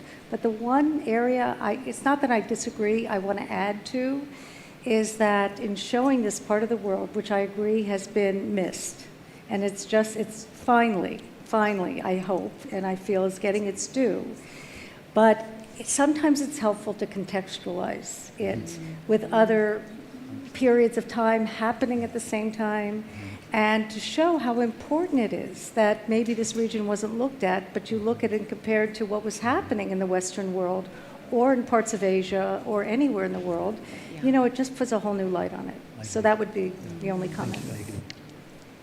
Can I ask a question? Yeah. Hello, I am here. Yeah. Here. Hello. And then Manuel. So I'm not going to tell you where I am from. I will tell in the end. But I want to tell something from my very personal experience that I think I do agree with Mr. Sultan. Okay, we should invest in our history and histories and also culture, because nobody is better mother for us than our own mother. And our own mother is our culture, our language. People from foreign countries, especially from Western countries, they just come with their specific agenda to our countries to create a specific narrative about us. And then when the agenda ends, they leave us. And we stay with our miserable destructions and our pains and our grief. And they don't care about us because the agenda is different now. So please, Mr. Sultan, if you have power and if you have this kind of I don't know, power, I think, like visionary power, invest in youth in your country. Tell them that they should tell their stories. They should reflect their culture, even that black culture, because Western countries, they don't care about us. I am from Afghanistan, okay? I am from that country that Westerns, they $1 billion they invest, but they didn't care about our culture. They didn't care about me as a filmmaker. They didn't care about our painters. And we are now immigrants. We are now refugees. We are now in exiles, you know, because Western countries, they just decided to shift to somewhere, I don't know, somewhere else. Arabic countries and these countries from this region, we should tell our stories. And our people who have power, who have money, who have some influences, they should invest. This is your responsibility. It is your business, it is your hobbies, it is whatever, but it is your responsibility because nobody cares about us, just we. This is just comment, I don't have any question. Thank you so much.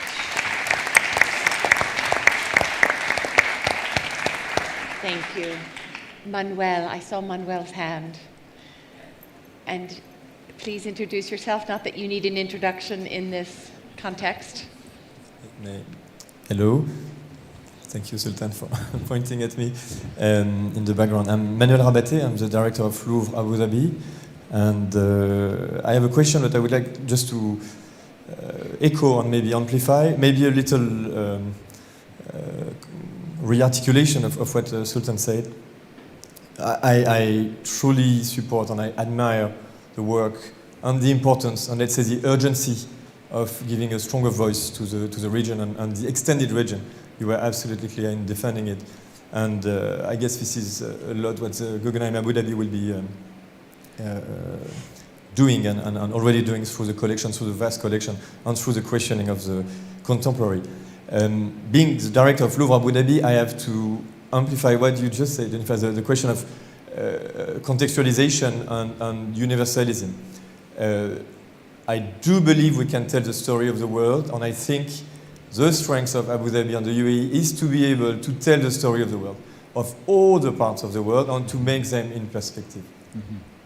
I'm equally proud of our exhibition on Impressionism, which opened 2 weeks ago, which is indeed a little too male artist-oriented because of history, even if we try to compensate. But I was even more enthusiastic about the Dragon and Phoenix, which was questioning the relationship between the Islamic worlds and China. And this kind of conversation can happen today only here. And we can be very, very pleased of that. It's not the Mona Lisa which is coming, it's the St. John the Baptist, which is a great launch from the Louvre that is going to come to celebrate our 5th birthday. I'm proud we have that. Yes, it's also Nabi. I mean, it's not because it can be read in the Muslim world and in the Christian world. I'm proud because this is a masterpiece of humanity that will be here for everyone to watch and to see. This is what we're giving. This is access. Okay, enough of me. I just wanted, as always, Sultan is triggering something in you that cannot stop. My question for all the panelists is actually, you all are collectors. You all are with your taste, with your resources, with your life, with your, you said 16 times in a month in Belgium, with your energy. You are gathering artworks. Mm-hmm. What is the relationship that you have with the institution as a place, not government or non-government, but the place in which you exhibit these artworks? How do you see the projection of or the translation between your taste, at the end it's your taste, it's your choice, because you own them, because you decide to curate them, and the moment they are offered to the public? How do you articulate it? I don't think we have time for everyone to answer, so Vanessa, may I turn to you? Because I think what I gather is you live very intimately and powerfully with the works you've chosen to have around you, almost as talismans. And you said something that the others haven't said, is that you never sell a work. No, but I do lend to galleries. I mean, I'm feeling slightly out of place in this panel because I'm not a collector of international repute like everybody else here, and my relationship is far more haphazard and much more personal, actually, I think. I mean not you have completely, but I've tumbled through the world of artists and creatives and sort of acquired work on the way. And so each piece is really incredibly important to me. And I live with them and I have them all in the hotel. So I'm not really equipped to answer that. What happens to them at the end of the day? I would have thought it would be very nice to find for a few pieces. I definitely don't see them going to my kids because they don't deserve them. So they'll go to. I think I have a relationship with a small gallery in the UK. I think that the most interesting point we had was Sultan's earlier, and I just want to come back. I think it's very important not to ghettoise artists in a region. I think we can all learn from each other. By all means, have the supporting, by work you're feeding into the system and all of that sort of thing. I think just to we in the UK anyhow were far too parochial for far too long, and it actually reflects badly on our society, I think, and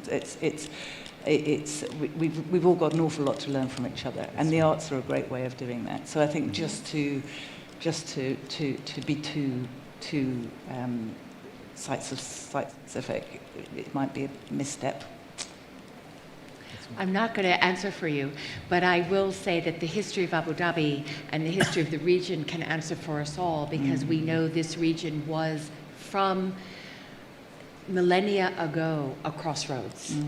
And to come back to the extraordinary news that the Louvre announced last week, congratulations Manuel, of Leonardo St. John the Baptist, we know he was looking at Chinese painting. Yeah. We know he was looking at literati landscapes. We know he was looking at ink to create those shades of the borrowed landscape. So I think we are advocating, if I can summarize, both a very deep, dedicated sense of urgency that each of you have to a region, and to build up what is really, we all know, of paramount importance in the Arab world is to deepen and legitimize the scholarly field as well, and the critical field.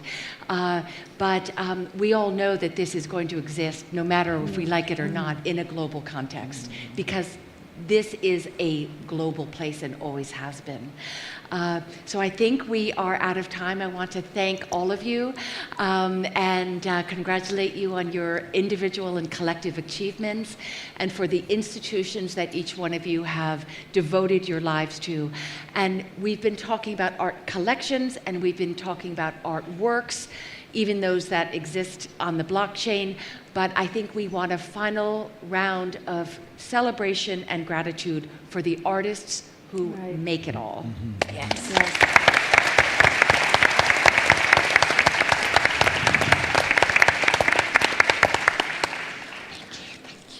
Thank you, Alexander. Okay. Alexandra, thank you, and thank you all. We have a break now, but we're going to power through. So those of you who need to go and powder your noses, or whatever euphemism you use in your country, can do so quickly. But we're going to, actually in a bid to get to Manuel's building tonight for a tour and dinner, see if we can finish not too late. So back in 2 minutes, please. Thank you very much. Thank you.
so this is the final session. Sorry, everyone, if we could, by all means, carry on the conversation outside, but we need to crack on. Thank you. So this is the final session of the day, where we're going to look, to begin with, at the power of cultural districts, both organic and planned. Then there's a keynote from Sheikh Zayed looking at the Africa-UAE relationship on a kind of macro level. Then we're going to go deeper into the districts of a particular region, namely East Africa and its design and futures. Also, at the same time, so you can decide where you want to be, in the auditorium, there's a whole panel discussion around cities of music, part of the UNESCO Creative Cities Network, and there's going to be an artist and curator talk series in the theatre across subjects as wide-ranging as the soft cartography of food, the politics of trembling, and cultural preservation of the metaverse. Right, that's this afternoon. It should give us about half an hour, 45 minutes to change and get to the Louvre for 7 o'clock. But starting here, kicking off the last afternoon session, it's the power of cultural districts. Let me hand over to Fiametta Rocca. Fiametta.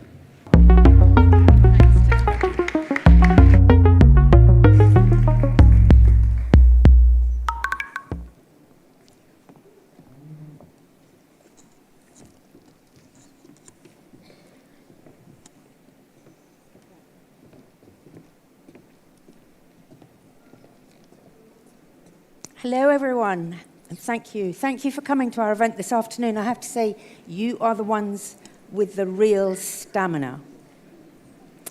My name is Fiametta Rocca. I'm the culture correspondent of The Economist in London, and I have been coming to Abu Dhabi, to Saadiyat Island, for many years. I remember when there wasn't even a hotel here, and it's so lovely to be back. With me on the panel today is Noor Al-Dabal, Executive Director of Arts and Creative Industries at the Royal Commission of Alula, Saudi Arabia. Welcome, Nora. Thank you. Yvonne Tam is the CEO of the Esplanade Theatres on the Bay in Singapore. And Nareem Fada, Director of the Cultural Foundation, many other things, of the DCT. And on my right, Adrian Ellis, founder of the Global Cultural Districts Network. Well, cultural districts have really existed since many of us were even thought of. If you were a violin maker in Renaissance Italy, you were probably lived in one particular street in the city of Cremona. If you were a drummer for the Kabaka of Buganda, you would have lived with the other drummers and drum makers at the Kabaka's court. But if your city didn't have a Brooklyn or a Montmartre or a Camden Town, what did you do? Well, you built your cultural district from the bottom up. And that has been probably, this bottom-up construction of cultural districts has probably been the most visible development within the cultural sphere of the last 30 years. It's a shift that grew out of open borders, grew out of cheap air travel, grew out of globalization. All things that sound just a little bit old-fashioned now, a little bit yesterday's zeitgeist. Adrian, let me start with you, because with your firm, you have probably done more than anybody on the planet about collecting data and research about cultural districts. We often hear, as we heard this morning, in fact, how COVID speeded things up, how things that were coming anyway just arrived that much more quickly. How do you see this wave of construction, which has been such a huge characteristic of the past few decades? And what's the future of purpose-built cultural districts if the world is losing the taste for globalization and for environment-destroying mass tourism? What a simple question to start with. So I'll answer it slightly pedantically and then try and give you a substantive answer. I mean, the slightly pedantic thing is it depends what you mean by a cultural district.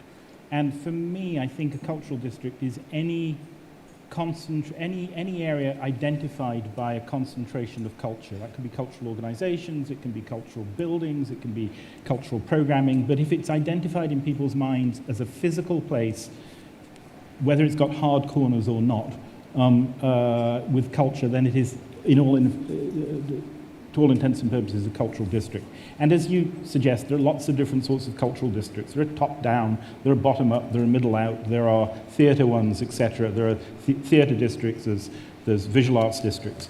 But I think that an important distinction that is really important for the question that you asked, which is really, where's it all heading in what is clearly a different chapter, is I think there's an important distinction between districts that are broadly premised on what you might call cultural consumption. Mm-hmm. That is to say, large-scale performing arts centres, museums, etc. And districts that, and you might call them creative districts that are largely premised on cultural production. That is to say, film studios, design, innovation hubs, sound stages, etc. They are very different in they're very different in the motivations behind them, and they're very different in some of their implications. The motivations behind, as you suggested, cultural districts with large-scale anchors are mostly around international tourism or national tourism of one sort or another, some local amenity value, and, as you suggest, a form of global diplomacy. During the sort of last 30 years of globalization, ideas whizzed around the world faster and faster, money whizzed around the world faster and faster, technology whizzed around the world faster and faster, and cities sort of got commodified. And they compete with one another, and they compete for inward investment, they compete for knowledge workers, they compete for tourists. And culture became, during that chapter, one of the ways in which they competed. And so I think you're absolutely right in asking, okay, what's the next chapter? In order to answer that, you have to answer a bigger question, which is what's lying behind those trends? And we don't know about the long-term impact of COVID yet. There are still people with COVID, hopefully not in this room, but certainly we all know people with COVID. So we're not out of that chapter, we don't know. But the impact of COVID on tourism has been considerable. But it's not just COVID. There's also the impact of the environmental crisis of one sort or another, and people's appetite for travel and ability to travel over the long term. And then, as you suggest, there is the decoupling of the world, which is to say the rise in national borders, the rise in nationalism, and the discontinuities of, Ukraine, who knows where next. We're clearly entering an age of relative instability. So a strategy that is based on quite expensive kit, that is in turn driven by forms of tourism, I think we may have peaked. I mean, we've often thought we've peaked in that sort of chapter of investment in infrastructure, but I think we may have peaked. Clearly, buildings take a long time to plan and build, so it's not as if it goes up and then down, but I think we may see a leveling off and then a decline in the level of investment in physical infrastructure. I don't think that is, I don't think that's the end of the world. I don't think that's suddenly everything going into shop and closing. I think it's a tempering of that trend. Just to finish, meanwhile, those innovation or creative districts that are premised on cultural production have got different drivers behind them. They're basically around innovation policy. They're basically much more to do with, they're much more flexible financially because they've got lower overhead, We have these wonderful buildings with very, very high overheads, and we have energy, in many parts of the world, energy challenges. They apply much less to those districts. So I see those districts with a strong production element continuing to thrive and probably continuing to grow. That's probably more than you wanted to know. Thank you. Well, Nora, Saudi Arabia is a relative newcomer to the building of these cultural institutions, but it has taken to it with a vengeance. Alula, of course, is not a purpose-built cultural district in the way that you see them in other places. It's a very ancient site, but it's being given new life. And I mean, we're not just talking about a facelift here. This is a complete heart transplant. And this new heart is coming precisely at the moment when concerns about growth, about travel, and about consumption are increasing. How are those concerns, how are you factoring those concerns in the way that you're thinking about building this massive cultural ecology at Al-Ula? So Al-Ula, as you mentioned, is located on the northwest of Saudi Arabia, and it's been an ever-evolving hub for cultural transfer. It was a key point on the incense route, so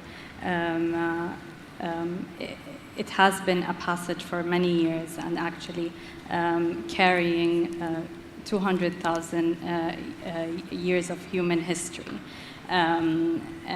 So it's, I think the way we look at Al-Ula is reviving that back, and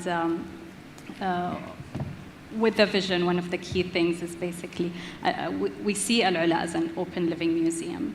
And it's protecting its natural, historical, and heritage values outside the normal or conventional way in a museum structure. So having questions of like COVID and things like that, a lot of it is an outdoor experience, and it's actually dialoguing with the landscape. The landscape kind of becomes part of that dialogue that brings it, yeah. You're going about it in a very special way, because it's one of the few places where right from the beginning it's been built with artists. Absolutely. So, I mean, we've engaged artists since the beginning of our journey, and as we developed the master plan, Al-Ula is a place that is built by artists, and we've run a lot of programs and activities to engage craftsmen, talent. We have residency programs where artists can take a specific interest in a specific area and research that, and all of that input is brought into the conversation as we developed the master plan. We started projects like Desert X Al-Ula, which allows artists to engage with the landscapes and converse with them and have site-specific works that actually become part of that experience and journey. And is there going to be a particular, if you go to Al-Ula, once it's ready, is there going to be a particular area where artists, creatives, people are going to be able to work together, or is it just going to be a place for tourists to visit? Within the Journey Through Time, which is our key master plan in Al-Ula, we have multiple assets that actually develop programs from within. So we have programs offered for the locals in Al-Ula when it comes to art and design and artisanal crafts. Madrasat al-Dira is one cultural asset that was actually one of the first girls' schools in Al-Ula. One of the first girls' schools? In Al-Ula, really? Yes, and now being refurbished to be the Arts and Design Center with programs running from jewelry design, ceramics, design foundation, and many others. And we're now looking at cultural hubs that support, production hubs that also support the participants. And will that be just for Saudis, or will anybody be able to apply? So Al-Ula is open for anyone and everyone. As a cultural district, we welcome everyone. We do have every offering is different in terms of its key audience. So we have programs or assets, focused on the local community. Others of Al-Ula, the wider Saudi and international audience. And when we look at our total visitors by 2035, 40% of which are international audience. 40% by 2035.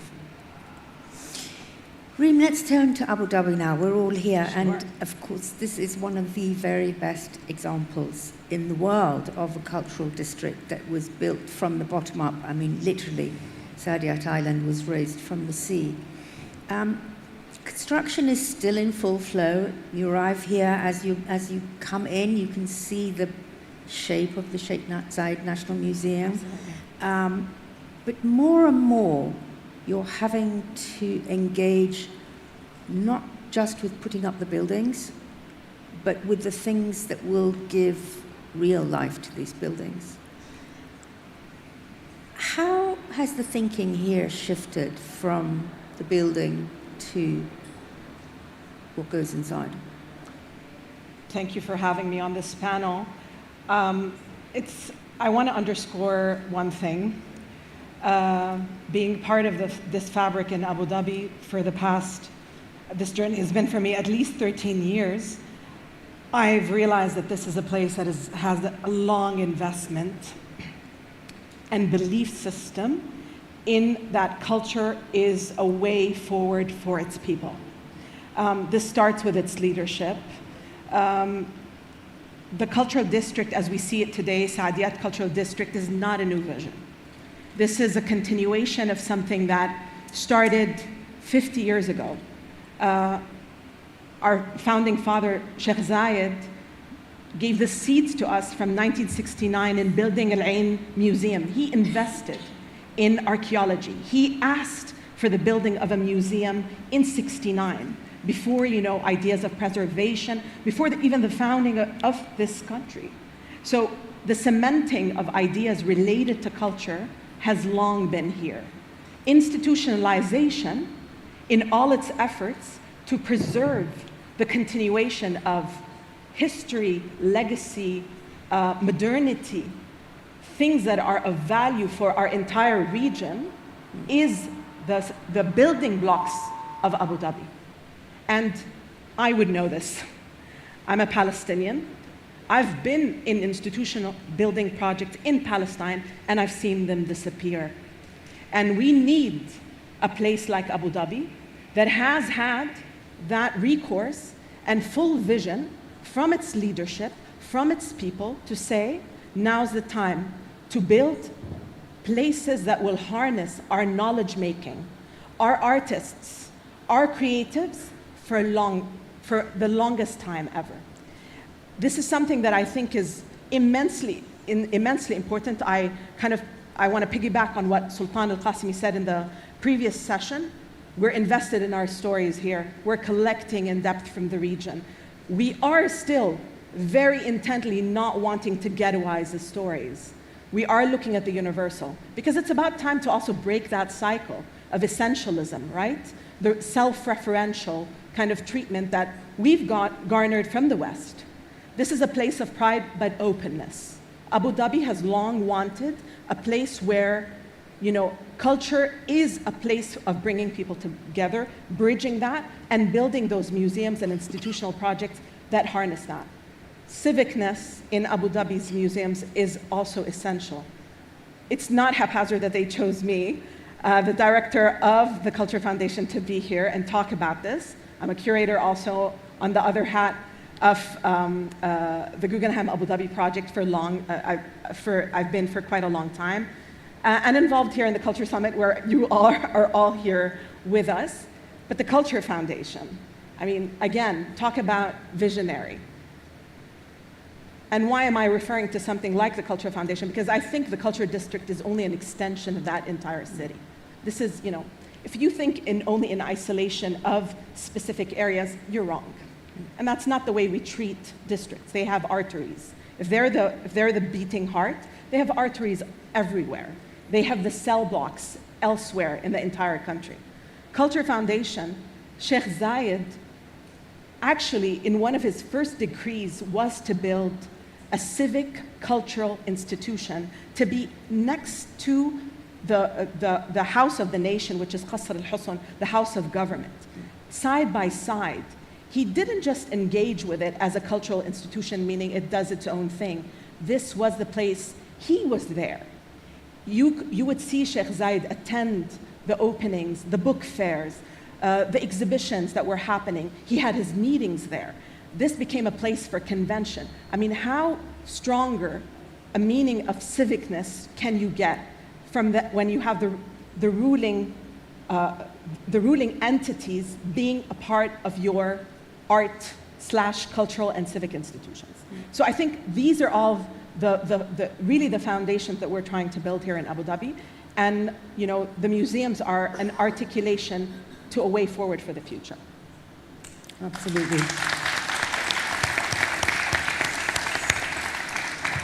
When you're in somewhere which is really buzzing, I mean, you can really feel it. It's not just that it's full of young people, although that's usually a pretty good sign.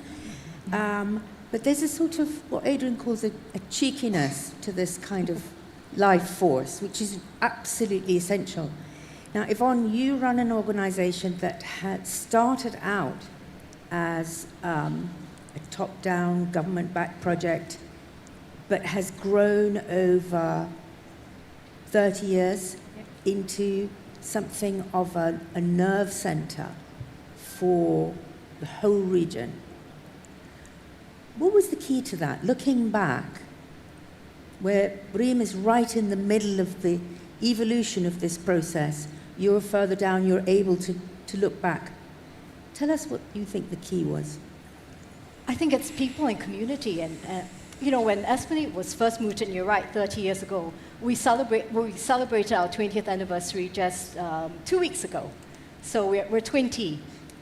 So when Esplanade was built, the whole story behind that was that global city, it was right at the cusp of a nation kind of maturing. But certain decisions were made that the people became rather skeptical about it. So it was designed to have large theaters, mid-sized theaters, small theaters. Then the financial crisis came about. And the government decided, let's drop the mid-size and the small theaters and build only the large ones. Of course, the artists then felt, despite consulting me, you have dropped the spaces, the very spaces that I so long to create work in, not the large ones which will then host all your visiting touring companies. So when Esplanade first opened, it opened amidst a lot of skepticism. Artists were basically saying, this is not a place for me. And for the population at large, they were all saying, yeah, it's basically Singapore's way of getting tourists in, wanting to be a global city. So there was a lot of skepticism. And the management team 20 years ago then said, no, look, our vision is to be an art center for everyone. I'm very mindful that when we say everyone or everywhere, people have said it means no one, nowhere. But I must say that vision to be a center for everyone was taken very, very seriously. 70% of what we do continues to be free. So we do about 4,000 activities a year. And we have about 5 million visitors, 2 million attendances roundabout. But 70% of that is free because from day one, we want to say, look, you don't need to be the elite. You can come by the Esplanade anytime. There will be visual arts. There will always be something in the evening with emerging artists that you can see. On weekends, the waterfront is buzzing with the outdoor theater. So that was one of its first gestures. We did a monthly concert in the concert hall free as well. We still do that 20 years down the road. So actually, free activities was very, very much part of us saying to anyone, please just come. You don't need, in a way, to be wealthy or to love the arts. To entertain is part of our mission. We're fine with entertaining. But the other thing is it has to really trickle down your entire organization to how there's no dress code. You could wear anything. If you're comfortable watching the orchestra in flip-flops and shorts, so be it. There's no dress code. And every new person that joins the Esplanade gets drilled in the Esplanade experience. You have to do a 2 or 3 day program on it. But the heart of that experience is we serve everybody. The dignity of the human being must be respected. We preach that into staff, which means the cleaners, the security guards, whoever who works at Esplanade, we treat them with absolute respect, regardless of your status in society. And I think it's that kind of trying to build a culture. And last of all, it's actually programming. It's all about what you program. And so because we're multicultural, we created a year-round calendar where at every point of a community celebration, we would have a festival to welcome that community in. Schools program run year-round. Programs for seniors are also year-round. So in some ways, it's living out that vision to be for everyone. And in the last 10 years, we've started a lot of work with vulnerable communities. And right now, we've recommitted ourselves to say, look, that everyone has not included people with disabilities as well. So we've gone out to really try to welcome folks on the autism spectrum, the deaf community, etc. So in a way, living out that mission to welcome anybody in. That's how it gets buzzy in a way. And you were saying a bit of cheekiness about it. So when this building was first created, people poo-pooed it because it had these spikes, and all kinds of nicknames were given to the buildings. And one of them was that it looked like durians. The very stinky, smelly, spiky fruits. Fruit, yeah. And sometimes the arts is like that, right? It can be offensive. So in our 15th year, we had a campaign, which is you hashtag every photo you take as my durian. And I think that's a sign of maturity, that we can laugh at ourselves, that we don't take it all too seriously. So if you go and search a hashtag my durian on Instagram, chances are you're not going to see photos of durian. I hope you will see photos of Esplanade. So that's my quick story of the last 20 years. We're letting people in, letting everyone in is not only letting in your own people, it's also letting in the rest of the world. How should we deal with countries that are closing down, that are becoming shut off to us? Yeah. Countries perhaps like China in its own way, very particularly like Russia. Yeah. Adrian, what do you think we should do? These are nice, simple questions. Well, first of all, I think the underlying question is an incredibly serious one. We are going into a period when it is, as you say, clearly the case that the values and the worldview that held was an underlying assumption of cultural institutions, both with respect to how they organize themselves and how they front onto the world, is being changed by government. And it's not only the Chinese government, the arm's length relationship in Britain is... I'm good. I'm good. Have some left. Thank you. The arm's length relationship in Britain is changing. The arm's length relationship in Hungary and Poland is changing.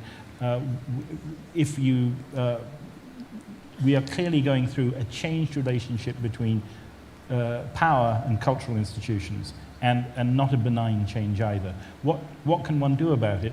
Well, it's interesting. In a way, the professional and the personal are becoming increasingly intertwined, in my view. In other words, this sounds a bit pompous, but I think it's important, there are moral decisions that people in positions of leadership in cultural institutions need to take that they haven't previously found as acute because those dilemmas weren't as acute. In other words, they need to keep their channels of communication open. They need to resist self-censorship.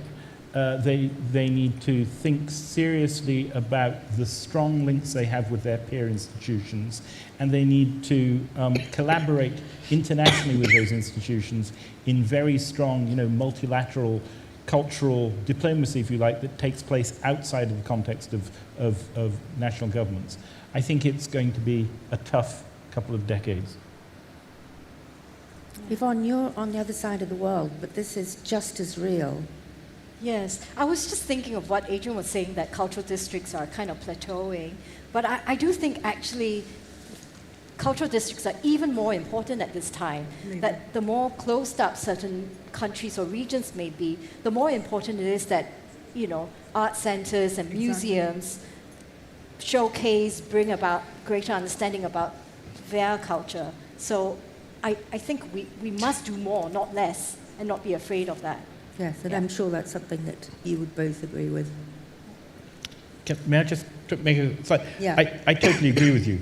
And it wasn't really so much cultural districts, it was investment in high-profile cultural infrastructure, which I think is slightly different, because the vitality of cultural districts is probably ultimately more dependent on what you might call the software, the sort of things we were talking about, than it is the hardware. And I think there is actually a broad consensus and realization of that by us all these days, in that exciting though those big buildings are, they're a means to an end, and the end is that vitality, and they're only one means. So one of the things that I think in a tiny little way, lots and lots of districts thrive on is people taking their friends by the elbow and saying, you must go and see this, you must go to this place. That global word of mouth encouragement is absolutely huge. If I were to ask you all, where is the one place you would tell people to go? You guys are not allowed to choose your own district, okay? That's the only rule. Reem, where would you tell me to go? Where would you tell your best friend to go that they haven't been before, that's really touched you as being really special, and why? I think one of the places that have also shaped my vision culturally has been being in Marrakesh and in Morocco in particular, and being invested in that place where I think it's there is a microcosm of, permutation of history and culture and arts and a convening of energies that I think is quite beautiful and fabulous and underestimated at the same time. So I would think that is a place that and needs all energies to even go even further. So it's not really our vision of what we understood culture districts to be, but it's I think one of the oldest culture districts in our semantics from this part of the region, which is a little bit more quiet and humble and has is only going long strides forward. I couldn't agree more. And in fact, for anybody who was on the previous panel, if you do go to Marrakesh, go to Vanessa Branson's thing, which is so special. It's a perfect little jewel. Is just amazing by itself, indeed. Absolutely. Nora, where would you say, other than Alula, where would you send us? I think it's important for me, it's important that when we look at the cultural districts, they are built from within and they speak to the communities. And I think it's important also to highlight kind of the private sector's role that's taking place in the region. Things like Hay Jamil that recently opened in Jeddah, Sirkal Avenue in Dubai, that kind of keeps develops and adapting to the needs of the surroundings, I would say. Good answer. Yvonne, where should we go? You've had a really old district, and maybe I would suggest something that's still evolving, West Kowloon. Oh, yes. Now, tell us about that now, because so many people were waiting to go to M+, and it's really literally only weeks that we've been able to go without... That's right. Without... I think it's still a district that's evolving. If you go visit it, half of it is still under construction. So you spoke about the private sector. To me, West Kowloon is also a very interesting model in terms of private-public partnership and how that works out. It's so new. It's still evolving. It's in China, Hong Kong, part of China. So I think if you're curious about that part of the world, it's good to keep your eyes on what's happening in West Kowloon. I'll be very curious. My next stop, I think. Adrian, how about you? Well, you mentioned Al Sokal, which I think is very interesting because I do think it aims to combine cultural production and cultural consumption in ways that are difficult and it's challenging. But as you've mentioned it, I would say Sharjah is also extremely interesting. Absolutely. And I think that Sharjah is interesting because it isn't about flamboyant architecture. They've thought very, very long and hard and intelligently about the relationship, really what you're talking about the arteries, about the relationship between the cultural center and the rest of the emirate. And the emphasis on programming, the emphasis on cultural outreach, on engagement, I think makes it a sort of a model that if, and we hope not, if international cultural tourism were to seriously abate, it would be very well grounded without that. So I think it's a very interesting model. Good question. Right, we've got a few minutes left, not a huge amount, but I wonder if our guests in the auditorium would like to ask anything. So I just wanted to add that yes, Culture Summit is part of the ecology of what we think is the cultural district. So you're already in the making of Saadiyat Cultural District just being a part of this convention. And I just wanted to highlight that as one of them. And then you all know the museums that are, I mean, you're seeing them come up and they'll soon be with us. From Zayed National Museum to the Guggenheim Abu Dhabi. Louvre, of course, we'll all be visiting tonight.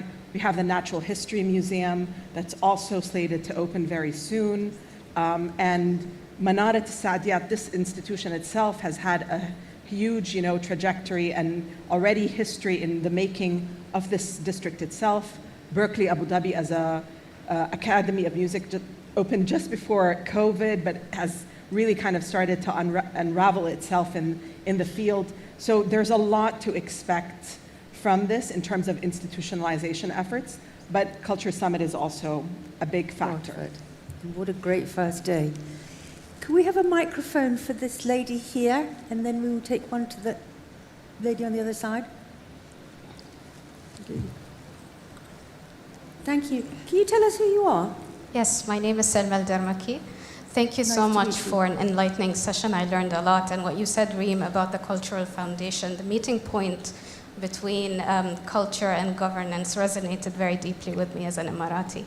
My question is for Adrian, if you don't mind. You made the distinction between cultural districts that focus on consumption and others that focus on manufacturing. Do we have data on which type is more effective, both socially and economically? Thank you so much. We have some data. We mostly have case study data. I say we, I don't mean that we have collected it. I mean there is. There's reasonable case study data. There isn't a systematic or systemic collection of data about impact. The other thing I think is important is that they are, if we're thinking about cultural districts as policy instruments, which in a way we are, it sounds a bit cold-blooded, but we're saying there is a reason for this investment, and this investment, it is intended to have these results. There's a sort of underlying causal model. Then the intended impact of what I think I called a production-oriented district is quite different. In other words, it may be looking for social impact. It's mostly looking for impact in terms of innovation. The sort of KPIs or key performance indicators that people use are things like number of patents registered, number of people trained professionally, etc. Whereas if you're looking at a more a conventional cultural district which is heavily oriented towards tourism, clearly you're looking at visitation, you're looking at visitor spend and so forth. So to some extent they have different intentions behind them, and although they're often lumped together when we talk about them, and we do try sometimes and combine them, which is difficult, they have different intended outcomes. I think, and the answer is it's not as if one is more effective than the other. There are very effective cultural districts that are production-oriented. There are very effective ones that are consumption-oriented. It's just that they're effective in different ways. Well, and they'll have grown out of different ecologies. You wouldn't have a Hollywood growing up in Arizona, or you wouldn't have... Absolutely. Although part of the top-down thing, if you like, is literally to take either no... I mean, West Kowloon is built on a reclaimed land of a disused airport. So they're not always. I mean, they're not always built on sort of germs. They sometimes are literally top down, and that includes production-oriented ones too. So yeah. We had it. Yeah. And then the lady in front of you. It's only the ladies asking the questions, guys. Come on. Two questions behind. Hi, good evening and assalamu alaikum. Welcome to Abu Dhabi, everyone. So I'm a writer from Web3 and blockchain field. I'm currently working for different apps that are working in Web3 sphere. So I'm working with NFTs very closely, and I can see that there is a new shift in the world of art when it comes to like conventional art. So my question is to the entire panel, and especially to the moderator if she wants to add some comment. So what do we expect from the modern art? Is it going to replace the conventional art? Like before, we never had banks, and then they came and we even don't go to banks anymore, and we just use apps. So the shift happened. And similarly, like the shift, decentralized world is coming to replace the centralized world, and NFTs are coming to replace the conventional art. So will they coexist together? Or maybe after 100 years, the digital art will remove the conventional art and there will be no actual museums, just NFT museums? That's my question. Thank you. God, what a horrible world. No, is the answer. Absolutely not. I might be showing my age, but I definitely hope you're wrong. What do my fellow panelists think? I would answer that by saying NFTs is one form of art. It can't replace history.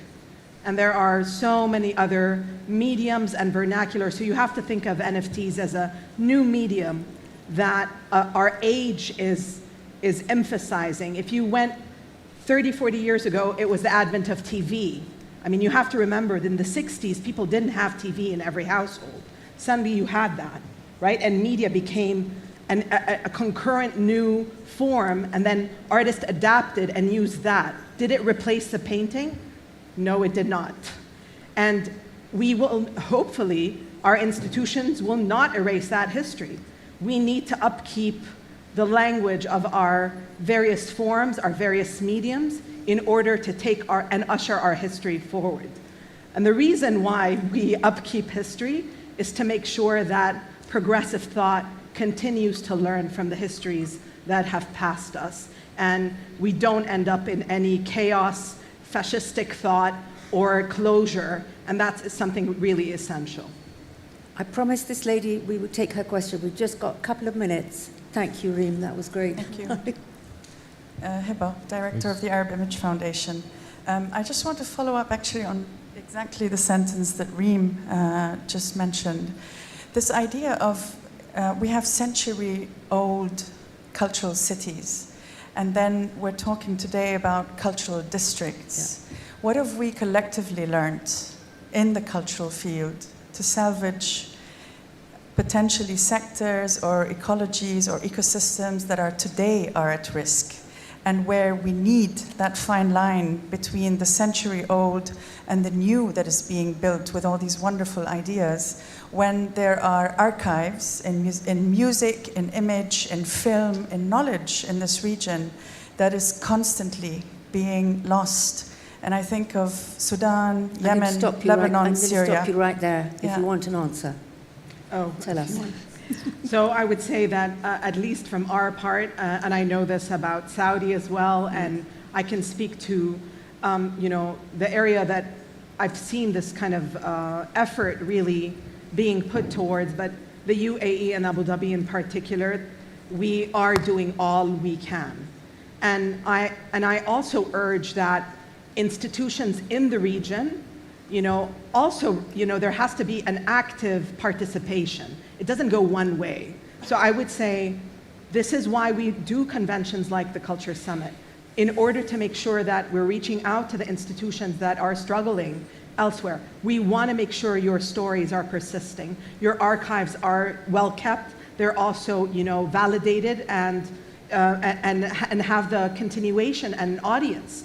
It's in our absolute benefit that this cultural district lives off other regions in our surrounding. I mean, this is how it's based, right? We can't live in isolation. It's something that is integral for us. This ecosystem is a larger extension. So please, let's put our heads together and let's think about where we can. This summit is an opportunity for everyone here. I'm taking this podium even elsewhere to say, drive your agendas and let's make them into actions. I think, unfortunately, that's all we have time for, Adrian. I know you wanted to say something. Our takeaway, what is our big takeaway? More openness, less dress code, and go to Marrakesh, to Dubai, and to West Kowloon. We will see always you come there. to Abu Dhabi. And always come to Abu Dhabi.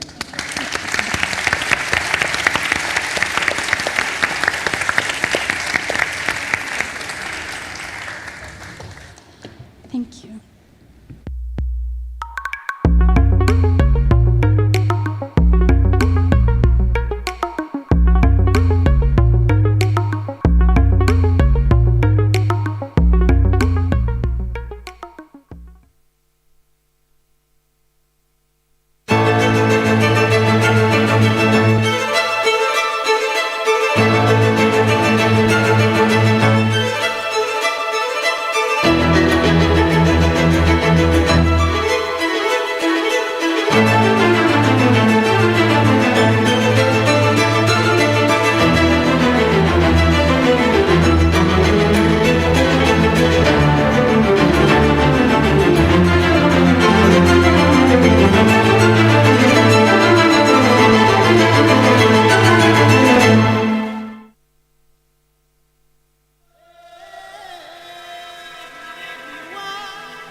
في أبو ظبي. ثقافتنا رسالة تتناقلها أجيال تميزت بإبداعها. من خلالها نتواصل مع بعضنا، وعبرها يتواصل العالم معنا. ثقافتنا روح مجتمعنا، وكل واحد منا يضيف لمسة فريدة عليها لنحلم ونتألق ونلهم ونتميز معا. ثقافتنا لوحة. Okay, ladies and gentlemen, sorry, could we have everyone seated again? Thank you. We're going to have the final keynote. Thank you very much.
Ladies and gentlemen, sorry, can I ask you to take your seats again? Thank you so much. Thank you.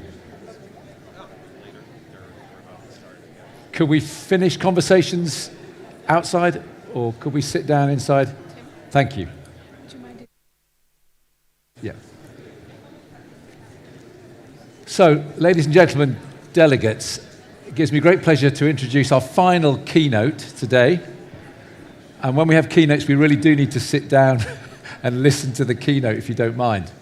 Thank you very much. So, to give the final keynote, His Highness Sheikh Zayed bin Sultan bin Khalifa Al Nahyan, Cultural Advisor to the Ministry of Foreign Affairs and International Cooperation. Your Royal Highness, thank you.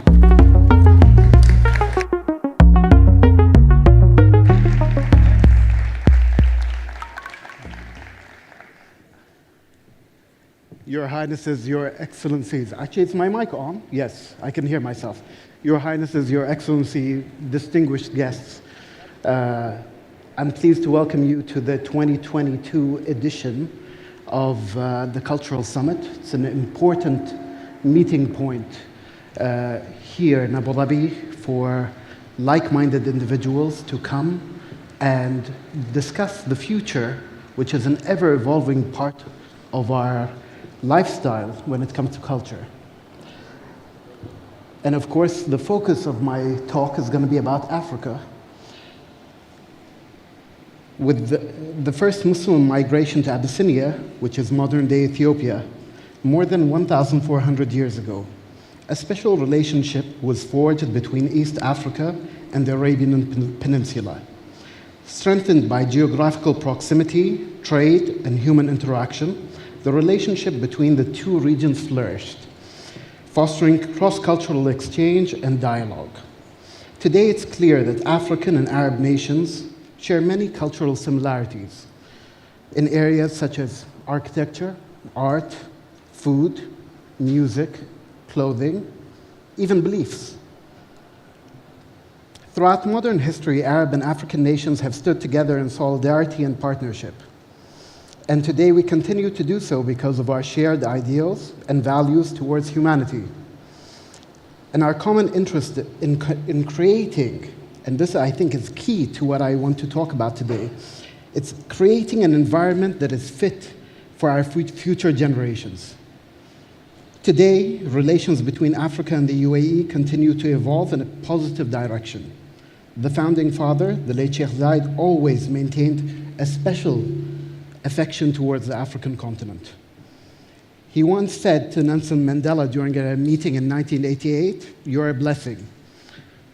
To which he responded, "You're the real blessing."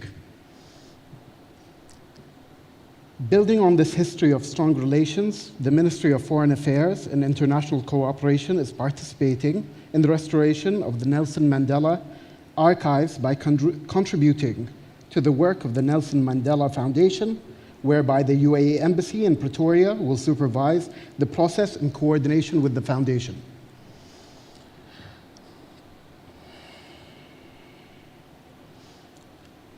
In this period of increasing globalization, Africa no longer seems distant.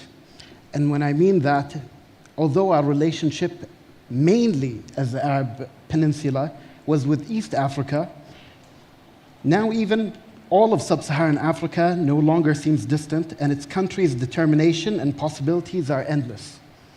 In this period of increase, His Highness Sheikh Mohammed bin Zayed Al Nahyan, the UAE President, continues to champion the legacy and vision of our founding fathers in strengthening our relationship with Africa and working towards the goal of bringing the people of Africa and the world to make it a better, more inclusive space. The African people and their governments are of great importance to the UAE leadership. At the Ministry of Foreign Affairs and International Cooperation, we are working to strengthen the Emirati-African Partnership under His Highness Sheikh Abdullah bin Zayed Al Nahyan. Minister of Foreign Affairs and International Cooperation.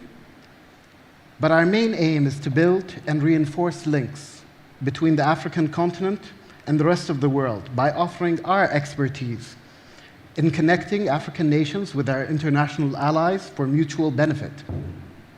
Our efforts in Africa are a key part of our vision to effect positive change and development and to improvise the well-being of African communities.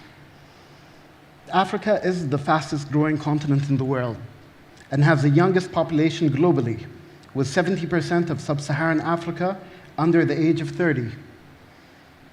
By the end of the century, the population of Africa is expected to constitute a third of the world's population. So why not empower African youth and communities to help them take use of their talents and innovative energies to change their continent and the wider world for better? In the UAE, entities such as Diplomacy Lab are driving a number of initiatives that support and empower women and communities in African countries by investing in their skills to provide them with a better future. These initiatives are part of a common aim to create empowered, resilient, self-sufficient, financially independent, and above all, durable communities. Recently, the UAE played host to African countries at Dubai Expo 2020, which received over 24 million visits. For the first time in the 170-year history of World Expo, each African country was finally showcased. And I say that finally showcased with their own pavilion to represent their countries. Why did it take so long? We're all aware of the enormous cultural richness and diversity that exists across the African continent. If being home to 1/3 of the world's languages isn't creativity, I simply don't know what is. No one can deny the great contributions to human civilization in the fields of art and culture made by Africans and the African diaspora. The novelist and winner of the Nobel Prize, for instance, for literature in 2021, Abdulrazak Qarneh, who was born in Tanzania, immediately comes to my mind. They have a very effective and influential role in the way that each and every human being on this planet lives. As a global gesture of appreciation for Africa and its cultures, UNESCO has adopted the 24th of January as the World Day for African and Afro-descendant culture, which offers us a unique and valuable chance to learn more about the treasures of African culture. And our aim is to play a crucial role in Africa's development and prosperity through partnership and cooperation with our friends in Africa. We are working in line with Priority Africa strategy at UNESCO 2022 to 2029 to foster cultural heritage and capacity development, empower local communities, especially women, to protect Africa's rich cultural heritage. Unfortunately, cultural heritage in the African continent faces many challenges, ranging from environmental threats to inter-ethnic strife. The UAE is working closely with its partners in the international community and African countries to protect African cultural heritage. The International Alliance for the Protection of Heritage in Conflict Areas, ELIF, founded by the UAE and France in 2017, is working on projects in 10 African countries to protect cultural heritage in conflict zones and in post-conflict environments. The next phase in these projects is to start documenting those elements of cultural heritage most at risk of loss. The African diaspora in the UAE has long since become part of the multicultural social fabric of our country. Almost 500,000 Africans call the UAE their home, and over 1 million African tourists visited the UAE last year. This human interaction contributes to strengthening the ties between the UAE and Africa.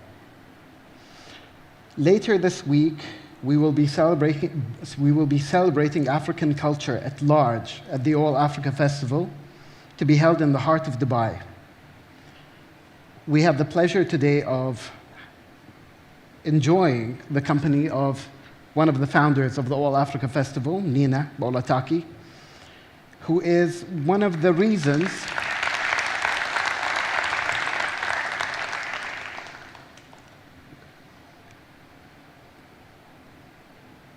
I feel like I could go on forever talking about you, Nina.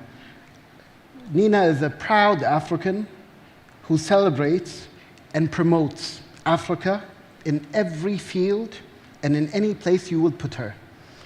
She doesn't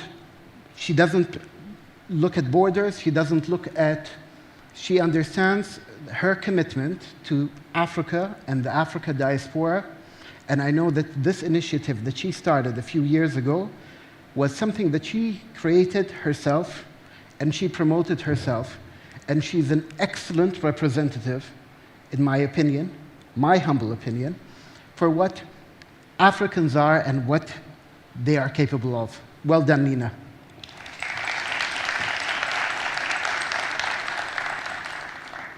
So we are inviting you all to join us to celebrate next week on the 28th onwards and enjoy the beauty, diversity, and wealth of African culture here in your home country. In addition to its interests in African art and culture, the UAE is keen to strengthen education throughout Africa in partnership with governments and other organizations. The key focus of this partnership has always been people, their well-being, their needs. Education plays an essential role in shaping the opportunities of future generations while providing them with the foundations on which to build productive lives, not only as African citizens, but as global citizens with the potential to change all of our lives. Earlier this year, the Khalifa bin Zayed Al Nahyan Secondary and Technical School in Mombasa, Kenya, was awarded the title of the best school in Kenya, ranking first among more than 3,000 schools. This is an achievement I am sure my late grandfather would have been proud of.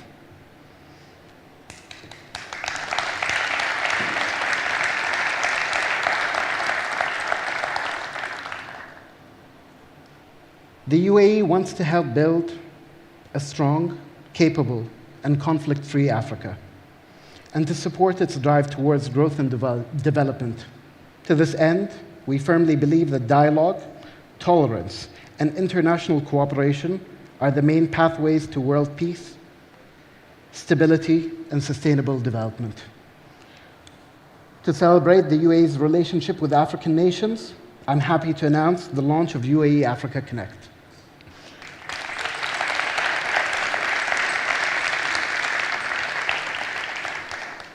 A platform that celebrates the unique partnership between the UAE and sub-Saharan Africa. It aims to further build upon the solid and enduring relationship by strengthening bilateral cooperation and capitalizing on opportunities for growth.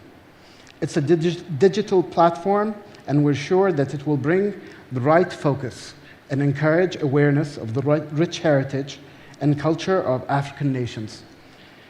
In addition, we will be unceasing in our efforts to enable connectivity between people in sub-Saharan Africa and the UAE through joint initiatives, programs, and events covering social, economic, and cultural activities. Thank you very much.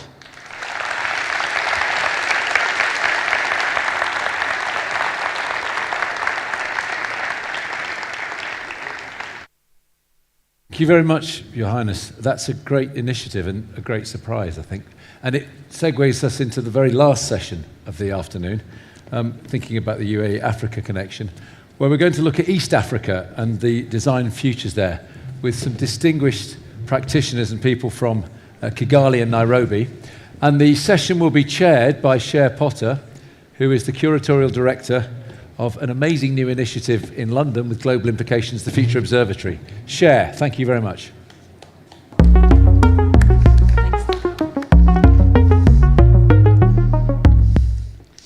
Hi, everyone. I think we're just going to jump straight into the next session so that we can wind up for the day. Great. Thank you.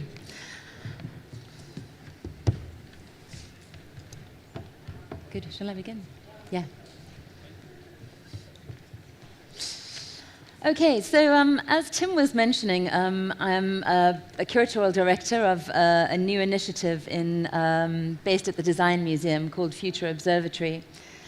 Future Observatory is essentially a new kind of research unit.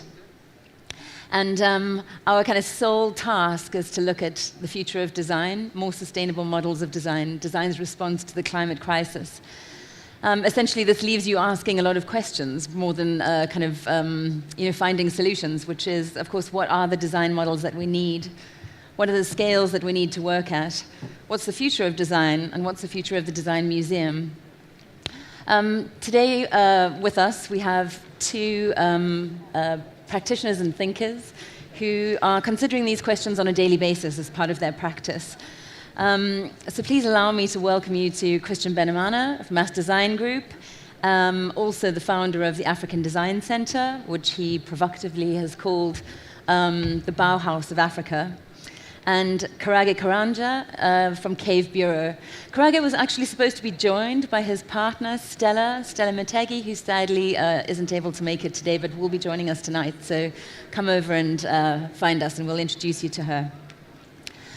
Both of these thinkers are reshaping the architectural practice as we know it, primarily in response to the climate crisis that we found ourselves in. We'll begin with a quick presentation by each person. So with that, I'll hand you over to Christian Benamana, and then Karage will take us through his practice following that, and then we'll begin a discussion. Great. Thanks, Cher. I'll just jump right in. I hope this works. Doesn't seem so. But as Cher said, I'm an architect, and we work in East Africa today. Even though I'm an architect, I won't talk about buildings. I'll just reference them. Today, I want to focus a little bit on the power of architecture and design to help tackle some of the global challenges. And I want to start by stating the obvious. The inescapable network of mutuality, a term coined by Dr. Martin Luther King in his speech when he spoke about injustice anywhere is injustice everywhere, that we're all trapped in this garment of destiny that we commonly share. The reason why I started with that is because that was the foundation of us trying to understand our place as architects in helping shape a better society. So when we started this practice, the question we pondered is, who do we need to be able to participate? We questioned the whole existence of the current structure of architectural practice and its possibility in helping with this question. So that's why we say that our first and largest and longest running project is the design of our practice. We are constantly trying to figure out how to structure ourselves so that we can better respond to some of these global challenges. So in our founding, we started basically try to understand what it is that we do and what power does it have and not have. And in this quest, we did come up with a realization that the work we produce has an impact, either positive or negative. And we should be intentional about how we deploy it to always produce the best outcome possible. We've done a number of projects, both in East Africa, but also many other African countries. Beyond that, in the United States of America, we've done some projects in Europe. So we believe that the processes that we've come up to work, and they happen to produce good results. We've tracked them. We've made good progress in that. We've covered a number of projects, ranging from institutional projects in different type of typologies, with significant investment. So we believe that we've covered enough ground to be able to confidently say that we are not wrong, that we know what we're trying to do. But I'll end on this, so I can pass it on to Kabaji. But the way we work is we like to think in systems, not in projects. And every project for us needs to be able to respond to a number of prompts from what systems require us to think about, so that we can be able to be accountable to these positive results that we are talking about. So the first thing is to be able to understand our mission in the project. What are we seeking to achieve, and how does it help? And be able to convey that to almost everybody that can do it. One thing that I always like to say is that architects are very good at talking to one another, but we are very bad at communicating with the general public. So how do we learn how to communicate architecture in ways that make sense for the majority of the planet? And then the context, the place where our projects are, we don't work in the vacuum. So how do we understand all the forces, both visible and invisible, that will shape the success of the project? Because we believe if we ask the wrong questions, we will never get the right answers. And if you don't get the right answers, it doesn't come up, it doesn't matter how good the solution you come up is, it's going to fail. Proof of impact is also something that architects traditionally haven't really invested in, to try to understand how our projects have contributed. Scientific communities have developed methods of research and understanding impact and to be able to track it, but we haven't really done a lot of investment. Granted, many clients don't want to pay us to do it, but still, it's no reason for us not to invest in it, so we should be able to do that almost on every project, whenever we can. Investing upstream starts challenging this notion that we architects should sit in our beautiful offices, because almost all of us have beautiful offices, and wait for clients to come and give us commissions. Then we start deploying this design and creative process. We want to understand can we deploy that even before these clients are emerging? Can we understand the problems where they are? Can we go meet them where they are, so that we can begin the creative process way upstream before they become a project? And then the last one is really arguing that our work doesn't just produce buildings. We actually have to believe that every single person on this planet deserves beautiful spaces. And that's a right. Because if we agree that that space shapes behavior, and that if we invest in the right form of spaces, we can then shape the right behavior, we can support people to be healthier, then we should be able to argue confidently that it should be a right that everybody on this planet deserves. I'll stop there and let Kabaji continue with this. Thank you.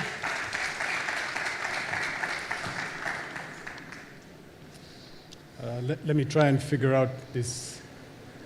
First of all, to thank the organizers of the Culture Summit. A huge thanks to Cher for inviting us here. It's a real pleasure to see the dignitaries, to hear everyone speak today. And I want to just begin with an introduction to where I come from. This is a slide of Nairobi. It's not a Photoshop image. The giraffe is actually there with the city in the backdrop. Yes. Nairobi is host to one of the largest game parks, which is juxtaposed directly close to the city. And it's unique within this territory. So this is where we come from.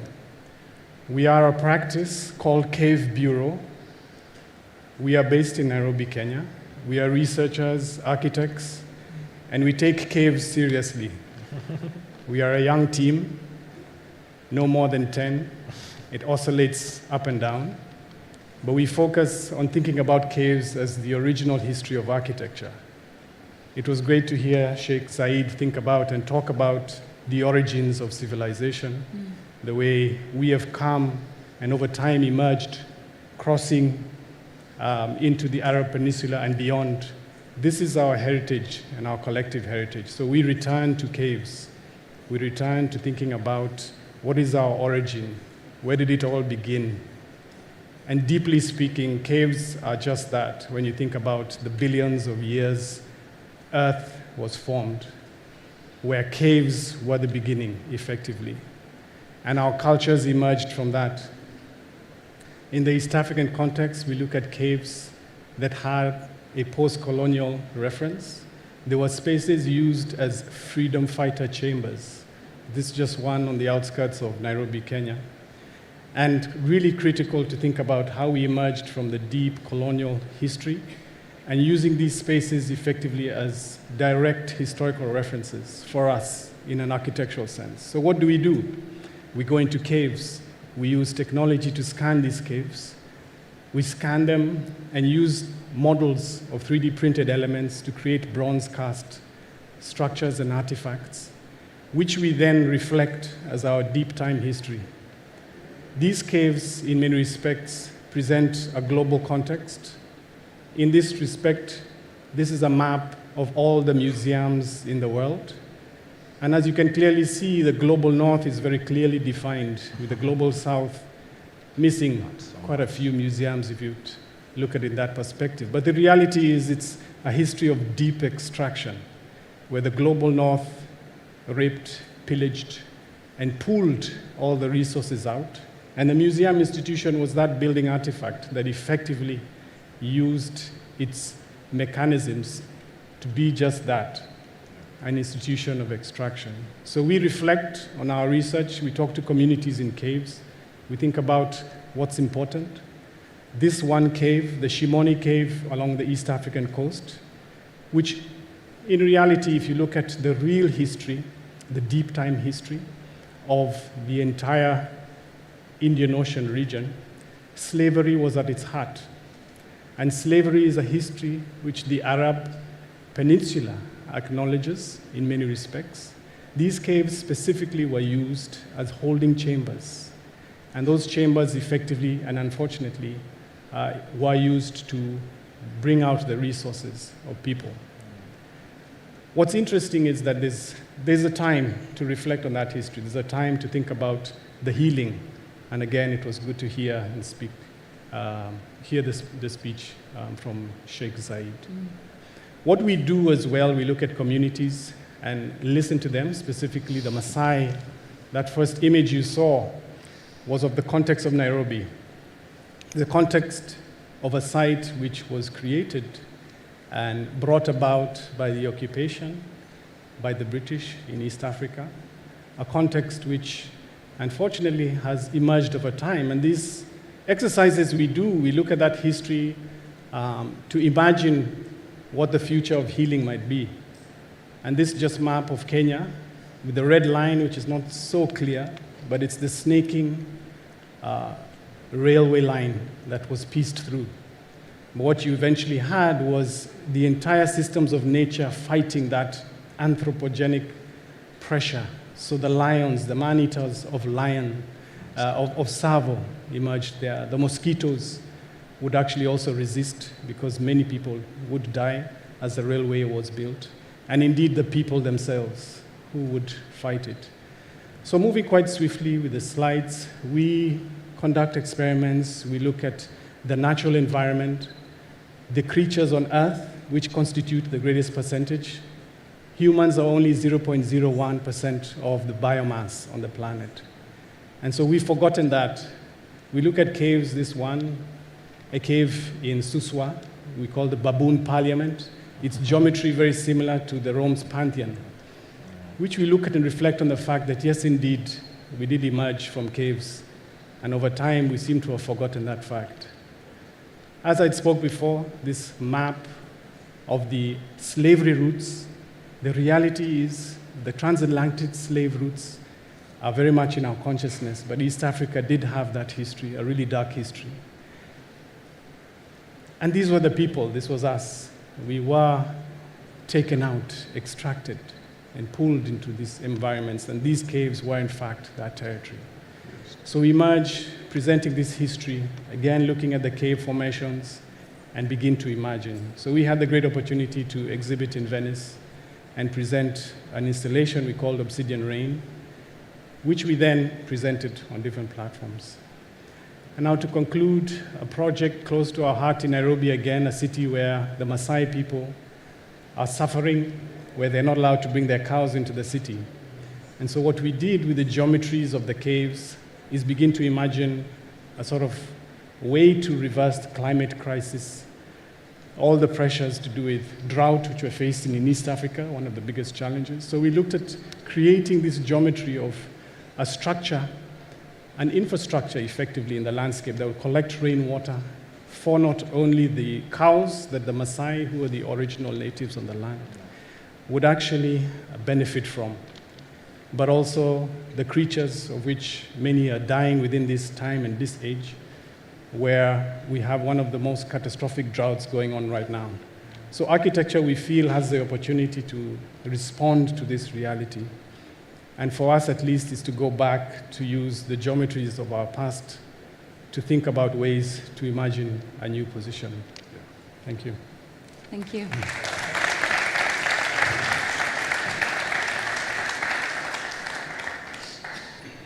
Picking up from something you just finished off with there, Karage, we've been speaking a lot this afternoon about exactly this, how in many ways the colonial project and modernization, mass production, the Industrial Revolution was all kind of tied up into one long system.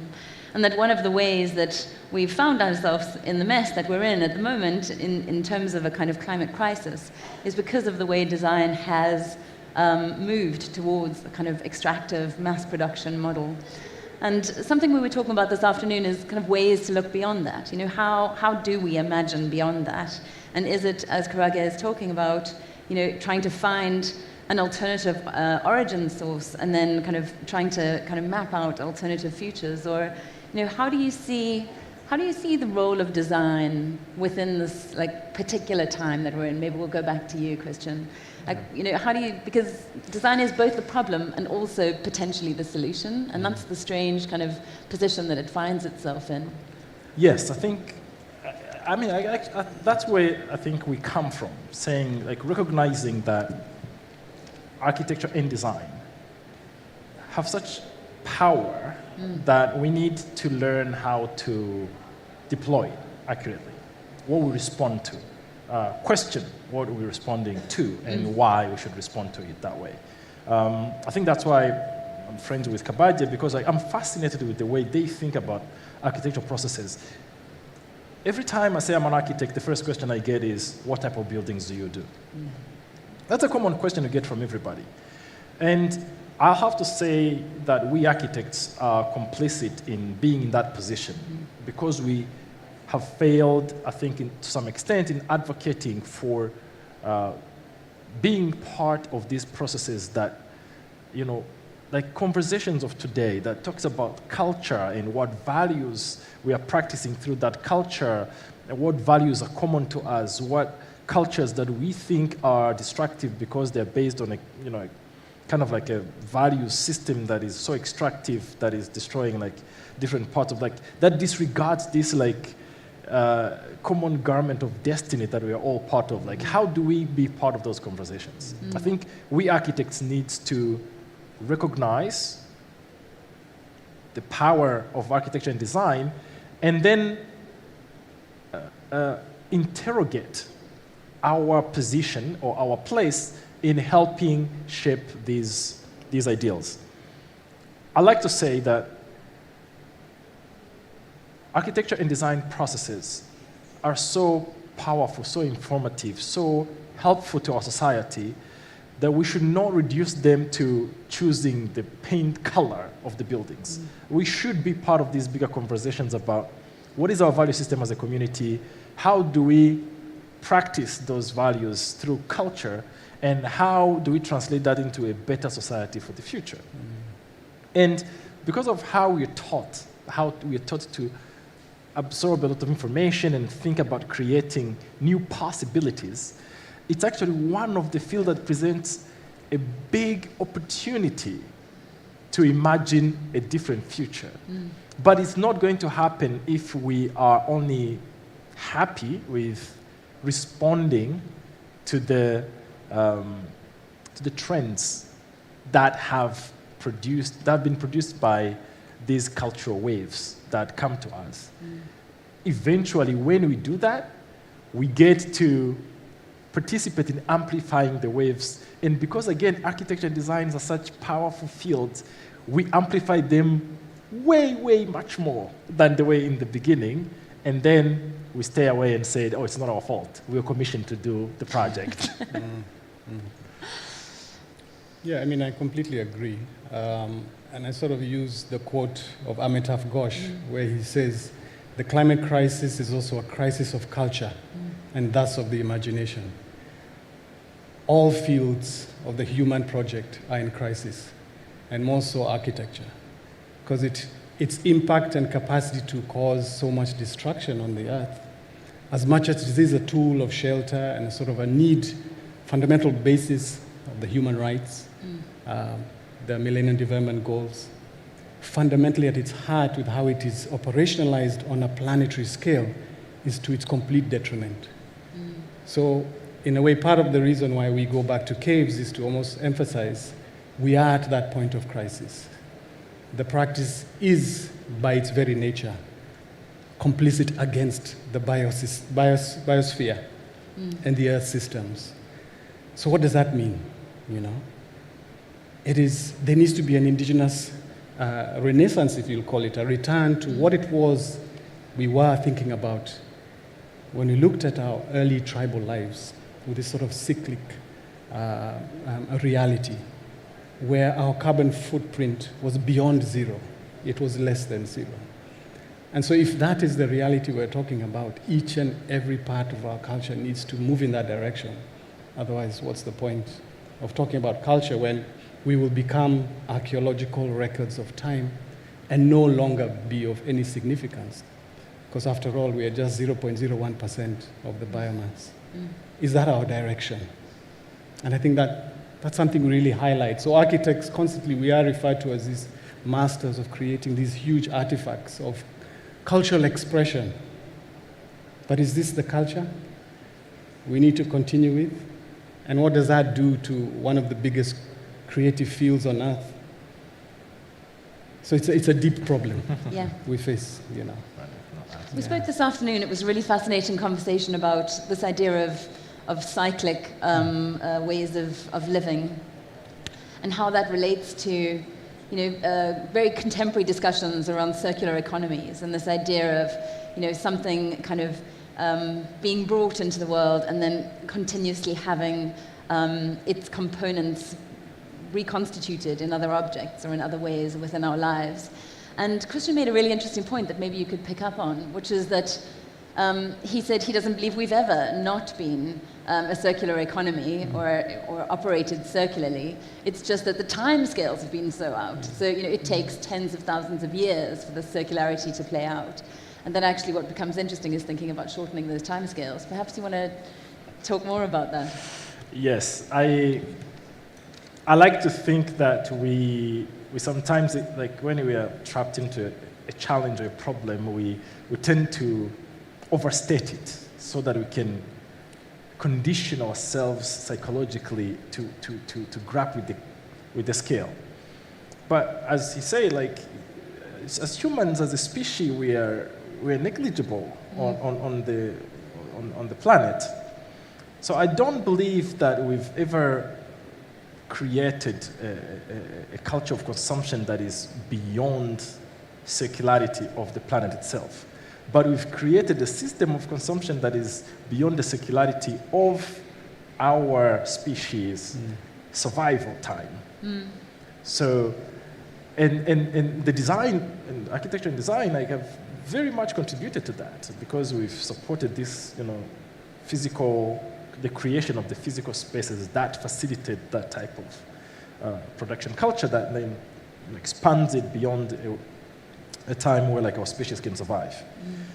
And I believe that not only architecture and design have the power to help reduce that back into the normal, which is what we translate now normally into, we need to contain our global heating to, below 1.5 degrees by this date. We have to reduce our emissions by 2030, and then we need to cut them to zero by 2050. Like those are the things that we are talking about that brings it back to that like line where we are not facing extinction as human species. But beyond that, that's like a short-term solution, as far as I'm concerned. I think what we are alluding to here is that beyond that, we also possess like the processes, the thinking, the methodology, the tools to help now question what has led us to those decisions in the first place. Like how can we go back and learn from the mistakes we've done in the past in really translating, again, values, practices, and culture proliferation of, through our societies into the physical world that has led to that. Like we can help now chart a new course that goes into like, again, a different direction where like circularity is like at the forefront, like, heritage is like what we are conserving, like cultural practices, good cultural practices are like actually amplified over like, what we now understand like they're not like very good cultural practices, et cetera, et cetera, et cetera. So it's like, yes, we can address the climate crisis now because it's here and you have to do it, but it's not the only thing you should be doing. You should actually going back to the caves as he's doing to figure out like, where did we take a wrong turn and how do we avoid that? Yeah, which goes back to what you've been saying about trying to understand design's history, not as having begun in the 17th or 18th century or in the Renaissance for that argument, for that sake, but really trying to understand design's history as a very, very, very long process that begins, with the birth of humanity. Absolutely. Yeah. Yeah.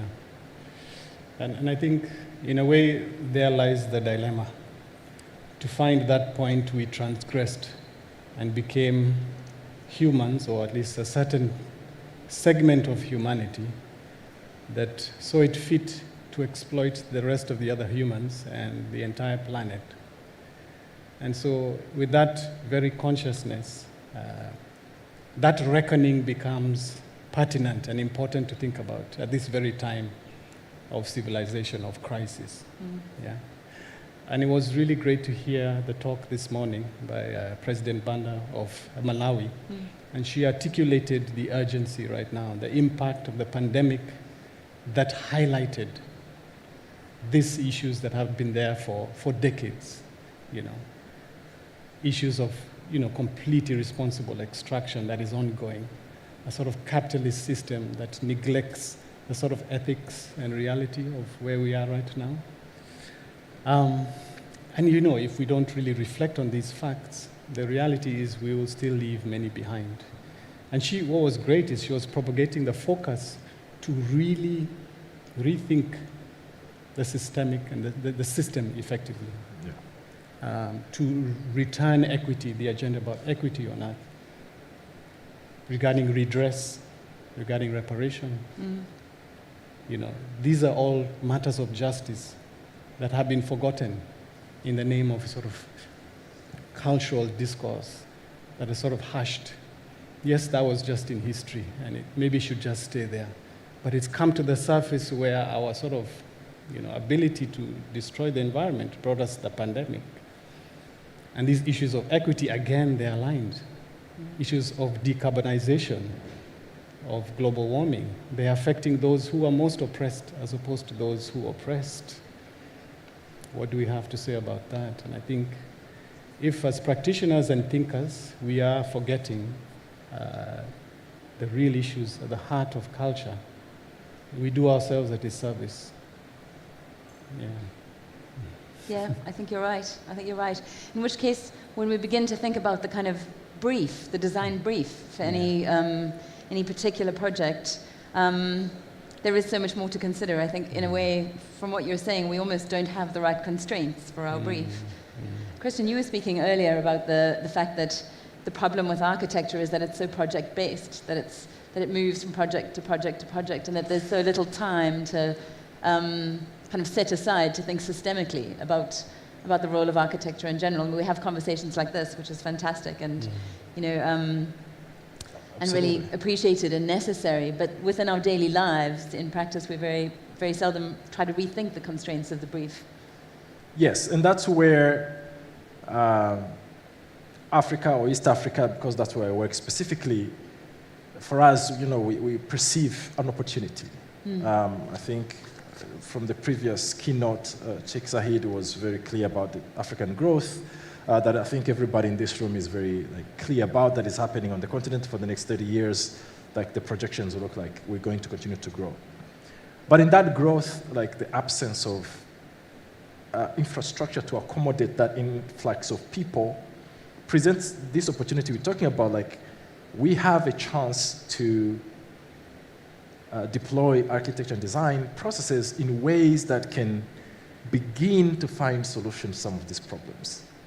It's like a unique opportunity. It's like a window that we're going to have for the next, I don't know, maybe 5 years, to actually be intentional about creating unique solutions that might be provocative or unconventional to anything we've done before, but try to figure out a way that we can change the course of things. Because if we're saying that what we've done for the last 200, 400 years has led to where we are now, then it would be a big mistake for a continent, plan to grow by as much in the next 30 years to engage in the exact same process. It makes no sense. And in our conversation earlier today, I was trying to liken the architecture to the food, to the culinary culture, and talking about how there was a certain time where we woke up to the realization that fast food was doing really bad things in our societies. And there was this movement that was born about going back to the slow food, culture, and what's called the slow food movement. Kind of fast food versus slow food. Exactly. Movement. So when me and my colleagues and other people were sitting in conversations about architecture and development and all those sort of things, and we were talking about the same type of space creation, which is inspired by the mass production of architecture. Yes, the more about efficiencies and rethinking the model. Exactly, because we say hang on a minute, if we should learn any lesson, we should look at the food movement and the food culture and look at, what this type of what do we sacrifice when we uphold efficiency above everything else? We forget the culture, we forget the customs, we forget the essence of what the place is supposed to be. There is a possibility that architecture can help do a responsible development, but only if we're intentional and we give value to that. That's the value that we agree collectively in the world that is going to be there, not this we need 5,000 housing units every day, and then we all get to work because that's the, we need to pull our heads out of that reactive mode and be able to think hang on a minute, is this going in the right direction? Is it positive? Can we do something different?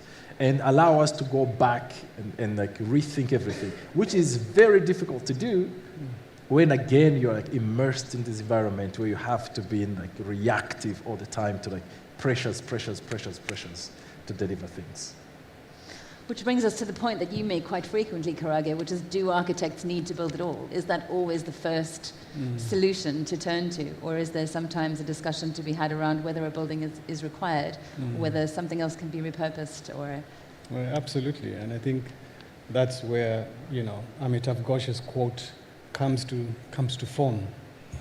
Our imaginations are not limited within the physical space. They are in the material and the material.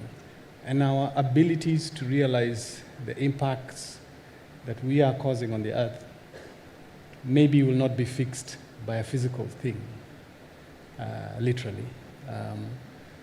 It makes you question, okay, what is my imagination then going to tell me that is the solution? My imagination is going to tell me. What is it going to tell me? that is the solution to the crisis we're in. And I think what's great, as much as we do also criticize architecture and the sort of the design field as being this propagator of complete, meltdown and destruction in a way of the earth systems, it is equally the tool we have to use to reverse that. Which is why, for example, we were looking at ways of looking at the cave geometry to reverse it. Formerly a space of trauma became a space of collection of rainwater. To solve a simple thing as, I say it's simple, but it's quite complicated, the lack of water in a space, on a vast infrastructural scale is so difficult to resolve.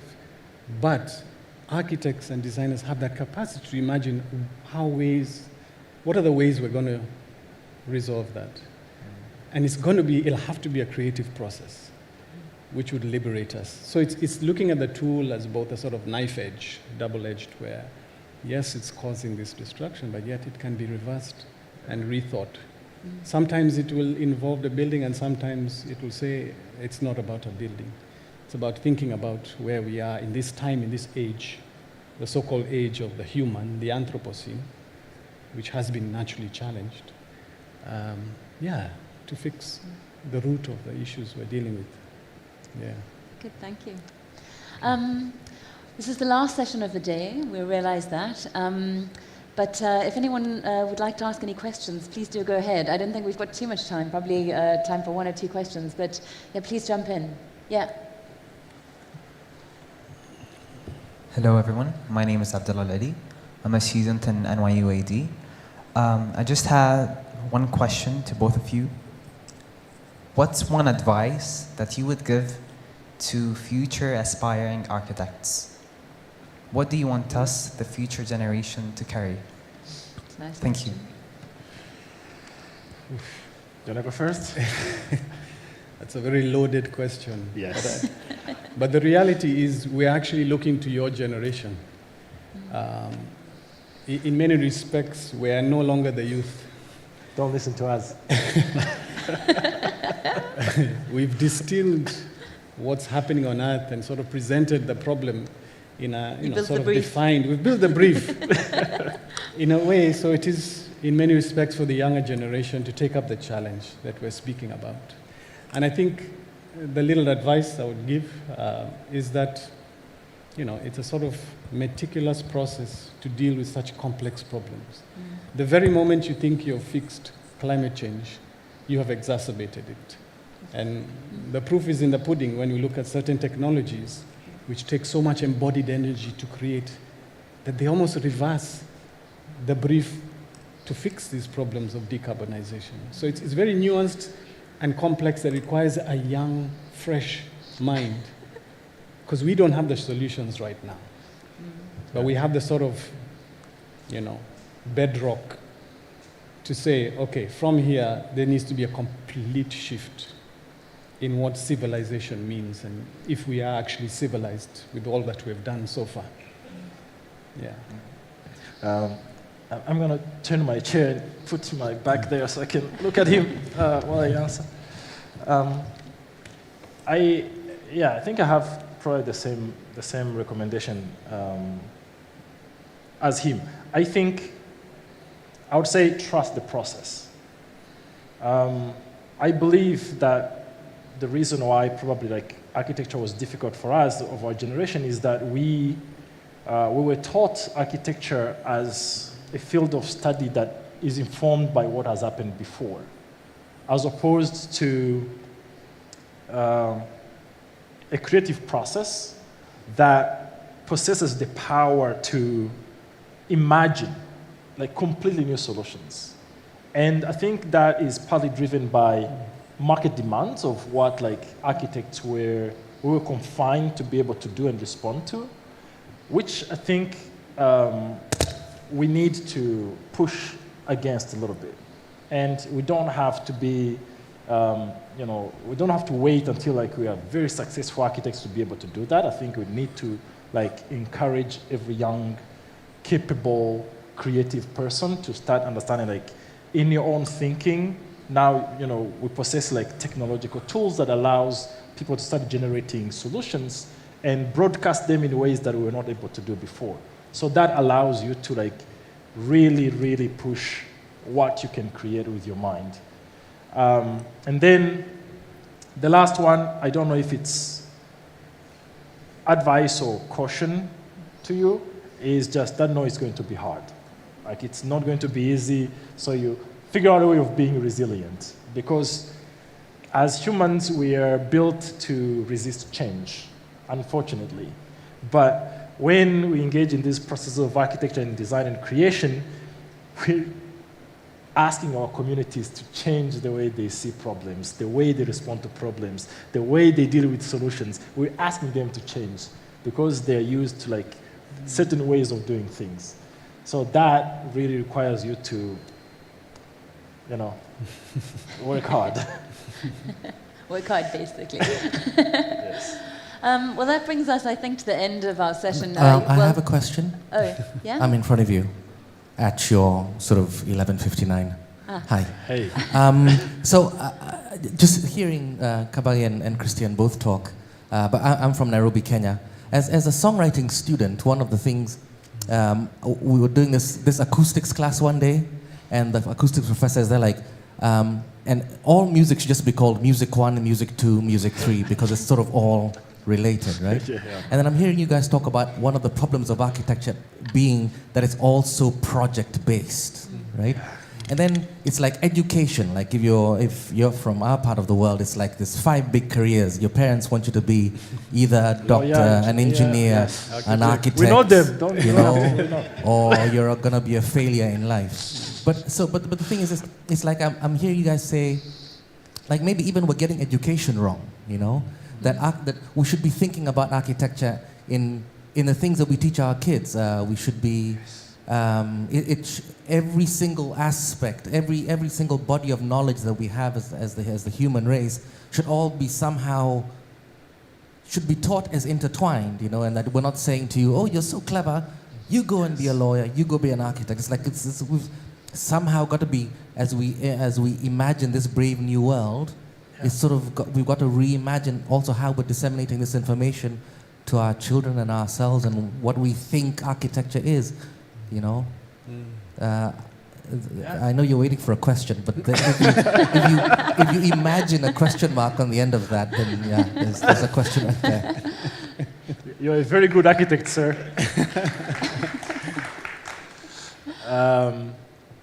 Yes, I've said this to people before, that I don't believe architecture exists to design buildings or build buildings. I think it's such a powerful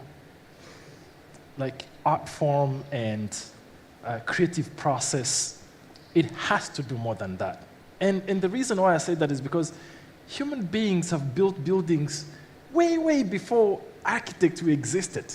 Like, we did not invent building buildings. So there must be a purpose why we're called architects. And architecture is fascinating because we were able to create inspiring spaces, beauty, that wasn't there before. We were able to imagine a built world that people find inspiration and refuge in.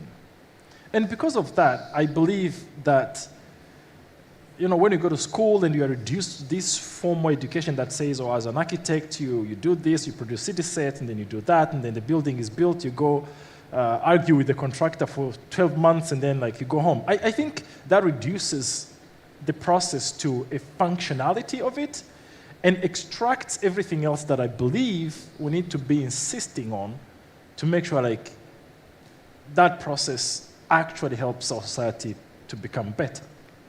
To your question, I think Sharon mentioned it, that I'm the one who brought up, I think for me the constraint of containing architecture through only projects is very problematic, because then the conversation we have does not allow us to get all the ingredients we need to be able to create better solutions. But we argue through, as you say, an Excel spreadsheet of somebody that says, we need a music room, and that's it. Maybe there's someone who put notes there, we're gonna use a guitar in here and some drums, and that's it. But that reduces the conversation to what does that music do to the performer, to the audience? What place does it occupy? What part of rituals of our societies is it supposed to strengthen? Should it even happen in a room to begin with? Like, we are not given the platform, the time, definitely not the money, to ask those questions, which is very problematic because then, as I said earlier, if we ask the wrong questions, we get the wrong answers, the solutions we come up with don't really mean much. We only solve like the question of space. You have a space where you can now do the music, that's it. After investing, large capital and a lot of time and money, and for me, that's a missed opportunity. Missed opportunity to strengthen our culture, our practices, make our society better through this process. Again, I hope that answers your non-question statement.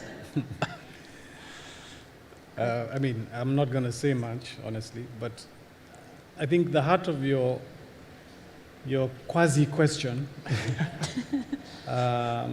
delves into the root of the challenge the children of the world today have. Because scientists say to us that we cannot go up by 1.5 degrees. There's no industry on planet Earth that should not consider that question deeply. And it's only the children, because we adults, we're making a dog's breakfast out of it, as they say. And education is the key to it. How will we come up with these really complex solutions to address that matter? And so, for us, yes, it's not about just building, it's about touching and thinking about all nuanced components that build this technosphere and reversing it, deeply reversing it. We have a very limited time, very limited, yeah. Thank you, everyone. And I suppose at this point, it's probably worth thanking the Culture Summit as well for giving us the space to have exactly the kind of conversation that we say we don't have enough in our own practices. So thank you very much for that. It's been really productive. And thank you for staying till the end. And thank you to two absolutely brilliant speakers.